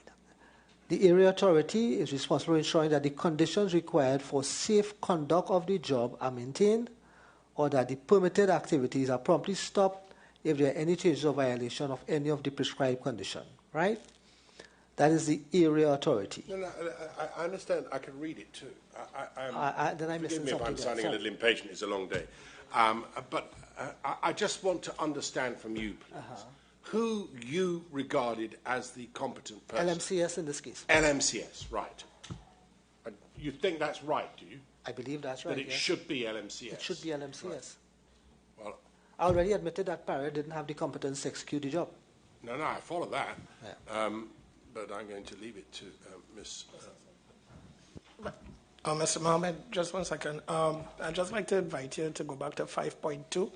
Competent persons are appointed by the terminal operations manager or technical and maintenance manager after they've undergone the required training and assessments. With that narrative, you still view LMCS as a competent people, persons, or authority?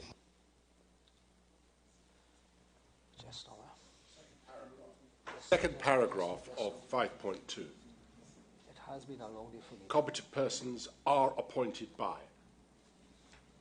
Second sentence of paragraph 2. Competent persons are appointed by terminal operations manager or technical and maintenance manager after they've undergone the required training and assessments. So are you saying that it is LMCS that is the competent person? Just make sure that I'm clear here. Just now. I too started to get a bit tired. Come to two slides.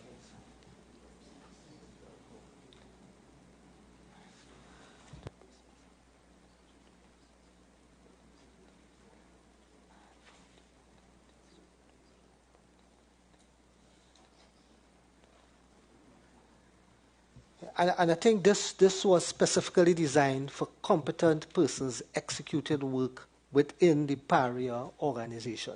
So Paria or its affiliate, or Paria or the Kensington people who are performing. So there are two types of work that we do, right? There's routine maintenance work, where we have a maintenance crew or maintenance team that will do the routine work.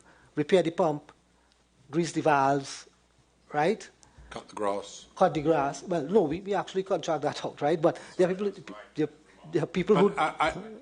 all I want to know is who you thought the... LMCS.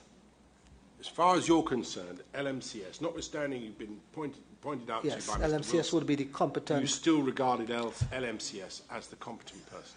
I can't have it both ways. I can't say Paria has a competent person and then hire Well, a they clearly contractor. weren't, because you told us they weren't. Yeah. But they should have been. Should have had some level of understanding. Well, yeah. I mean, this is written in such a way as to suggest that the competent person, as Mr. Wilson's pointed out to you, should be from Paria or Kensington or whoever else you want to appoint.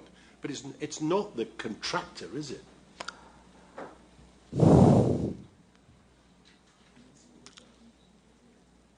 I see it a little bit differently, but I can't walk away from Mr. Wilson's point. Again, at best ambiguous? Not in my mind. Not in your mind? No. Well, doing your best to apply your mind to it now, do you not think that that is at best ambiguous? Reading that, isn't it somebody from your organisation?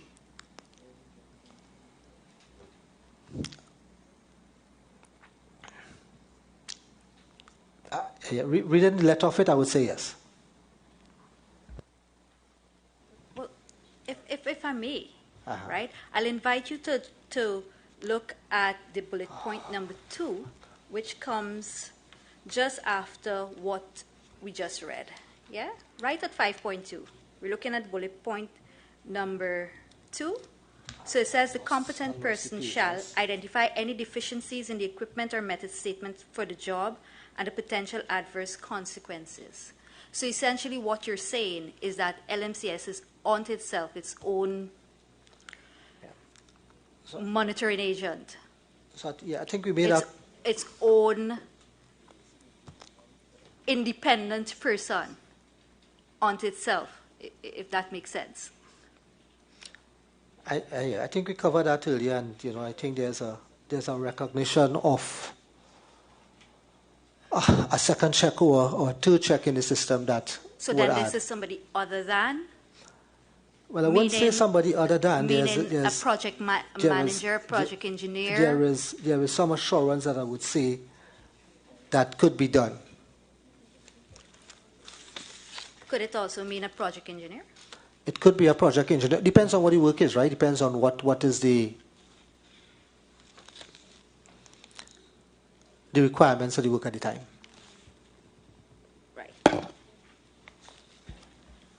Sorry, I think Mr. Wilson has another question, but can I just, looking at this document as a whole, this is the permit to work procedure that you set. That is your procedure. Yes. Right? This is not No, LMCS or anybody else. This is your procedure. Yes. This is what you expect of those who are coming on site in order for them to be able to be permitted to do the work. Yes. You set out purpose, scope, authority, and then you set out what the roles and responsibilities are. There's an applicant. There's a competent person. There is a site authority. There is an area authority. Yes. There is a senior area authority, and there's a contractor official. Yes. The only person, can I suggest, that features in that could be the contractor is the contractor official. Yeah. All of the other roles are roles that either you undertake or you appoint someone else to undertake on your behalf. Do you agree? Yeah. I know you're not given to easily agreeing to anything that's suggested to you, but please take a moment, have a look at it, and be sure, because this is quite important as far as we're concerned. I'm listening. And I, for my part, Mr. Maharaj ventured into this earlier in dealing with the question of who the contractor, the competent person is. I asked you, after Mr. Maharaj asked you about the applicant, again about that.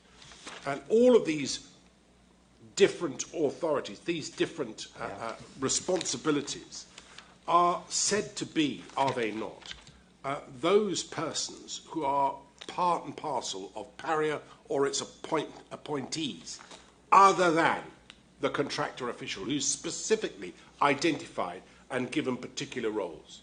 That's right, isn't it? Yeah, that's right. So in pursuing the point being made just a moment ago by Ms. Prasad Maharaj, she identifies, not unreasonably, the bullet points that are set out underneath what the competent person is supposed to do. Fair enough. Well, the one she's identified is that person is supposed to identify any deficiencies in equipment or method statement for the job. In other words, you can't have the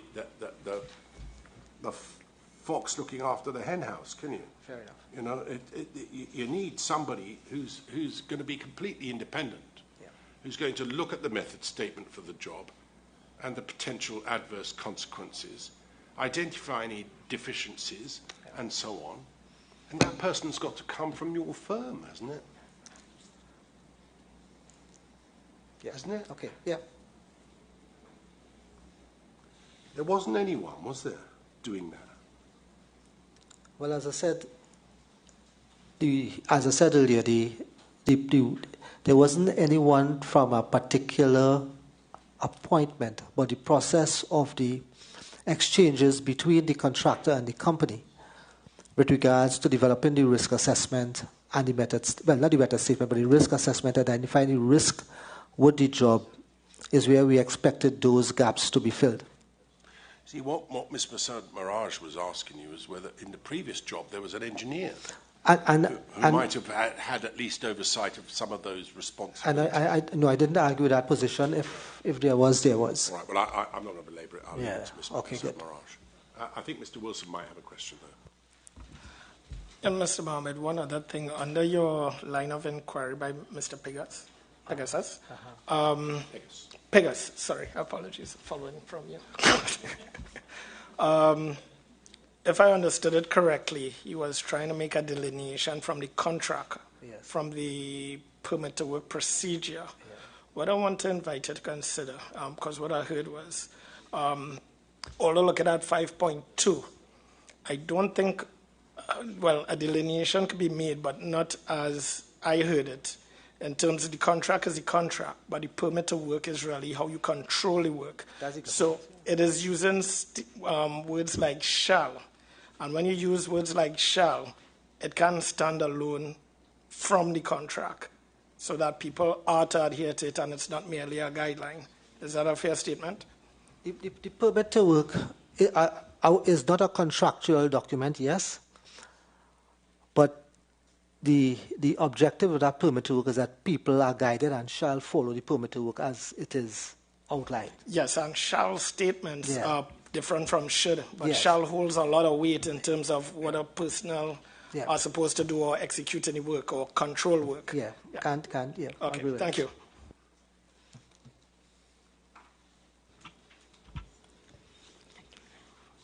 Mr. Piper, I'd like to ask you to turn to page... Mr. Mohammed, my apologies. Might you turn to page 1452 of your witness statement, at paragraphs 53 and 54 of my witness statement. Of your witness statement, which you dealt with earlier today.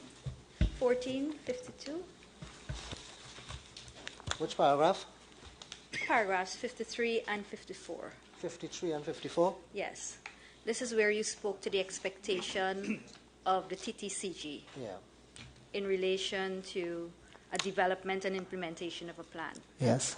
All right. Can you give us a time frame as to that expectation? For For what, 53, for 54? that statement, yes, for the statement that you've made there.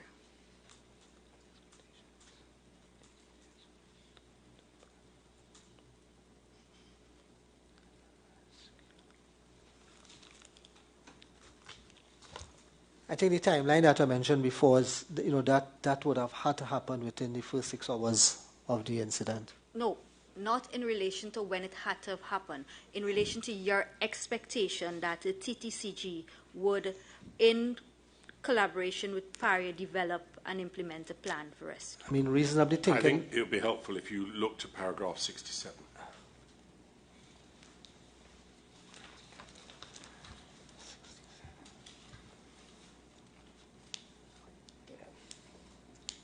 I was going to say by midnight. By that night? By midnight. By midnight. So that would have been outside of the time frame that you just said, the 6 hours. 6 hours from the time the incident occurred. It's probably be a little bit outside of that, yes. I said 6 to 12 hours, if I remember correctly. Yes, I did hear that as well. Yes. Now, in relation to the request for the cameras, I know the chair has asked you to produce the timing of the experts, but in relation to the timing of the request for the cameras, did you at that point in time that you expected the TTCG to assist you with the formulation of a plan for rescue, did you at that point in time contemplated the condition of the pipeline to the extent that you have said here today, whereas you needed that camera footage? Yeah, it was always part of the discussion. I think we had the first push-rod camera on site by about 7:30. Right, it was always the intention to be able to gather as much information as we could have about the pipeline to inform an effective rescue plan. And the incident happening at 2:45. It's 14:45 is what I believe. 2:50. Okay, the incident happening around that time. Yeah. When was the first time the personnel with camera, the equipment and camera contacted? Could you tell? Almost immediately. Just maybe within the first hour and a half of the incident, I believe that we contacted PIPSL, I believe was the company, to supply the push-rod camera. And before or post Boodram? Sorry, it's my shorthand. Before Mr. Boodram emerged from the pipe or after Mr. Boodram emerged from the pipe? Just so you have a timeline in your mind. Yeah. 2:45 approximately when the incident first happened. Mr. Boodram didn't come out of the pipe until about 5:30. Yeah.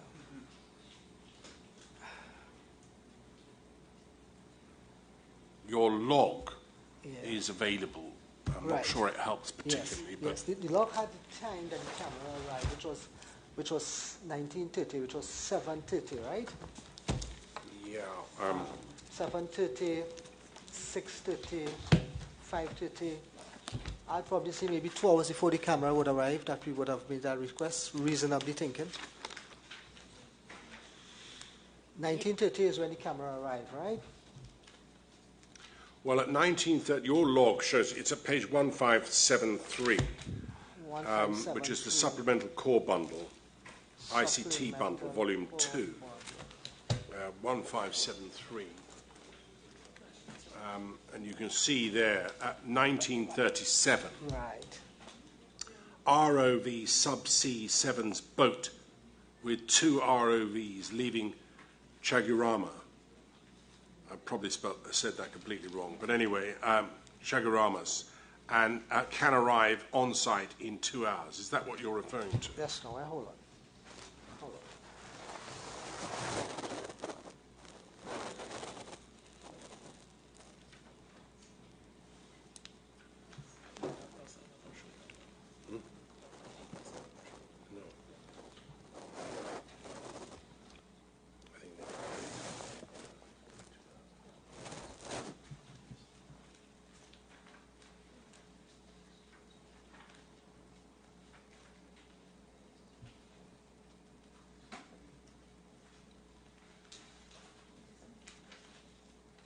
line crawlers, cameras on site and deployed.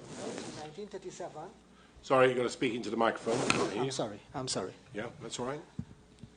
1937, right? 1937, yeah. Right. Line crawlers, cameras already on site and deployed. Yeah. Right? So I have the time that it was deployed. So I am making a judgment or giving a judgment that I feel that would have been ordered about 2 hours before it was actually deployed. So that would be 6:30, 5:30 is probably when that call was made to have the cameras on site. Right. To have it mobilized and deployed would take about 2 hours. After Mr. Boudram came out of the pipe. Mr. Boudram came out of the pipe at 17:36, so somewhere just around that time. 5:30. Yeah, somewhere around that time. So it's after Mr. Boudram came out of the pipe that you made a request for cameras. It probably would have lined up with something like that, yes. Based on, and this is just, as I say, my back calculation. I could get the actual data. Yes, well, I've asked you to do a little exercise. So I'll do that exercise, right? I'm grateful for that. Yeah. So this is just my assessment. I could be wrong. There you go, Ms. Moving on. I'd like to ask you about the camera that was sent in at around midnight and thereafter. You recall from the top of your head how far into the horizontal it had? From the top of my head, I think it's over 100 feet. I think it's probably, maybe over 100 feet, yeah. All right. I'd like to take you to the transcript of Mr. Colin Piper. Okay. Yeah? Because he gave an explanation before the commission at page 99 of the transcript of Mr. Piper.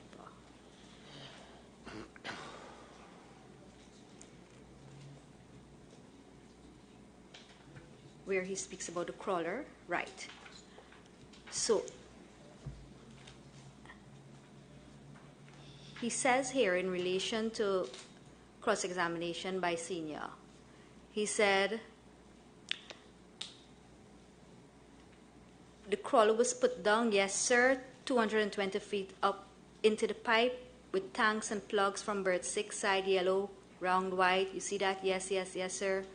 And he goes on to where he was explaining that right. So what actually happened is this: as they were feeding it, apparently they had some rotation on, and they were feeding it. They actually did not go 220 feet. The hose, the line, the connection was actually turning on itself. So the crawler didn't actually go into 20 feet. That is my understanding. If it's in Colin's statement, Colin would be the best person to provide that information. All right. But my question to you is, was there a calibration certificate in relation, or whatever may be the certificate in relation to the equipment that was used, the crawler that was used, that Paria received? I'm sorry, I don't have that level of detail. I can't answer that question. So you wouldn't be able to say No. It's something we could check, but I can't answer that off my memory or my recollection. No. You would appreciate that the machinery, the equipment that you're using must be able to give you proper information. And I agree with, I wouldn't argue with that. Right.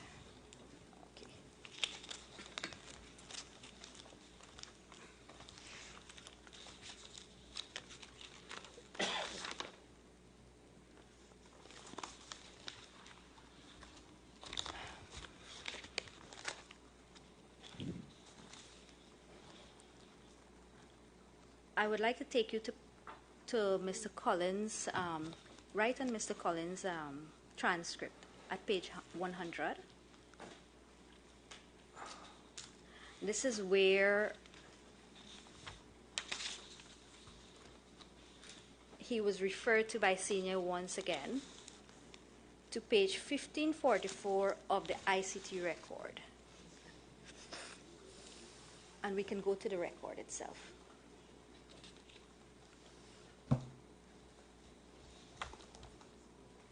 So there is a little mark there, if you can see it on screen.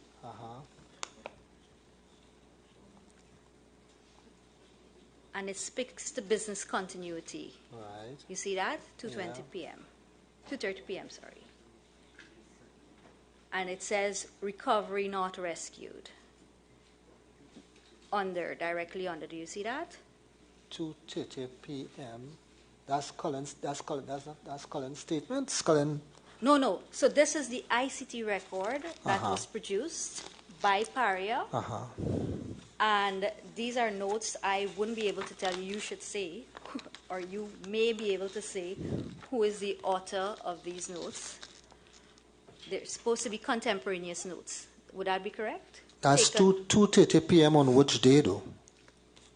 Again, I won't be able to assist you. You need to assist us. Look, I wouldn't. Yeah, so we know it's not Friday, so it's either Saturday or Sunday. Yeah. But in relation to the question and in relation to this aspect, what Mr. Piper's responses were to Senior was that this is not in respect of berth 6.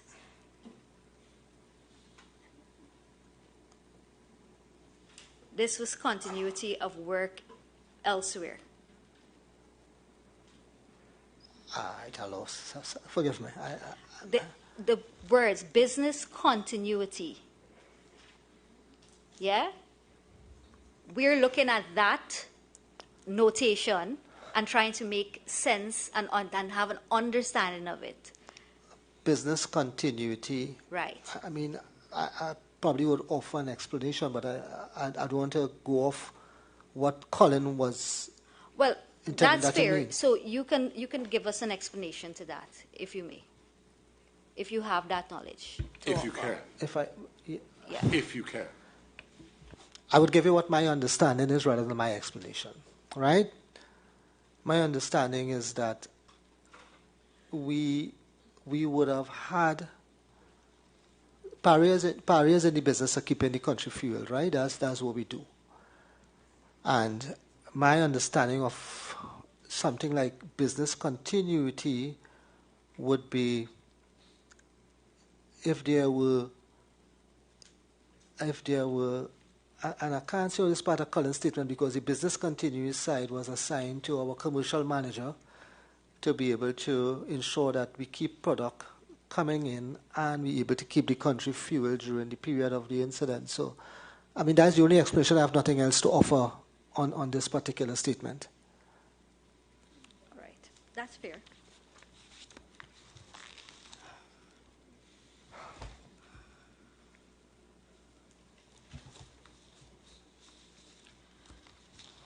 On Saturday, the 26th of February, 2022, could you just remind us of the time that you came onto Paria's compound? Saturday, 26th. It's probably sometime early in the morning, between 7 and 8 on Saturday morning, right? Yes. Saturday morning, the 26th, yeah? Right. The evidence of Kazim Ali Sr. Right. is that he was in front of Paria to gain entrance onto the shipping for the purposes of physically being present for a meeting in relation to rescue efforts. Yeah. Were you aware of that? I'm not aware of Mr. Kazim Ali's evidence statement. You may not be aware of his statement, but were you aware of the fact that he was at the premises from about 6 a.m. awaiting entry? I don't know exactly when Mr. Kazim Ali came on Saturday morning. I don't know exactly when Mr. Kazim Ali came. You were aware that he was present but I saw him. Saturday? I saw him when shortly after I got there. Or when I got there, I know that I passed Mr. Kazim Ali on Saturday morning. From what time he was there, I don't know. All right. And you were aware that he requested a meeting with you? On Saturday morning? On Saturday? No. You're aware that he had, in fact, had a meeting with Ms. Catherine Balkisoon? As I said, I'm not aware of Kazim's statement, but I know no request. No, I'm not asking about a statement now. I'm just asking if you're aware of the fact that he had a meeting with Ms. Catherine Balkisoon on Saturday. Yeah, I think I could vaguely remember that Catherine mentioned that they had a discussion on Saturday morning. All right. And were you aware that that purpose of that meeting was in relation to rescue efforts for these 4 workers? I don't know what was the context of the meeting. So the context and the content of that meeting was never conveyed to you? Is that what you're saying? Let me ask the simple question, right? I'm sorry, sir. Yeah. So I keep on hearing about this plan, and there is nothing that I have or have seen or has been presented to the committee or the COE about this plan. Where is so Mr. Kazamadi went home on Friday night. He came back on Saturday morning with a plan to say, Catherine, we should do this, that, or here's it, we've thought it out, and this. Where is that? You're asking me a question in relation to I am trying. the integrity of the plan that LMCS would have had. I am trying to understand I understand what you're saying. You've seen no plan. No. It's not been presented to you. No. That's your position. That's what you said. That is my position. Me and Mr. Maharaj earlier on. So that's the position. Right. Perhaps, but would you not agree that it was part and parcel of your responsibility to be able to question whatever plans and matters that you, however you put them and however you think it to be, from the contractor that was present at site from the time of the incident? I would have tested whatever plans that would have come to me through the ICT, through the incident command team. The incident command team is the team that is in control of evaluating, testing, and I would say almost to the point where the ICT would approve plans and would test with me. I wouldn't be in a position to be going above the ICT to test plans specifically with anybody who bought a plan. So the information that would have come to me would have come through the ICT.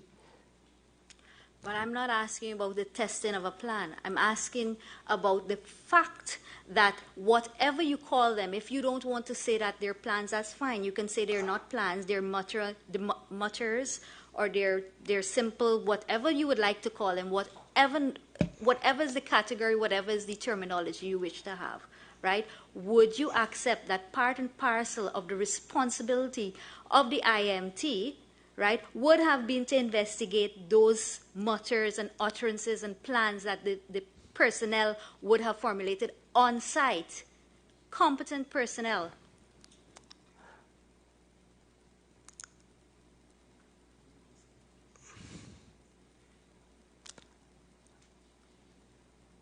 Look, those any plans or any discussion of plans for rescue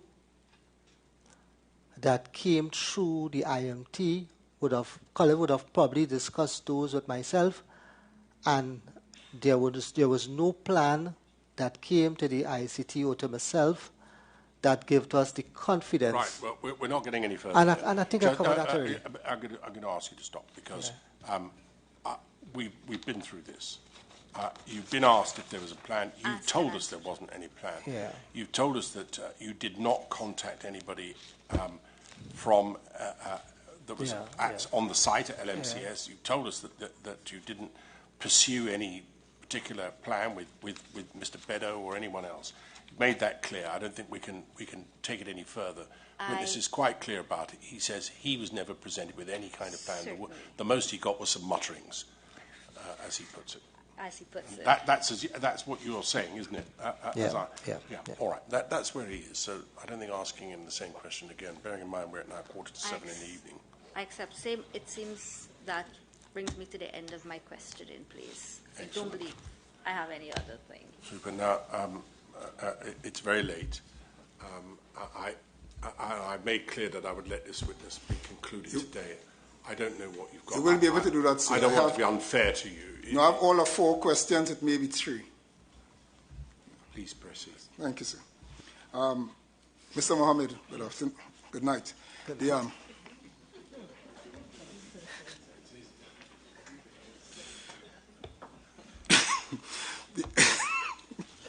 The evidence before this commission is that LMCS personnel, that's the evidence, had been uncooperative when at booth 6, when Ms. Balkissoon was seeking to communicate with them. Did that come to your attention? Yes. Right. And if so, when? It came to my attention early in the night, somewhere, I would say between 6:30 7:30. Yes, uncooperative was the description in the Yes. evidence. Right. Secondly, in your testimony early this morning, you said this, or words to the effect, that it was Paria's responsibility to clear the line sufficiently to create an area for the working on the pipe. Based on the evidence in this inquiry, is that an error? Is that area of your evidence you maintain that it was Paria's responsibility to blow down the line or clear the line?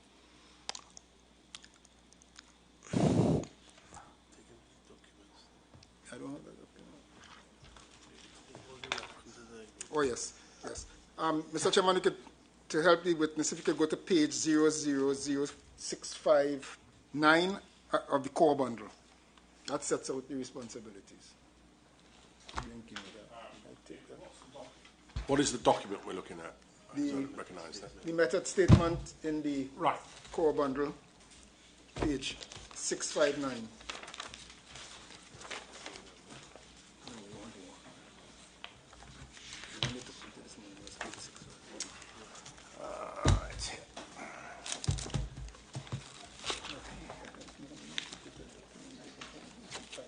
You put it up on the screen.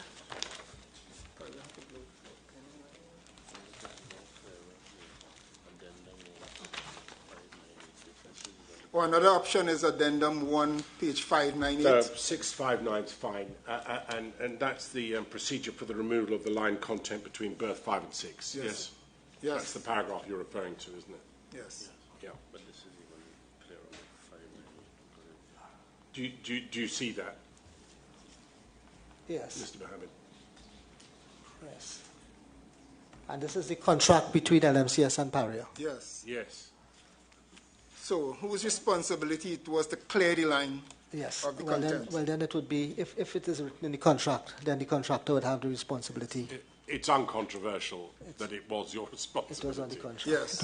And another reference to the record, Mr. Chairman, is addendum 1, page 598, in response to a query, a question by LMCS. In the addendum that we referred to earlier. Yes. So, that's clear. And finally, I wish to just refer to the supplemental bundle, page 3158 to 3159.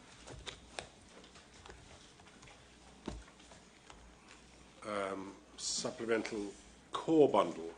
Oh, there's a supplemental core. What's the document? It's the document, the NDA. It's with respect to the NDA. Supplemental. Witness.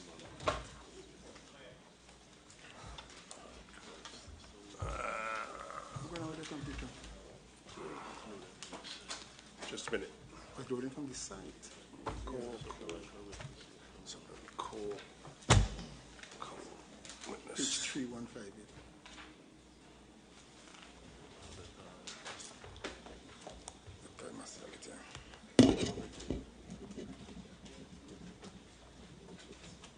Supplemental witness statement bundle, so page 3158. Yes, I'm sure you're right. It's just.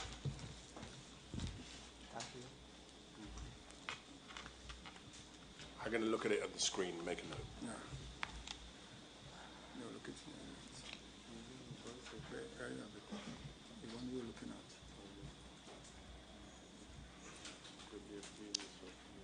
Go down. Yes. 1 minute. Now I see it, I recognize it. But, I don't know what I've done with it. Yeah, no, I want the line that had the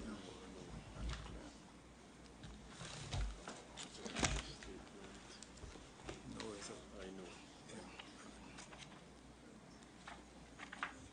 You were being asked earlier by Mr. Shah, Hussein Shah, with respect to the only calling on Mr. Fuentes to sign an NDA. And the spirit of that question came over as if Paria was seeking to suppress some evidence by requesting Mr. Fuentes to sign an NDA, which is a non-disclosed or non-disclosable agreement. Yeah. Could we look at 3160? Could you? 3160. And it's an email from Ms. Joanne Sinanan Singh from Paria to Mr. Yearwood, Mr. Paul Yearwood. Yeah. And it says this: Dear Paul, following your confirmation that LMCS Limited granted permission to Paria to disclose their information, please see attached NDA prepared for Mr. Krishna Fuentes. Right. Do you understand this, and it's clear language, yes, to be that Paria was requesting Mr. Fuentes to sign a non-disclosure agreement because they were handing over information from LMCS, yes, that was entrusted to Paria? Yes. Not that Paria was, yes, trying to suppress, yes, anything. Do you understand that, and you agree with that, my interpretation of that email? Yes. Yes. I know it has been a long day. Thank you, Mr. Chairman. That's it. Thank you for your brevity. Yes, Mr. Chairman. I think Mr. Wilson has 2 questions, and you have 3. So let Mr. Wilson go first, and then he might cover one of yours. 4, in fact, 4.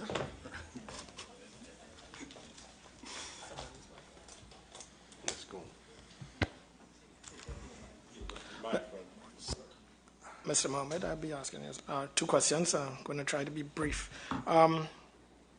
Throughout the course of the day, I've heard you reference industry practice and stuff, and based on that, I recognize that you hold an absolute position on the cause and or the responsibility for this unfortunate incident, citing several industry practices or best practices and stuff.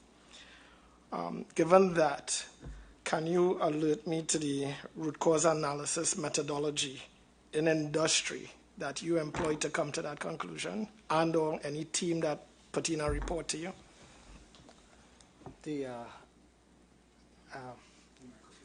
Sorry. If we go back to the incident report, I think the method used is on the incident report that was done on the incident. I can't recall it now, but we would either use 5 eyes or Taproot or one of those methodologies. Mm-hmm. I don't have exactly in my mind what was the specific tool used in that report. And why I brought that up was, of course, because of the findings and the recommendations of the report. It's a little lackluster if you using a quality type root cause analysis, because I found that you have some very tight positions of which you're holding. So I was kind of interested in that. So we'll spend time on that. The second thing, we spoke about the track record in the procurement process. The track record of the contractor? Track record of the contractor. So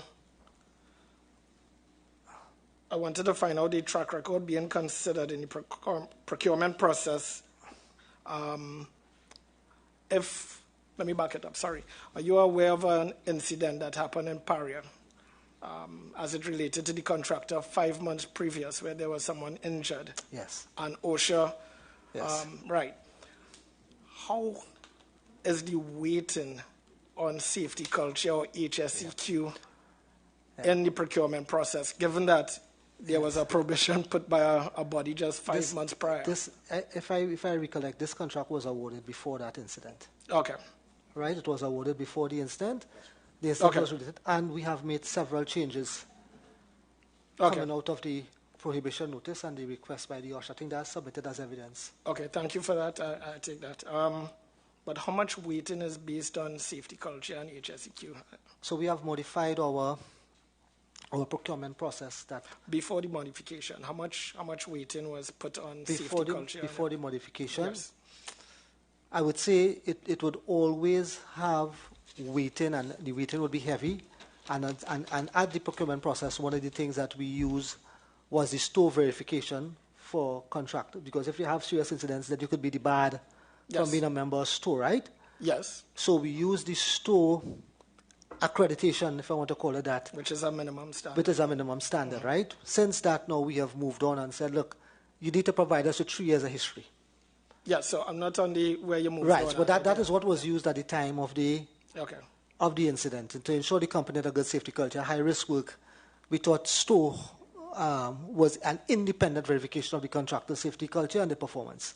But since you have an awareness of store and that membership could be rescinded, although the contractor was awarded prior to the incident, you couldn't go back as an organization and revisit since that? We could have gone back and revisited, and this would always be a question in my mind, right?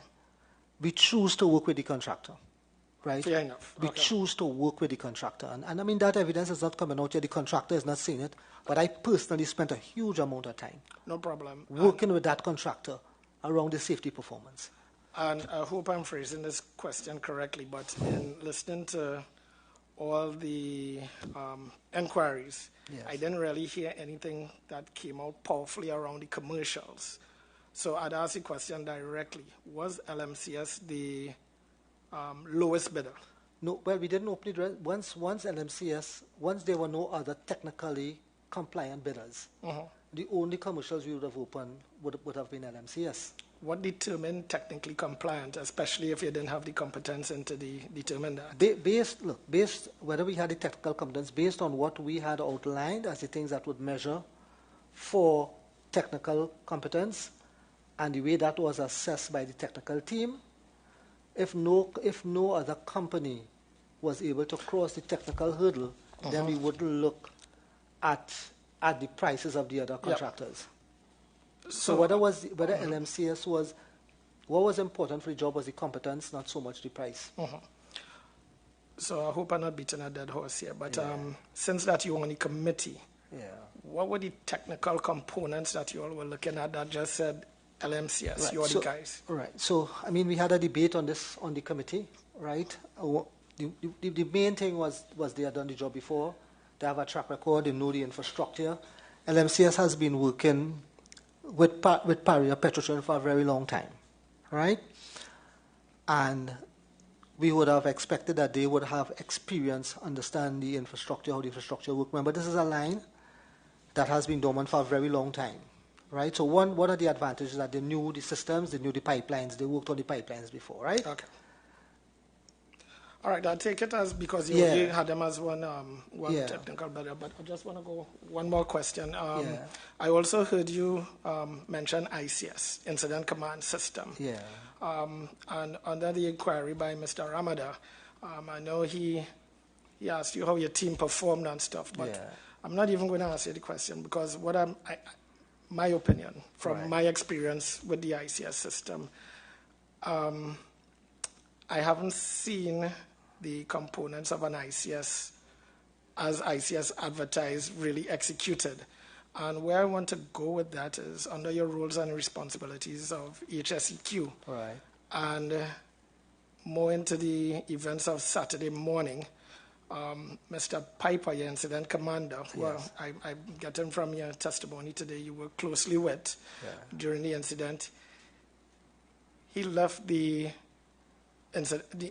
command center at about 0300 in the morning. Yes. Your on-site commander, Catherine Balkisoon, who Mr. Piper indicated that was your ops section chief. I don't know how that works under the ICS.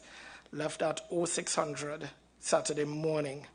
And I was unable to get from Mr. Piper powerfully any sort of handovers when, and you yourself departed about 5 and came back at about 0700. Yes. What I'm not getting powerfully coming out is from 0300 to 0600, because I don't view you as a member of the ICT. Good. How was the incident being managed past that? Was it that there was a mentality that we no longer have to manage the incident? The handover for incident commander was done with Mr. Michael Y. On Saturday morning. Mr. Michael Y. continued to hold the incident command role while Colin Piper was out. According to Mr. Y, he was the logistics section chief. When Colin left, right, this is my recollection and understanding, Colin would have passed the incident command role to Michael Y. Michael Y. would have passed the logistics section chief to Mr. Prakash. No problem. Right, I just the names kind of slipped me a little bit, but that was a discussion we had before we left on Saturday morning, that we needed to rest and we needed to get people who would hold that position until we return to the command center. And under the ICS, this handover was done using the ICS forms? It was done using the ICS forms and a verbal discussion on the handover. So we had the ICS forms. These were the targets that we were aiming for today. This is the equipment that we need, where we were with each objective and where the equipment was and what the continuing action would be. So but was it on a handover form? Because it was not a handover form. So it didn't really function like an ICS then? It was on the forms that we were continuing to fill out. And at the end of here, so by the time you had your on-site commander or your ops section chief, whoever Ms. Balkisoon was, how was the site being managed for continual and or protracted response? There would have been a handover with somebody as on-site commander, ops section chief, right? Who that person name is now, I can't recall, but that I know that the handovers went from one person to the next and said, look, this is the team that we're going to leave in place while we just get cleaned up and come back to work.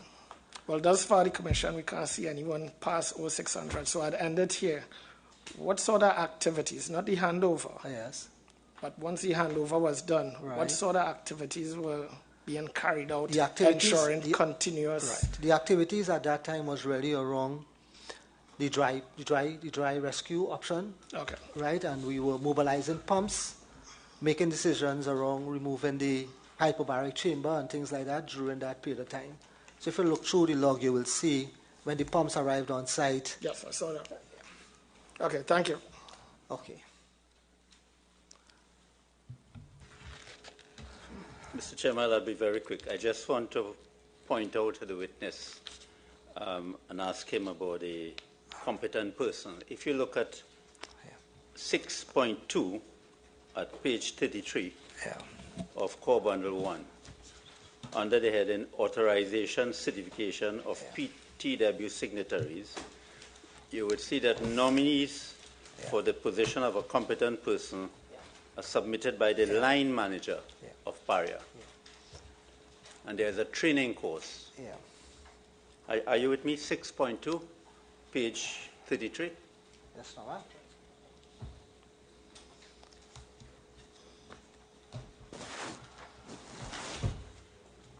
Page 24.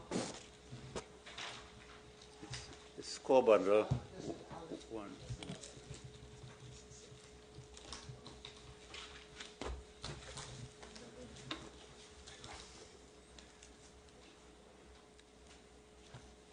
Page 33. Yeah, I'm getting there.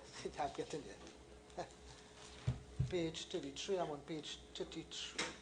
I think you're looking at the wrong bundle. This is volume 2. It's Core Bundle 1. Could you look at it on the screen, just so that we move along? I'll look at it on the screen. Just for this short part. Yeah. 6.2. Read it. You see it? Nominees for the roles of applicant. Yes. Bring the microphone in front of you. Nominees for the role of applicant. Yes. Competent person, site authority, area authority may be submitted. By the respective right. Training will be manager. arranged and conducted for that's the part you were referring to? Yes. Yes. So the competent person is submitted. Those nominees are submitted by this department, the line manager. Yes. They have to undergo a training. Yes.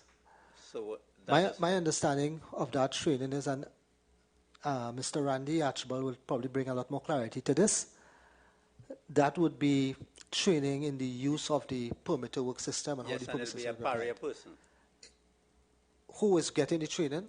Yes. But it would be both Paria person and the contractors. Remember, we take everybody through. No, Mr. Mohammed. I'm misunderstanding something? If you look down below, contractor official, there's a different rule for contractor official to be trained.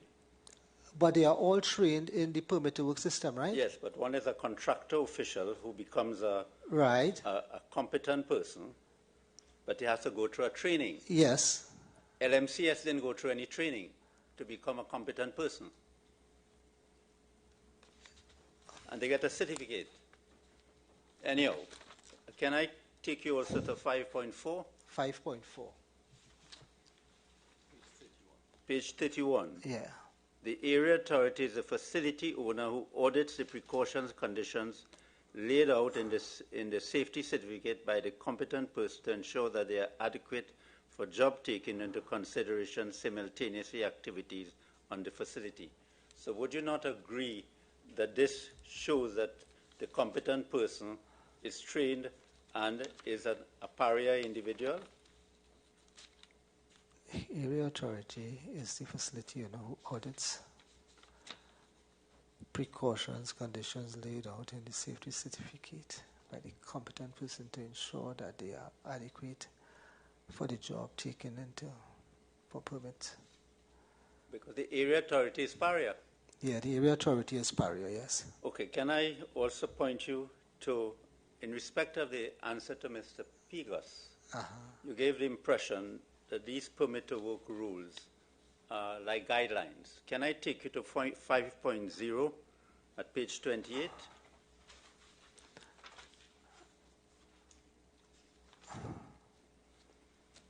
And if you look at the second paragraph, before the work can be started, all the requirements of the permit to work system must be followed. Yes. So they are mandatory requirements. Yes, but not contractual requirements. Yes, we know it's not contractual requirements. Yes. But anyhow, but under the at page 557, under the contractual obligations, right. It had to comply with permit to work system, right? Sorry? No, go ahead. Sorry, my mistake. Right. You just answered about not contractual requirements, right? But under the look at Witness Bundle Volume 2, page 557, under the contractor's responsibility, at 5.12, to maintain permits to execute the entire job, the contractor shall become familiar and conform to Paria's permit to work procedure at his own expense, any limitations provision. So the contract require the contractor to conform to the permit to work rules. Not so? I have no further questions. All right, good. Thanks.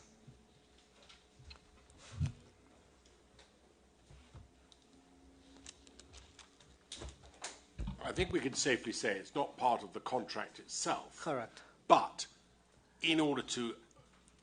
You have to follow the rules and in order to win the contract in the first place, you have to agree Correct. to comply with the procedures. All right, yes. All right, fine. Well, look, I want to express my gratitude, and I know Mr. Wilson, for your fortitude this evening. Thank you. We are now past 7 o'clock. I shall not be so rash as to suggest that we will sit regardless next time. I hope no one felt disadvantaged. If they do, please let me know. I want to thank you also, if I may, Mr. Mohammed, for being with us all day. It's not easy, I'm sure, but I'm grateful for that. Unfortunately, we're starting at 9 o'clock tomorrow morning because we've got quite a lot to get through. I think the quid pro quo is I expect us to finish around lunchtime on Friday. So I hope that will meet people's natural inclination not to be here by 9. But that's what we're going to do. 9 o'clock tomorrow, please, when I think we'll hear from Mr. Archbold. First of all. Yearwood, sorry, Archbold. Mr. Yearwood, yes. Thank you very much indeed. That's the business for today. Please don't wait on me. I've got to collect up my papers and sort them out. So thank you very much. Thanks again, Mr. Mohammed. You're free to go. All right. No, I'm going to stay here. Thank you. You can go.